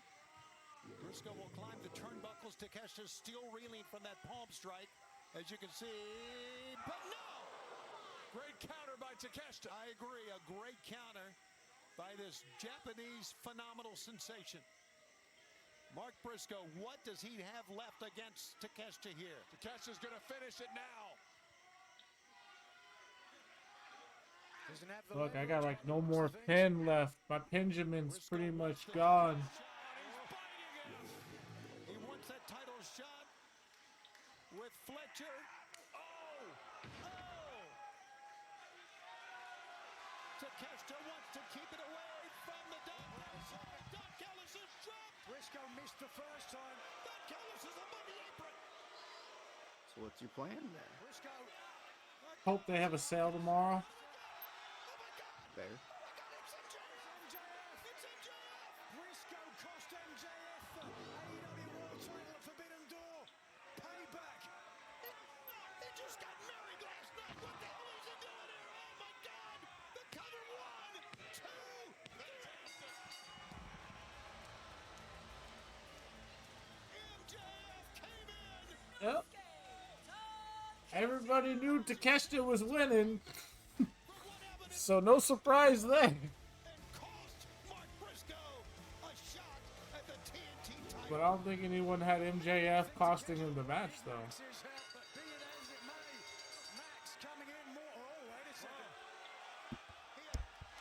Takeshita had sent Josh Alexander back. He wanted a one-on-one match.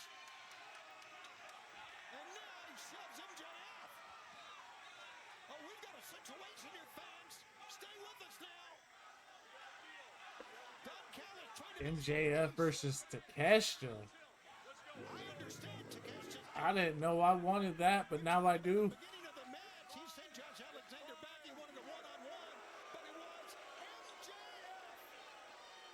Still only one winner in our main event. Mark Briscoe, MJF going out in the ring. Both men have cost each other big opportunities. And if revenge is a dish best served cold, this one is white hot. You're not getting it. Security is coming in the ring, understandably so, to try to separate these two men. Referees have come in as well. He hooked something. It looks like a regular cat. It's a trophy rip, so get the fuck out of here. I'm tired of it. Get your fat ass, bro. Hatred runs deep, right? Well, he hates Mark Briscoe more than he loves his wife. And MJF standing in the entranceway. No.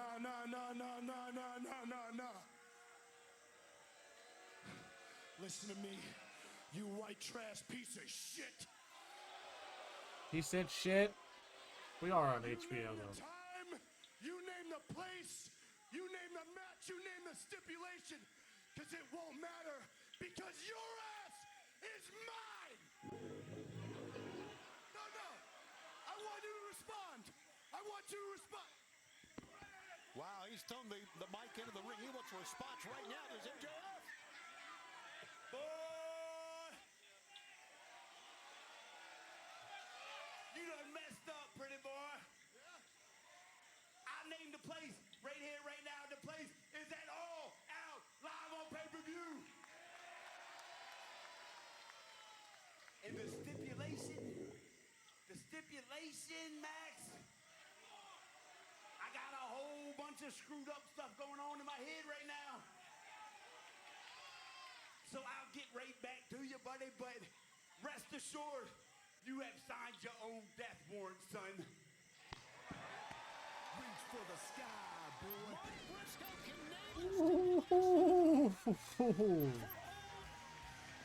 MJF, Mark Briscoe in a definitely not regular match. That will be bloody. That's going to be bloody. There's going to be lots of blood on that one. No questions about that.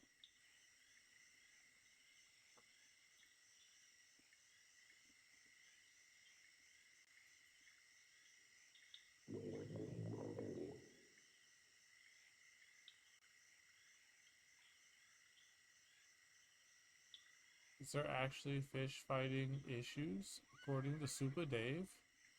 Welcome back, folks, to Fishing Planet. I'm Super Dave, and today we have a little bit of a different video. One I was hoping not to do, but we are going to do it. Alright, I will be sending this into Fishing Planet video. One I was hoping not to. I'm Super Dave, and today we have a little bit of a different video. One I was hoping not to. Wait, what? Welcome back, folks, to Fishing Planet. Well, he's reeling on 0%. What does he expect? This is going to be a negative video. This is going to continue as Alright, always. let's watch. Not going down a negativity rabbit hole, okay? Because some people just complain all the time. It doesn't matter what Fishing Planet could do. They could literally save a plane full of people, and people will still say they could have saved 2 planes full of people. That being said, alright, I am not a person that gets crazy. I am a very fact-based person. I try to leave emotions out of videos and how I fish, and this is going to be no different. I'm just going to state the opinion or the facts of what happened a few times to me, and maybe put a tiny little opinion in it, but I don't think, in my opinion, this is an intended mechanic of Fishing Planet. And I am an experienced fisherman. Obviously, just in case you're new to the channel, I have done, I don't know, 3,000 or 4,000 videos on this game. I've caught a bunch of fish. I've won tournaments, the monthly tournaments, comps, caught all the fish in the game, blah, blah, blah. I'm experienced, right? This isn't somebody that is claiming now perch are nerfed, okay, or something crazy, or you gotta stand on a, on a right foot on Sunday to catch a certain fish while praying or something, okay? That's not what this is, alright? I've had a few fish fights, guys. They've only been 3 particular fish that this has happened to. One, or most commonly, and other people have had this issue too, the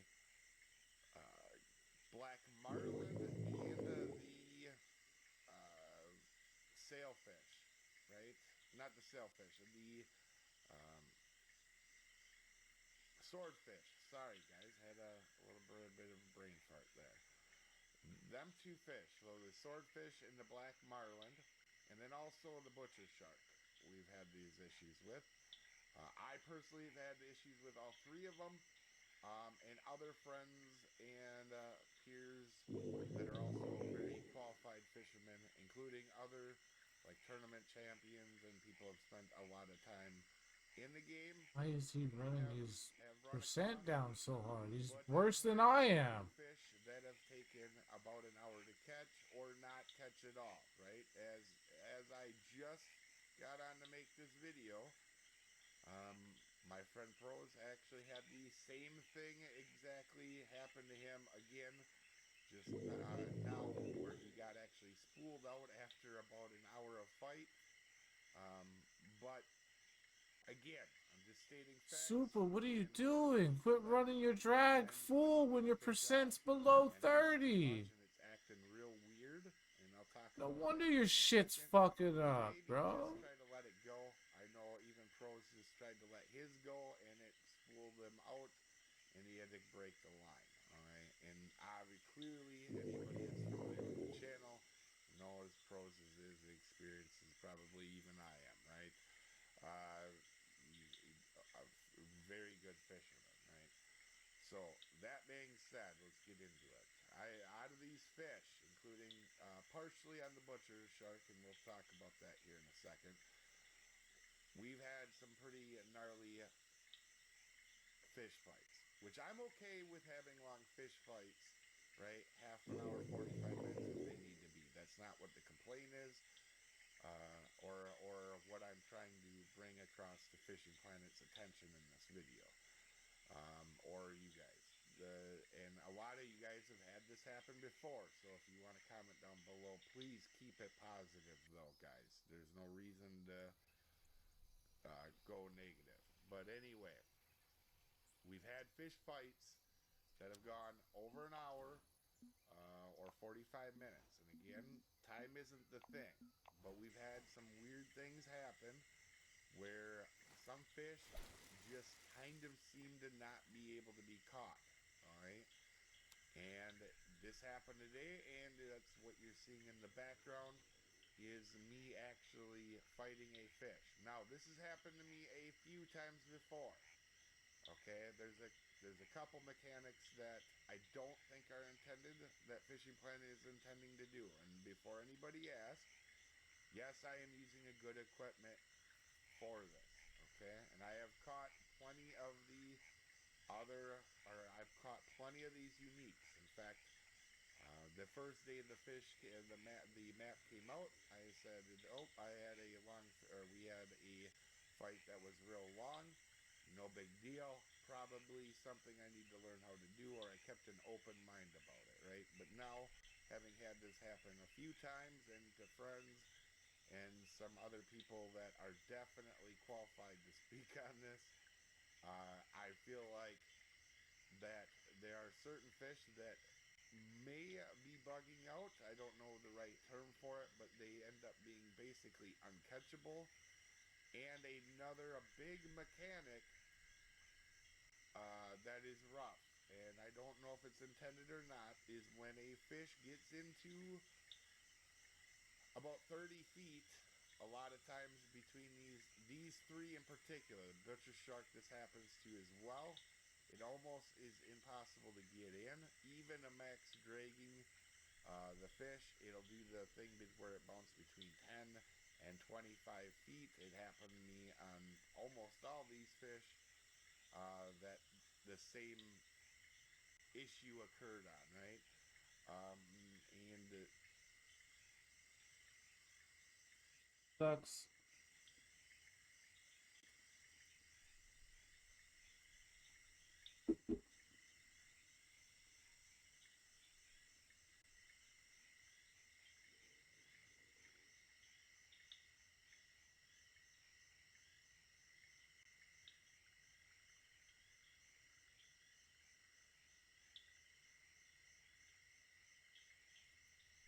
I've been playing Pokemon games since before I could read, and despite the franchise slogan being "Gotta catch 'em all," I have failed to do so in every game they've put out. But that's all going to change, because in today's video, I'm going to finally make Professor Oak proud by 100%ing Pokemon Yellow. We'll have to collect all 8 badges, become the champion, and of course, register all 151 Pokemon into our Pokedex. But to be faithful to the slogan, I'm going to catch all 151 Pokemon and complete what's known as a living dex. This means we can't just evolve a single Caterpie and be done with it. We have to have a Caterpie, Metapod, and Butterfree all in the PC box. How hard can it be? After spawning into our house in Pallet Town, we make our way to Professor Oak's lab where we can get our first Pokemon. And since this is my first time playing Gen 1, I quickly noticed that Pikachu sounds different in this game. Oh god. After delivering Oak's parcel, we obtained our Pokedex and the ability to purchase Pokeballs. So it was time to start chipping away at some of those entries. There's just a handful of Pokemon available before Viridian Forest, and they're all quite easy to catch. I caught Rattata, Pidgey, and both Nidorans on Route 2, and then made my way to Route 22 to search for Mankey and Spearow. The Nidoran back sprites are crazy. They look like little Ow! Seriously, what is up with this game and its deafening sound effects? After catching Mankey and Spearow, I decided to catch the extra Pokemon for the living dex later because I was beginning to run low on Pokeballs. Now, for those unaware, Pokemon Yellow was created to be more in line with the anime. As such, our starter Pikachu cannot evolve, but even if it could, it would require an evolution stone. So it didn't make much sense to keep it on a team and steal valuable EXP from other party members. As much as it pains me to say this, we're going to have to bench a starter. Yeah, on second thought, I have no regrets. Viridian Forest just adds Caterpie line because for some odd reason, Weedle's line was left out of this game. So after catching Caterpie and Metapod and clearing out every trainer for the XP and money, we're ready for our first gym badge. Or at least we would be if not for an extra challenge that I decided to tack onto this video. In addition to completing the Pokedex, I decided to attempt what's known as the Professor Oak Challenge. For those unfamiliar, this challenge requires you to catch and evolve every Pokemon that is available to you before every gym. So what we're going to do is just EXP grind in Viridian Forest until we have done every single entry. I decided to get the most difficult Pokemon out of the way first and started EXP grinding my Pidgey. We have to get this thing all the way to level 36 before we're allowed to proceed. So what would normally take a good hour or two in a regular playthrough is going to take much longer because we have to get there off of grinding level 4 Caterpie in Viridian Forest. Thankfully, to prevent us from going completely insane, within Viridian Forest, there's a small chance for a Pidgeotto to spawn, which gives up to 5 times the amount of EXP I'd get from other spawns. I decided to catch this first one, as it will save me the trouble of having to evolve an extra Pidgey for the living dex. But when I say small chance, I really mean it. This Pidgeotto has just a 1% encounter rate, which made it excruciatingly painful when I didn't realize I ran out of PP before this encounter. Okay, we are an hour and a half in. We have a first evolution as a Pidgeotto. In terms of level, we are halfway to getting a Pidgeotto, but in terms of time, we are nowhere close. I massively underestimated just how long this would take. 8.5 hours just to evolve a Pidgeot before Brock? Bro, fuck that. Pidgeotto is now evolving. In the time it took to get this Pokemon Pidgeot, sucks. a Pokemon Yellow speedrunner could have beaten the game 3.5 times over. So, yeah, that's one down. On to the next Well, one. this dude's doing 100% run of Yellow, right? But he's also tacked on the Professor Oak challenge. And not only is he doing 100%, but he wants it to be a living dex. So he's gonna have caught every Pokemon you could physically catch, and then evolve any Pokemon that need to evolve, and then stop certain evolutions just to have that stage in the box. But he's doing it for every Pokemon you can get before each gym. And he boxed the Pikachu off rip. Which was like the most depressing thing I've ever seen, was somebody boxing the Pikachu. 8 evolution. It still took 5 hours to get, but not as bad as the Pidgeot. From there we had both Nidorans evolve at 16, thank god these require evolution stones for the final forms, Metapod evolved to the very much appreciated level 10, and Rattata at Wrestling level over? 20, What the fuck? which just left... Oh yeah, it's been over. Alright. I was like, what the fuck are you doing if you're not doing wrestling? I am free. Trying to in catch this fucking fish. stupid forest. This is our last evolution. We're gonna This get dude this spent up. 20 hours And we are just about evolving Pokemon before fighting Brock. Now that the Viridian Forest population has been sufficiently called, we Yeah, will that's the actually joys start of to old play Viridian. Pokemon. But If you before want taking to on the gym, I get decided good to in take those a brief bitches pit early, you stop gotta to go. stomp a rival's ego into the ground. In hindsight, I probably should have used this free XP, but honestly, it was worth it. With the cash taken from a rival, I bought a couple more Pokeballs to catch the remaining Pokemon for our living decks, and then made my way to the gym. Oh, I've been waiting so long for this. Here we go, Brock. Now, normally, Flying type is the last thing I'd bring into this gym battle. However, we're level 36, so I don't think we really have to worry about that.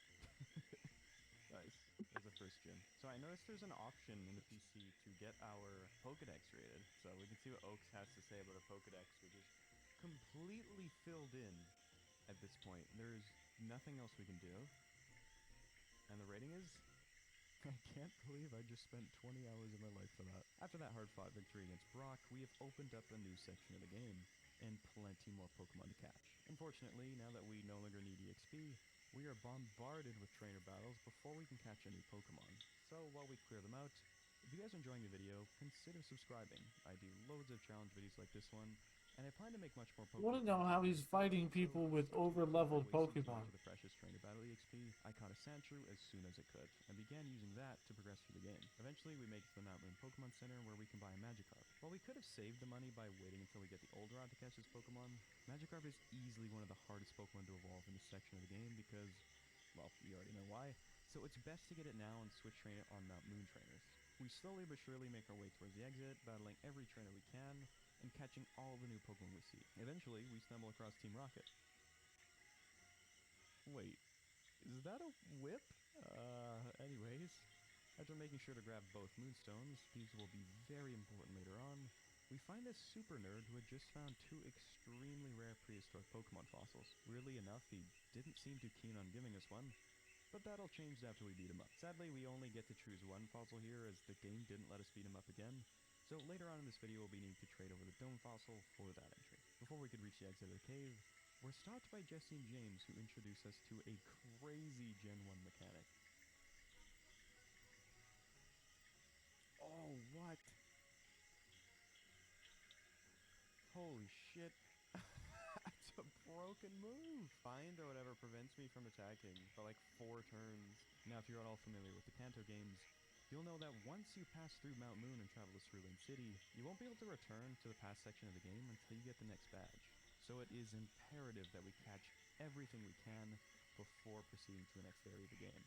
If not, we will fail the Professor Oak challenge. By this point, I had already caught both Zubats and Geodudes, so we just needed 2 Paras and 2 Clefairy. Clefairy is at best a 10% encounter rate, so it took a little while to find, but once we did, it wasn't too much trouble to catch. But again, we're doing a living dex, so we need more than just one. And unfortunately, the second one caused us some trouble. At this point, I only had 3 Pokeballs remaining, which is just barely enough for the remaining Mount Moon targets, assuming everything catches with the first ball. Okay, so that's off the table, but at least we can get this last Clefairy, because this is the much rarer spawn. So despite having already battled our way through Mount Moon, we had to make the long trek back all the way to Pewter City. And this dude is extending his playthrough on this shit. Paris before eventually finding another Clefairy. What? Pokemon box is full. Can't use that item. Oh my god. I gotta go fucking back out again. In Generation 1, rather than just placing the newly acquired Pokemon into the box if the current one is full, it prevents you from throwing the ball until you manually select a new box, which can only be done at the Pokemon Center. Thankfully, just about all that could go wrong already has, so I was finally able to pick up the last Clefairy in Paris and proceed to Cerulean City. Once there, it seemed that our rival didn't get the memo last time, so I gave him a quick refresher before working my way through the Mega Bridge Gauntlet. So I believe you actually get a Charmander here. Yeah, in Pokemon Yellow, you can get all 3 of the original Kanto starters, which is really cool, though that does add another level 36 evolution to this badge, but I'm trying not to think about that right now. We fight our way to Bill, and in exchange for turning him back to a human, we receive a ticket for the SSN. So I caught the remaining Pokemon north of Cerulean before making my way down to Vermilion City. On Route 5, we now had both Abra and Jigglypuff to catch. While Puff was a 10% spawn, it wasn't too hard to catch. But as you all know, catching Abra can be a pain as you only get one chance before it teleports away. At this stage of the game, regular Pokeballs are still our best option, so this part was pretty painful. Especially because we need 3 of them for the living dex. So I spent a good 40 minutes searching for Abra running in the grass. Wait, no, walking in the grass. I forgot to mention Kanto hadn't quite invented running shoes in Gen 1, so we're stuck walking until we get the bike. On the plus side, I was able to evolve my Sandshrew off of all the random spawns before catching my 3rd Abra. We then make our way through Vermilion towards Diglett Cave to catch, well, Diglett, but also Dugtrio, as there's a 5% chance for that to show up instead. From there we head east to Route 11, where just Drowsy is introduced. With that, it was officially time to start the dreaded EXP grind. Fortunately, this time around we don't have to do so off of Caterpie and Pidgeys. There we go. This is the highest level Pokemon we have to get in this section, and it was not bad at all. However, unlike the Verdant Forest grind, there are a ton of evolutions to get through. We have Drowsy to Hypno, Paris to Parasect, Otters to Gloom, Bellsprout to Weepinbell, Abra to Kadabra, Geodude to Graveler, Zubat to Golbat, and Venonat to Venomoth. Not to mention all the evolutions that we had to do twice for the living dex. At this point, we're getting extremely close to matching our time for the first badge, and we're still not quite done yet. Now, I think it's this house? So if we talk to her, we can get a Bulbasaur. I think.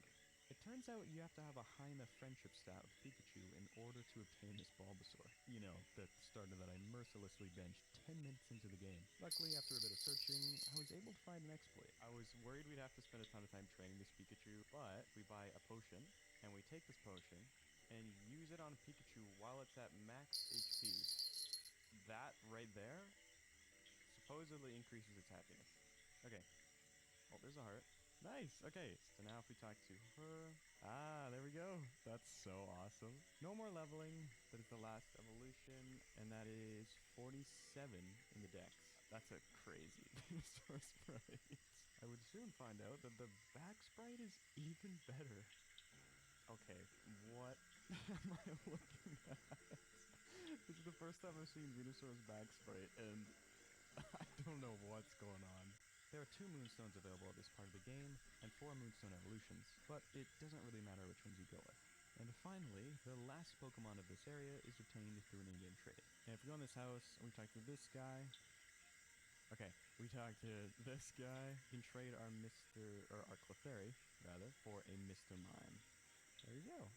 And normally, this is where you would see the Professor Oak challenge continue to the next area. However, because I'm going for the living dex, I decided to also complete trade evolutions as soon as they became available to us. So I traded a Graveler and Kadabra back and forth to get ourselves those evolutions. With that, we have just 99 more Pokemon to register, after 40 hours of play. Before leaving Vermilion City, I got the bike voucher, and received the Cut HM from the captain of the SSN in exchange for... I don't want to talk about it. After just about 41 hours, we can get our second badge. So, I'm hoping, again, it will get easier, but... Dude has played 2 fucking days worth of Pokemon and is not even finished badge 2. A lot of Pokemon coming up. With the Cascade badge, we can now use Cut outside of battle, which is where Kanto really differs from other generations. With this 1HM, we can now access nearly the entire map, which means we have a lot of Pokemon to catch. As such, I decided to start using this guide made by Mulax to help me keep track of the new Pokemon. If you guys would like to try the Professor Oak challenge for yourselves, I highly recommend checking this guide out. Things start off pretty slow as we travel east of Cerulean City, just a ton of trainer battles that we don't at all need right now because everything is fully evolved. That is, until this patch of grass north of Rock Tunnel where we can find Magnemite and Machop in the grass. So I just went to Rock Tunnel, and I saw this screen, and I thought the game was still loading in until I moved, but that's just what it looks like in Gen 1. You cannot see anything. There's no little bubble around it. Even the menu's grayed out. Good thing I brought Flash. Surprisingly, Onyx is the only new entry in this entire cave, so after grabbing one and battling all the trainers, I made it to Lavender Town where I stopped for the night. When I woke up the next day, I booted up the game to continue the challenge, but was greeted with some bad news. Okay, so I'm just over 40 hours into this Professor Oak challenge, and I went to go continue working on it, and new game. So the save file has been deleted. Back in Gens 1 and 2, the save file was tied directly to the cell battery within the carts, so when that battery dies, so does your save file. These batteries last years and years, so for it to die halfway through this challenge was incredibly unlucky. However, because I'd known this was a possibility, as unlikely as it is, after each session I would back up my save file. So what could have been disastrous was just a minor nuisance, because all I had to do was open up the cart and solder in a brand new battery. That's crazy. My dude did 2 days worth of playing just for the battery in the fucking game card to die and erase his save.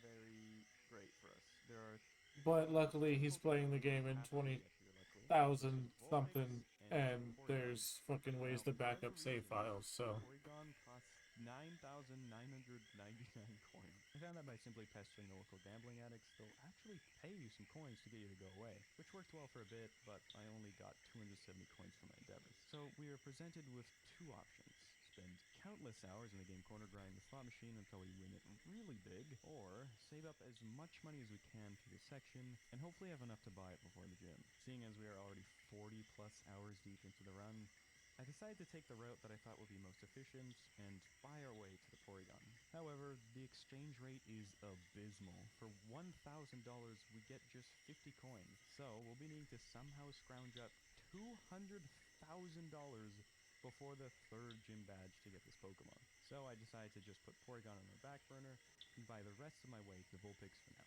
Before we leave Celadon, we can purchase some evolution stones from the department store. 2 leaf stones and 2 fire stones.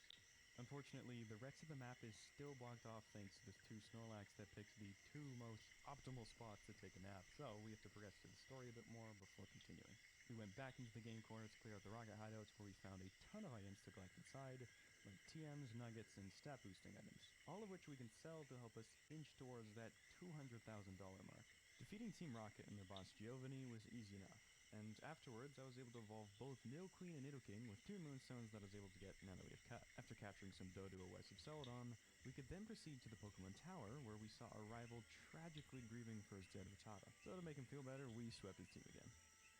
Inside the tower, we can catch Ghastly, Cubone, and Haunter, and also receive the Pokeflute from Mr. Fuji as a reward for saving him from Team Rocket. Just gotta make room real quick. There's another fun little Gen 1 quirk for ya.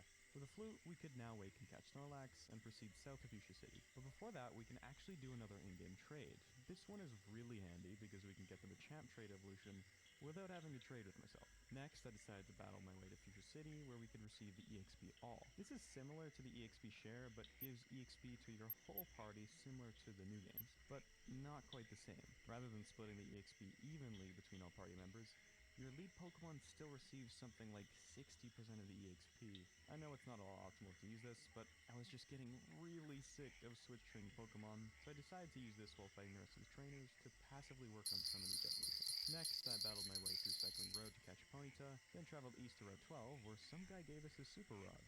With the help of his rod, I could fish several new Pokemon. I have now given up on this monster for the night. A ton of time on XP grinding, and after catching... They don't want me to get it. I understand. I spent 4 hours going for this fucking catfish just to fucking get skunked by the monster.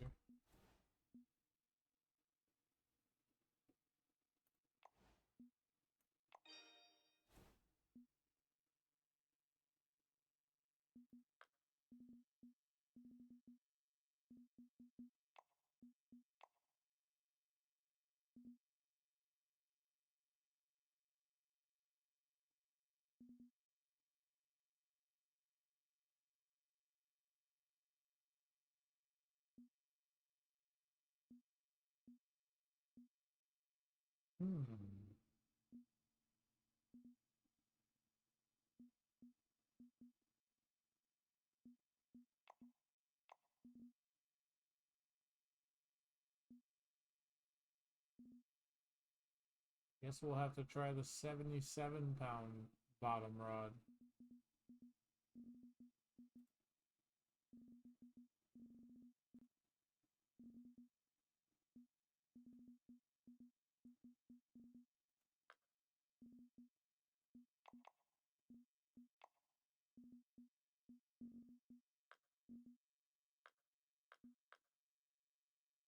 Many of yellow stars.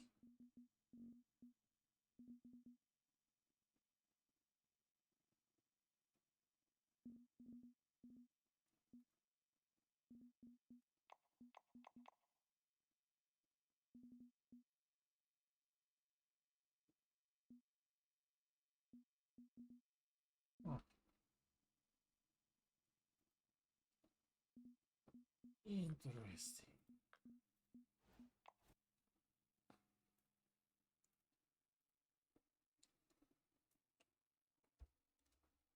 All right. Well, let's see. I got vacation coming up in like a week. Wiener. All I hear out of your goddamn mouth.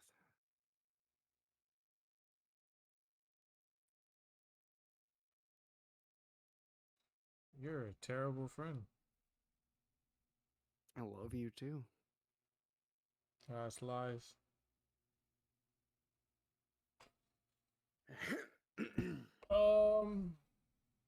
Well, as long as none of the other guys are trying to do anything, then I'll be grinding that monster.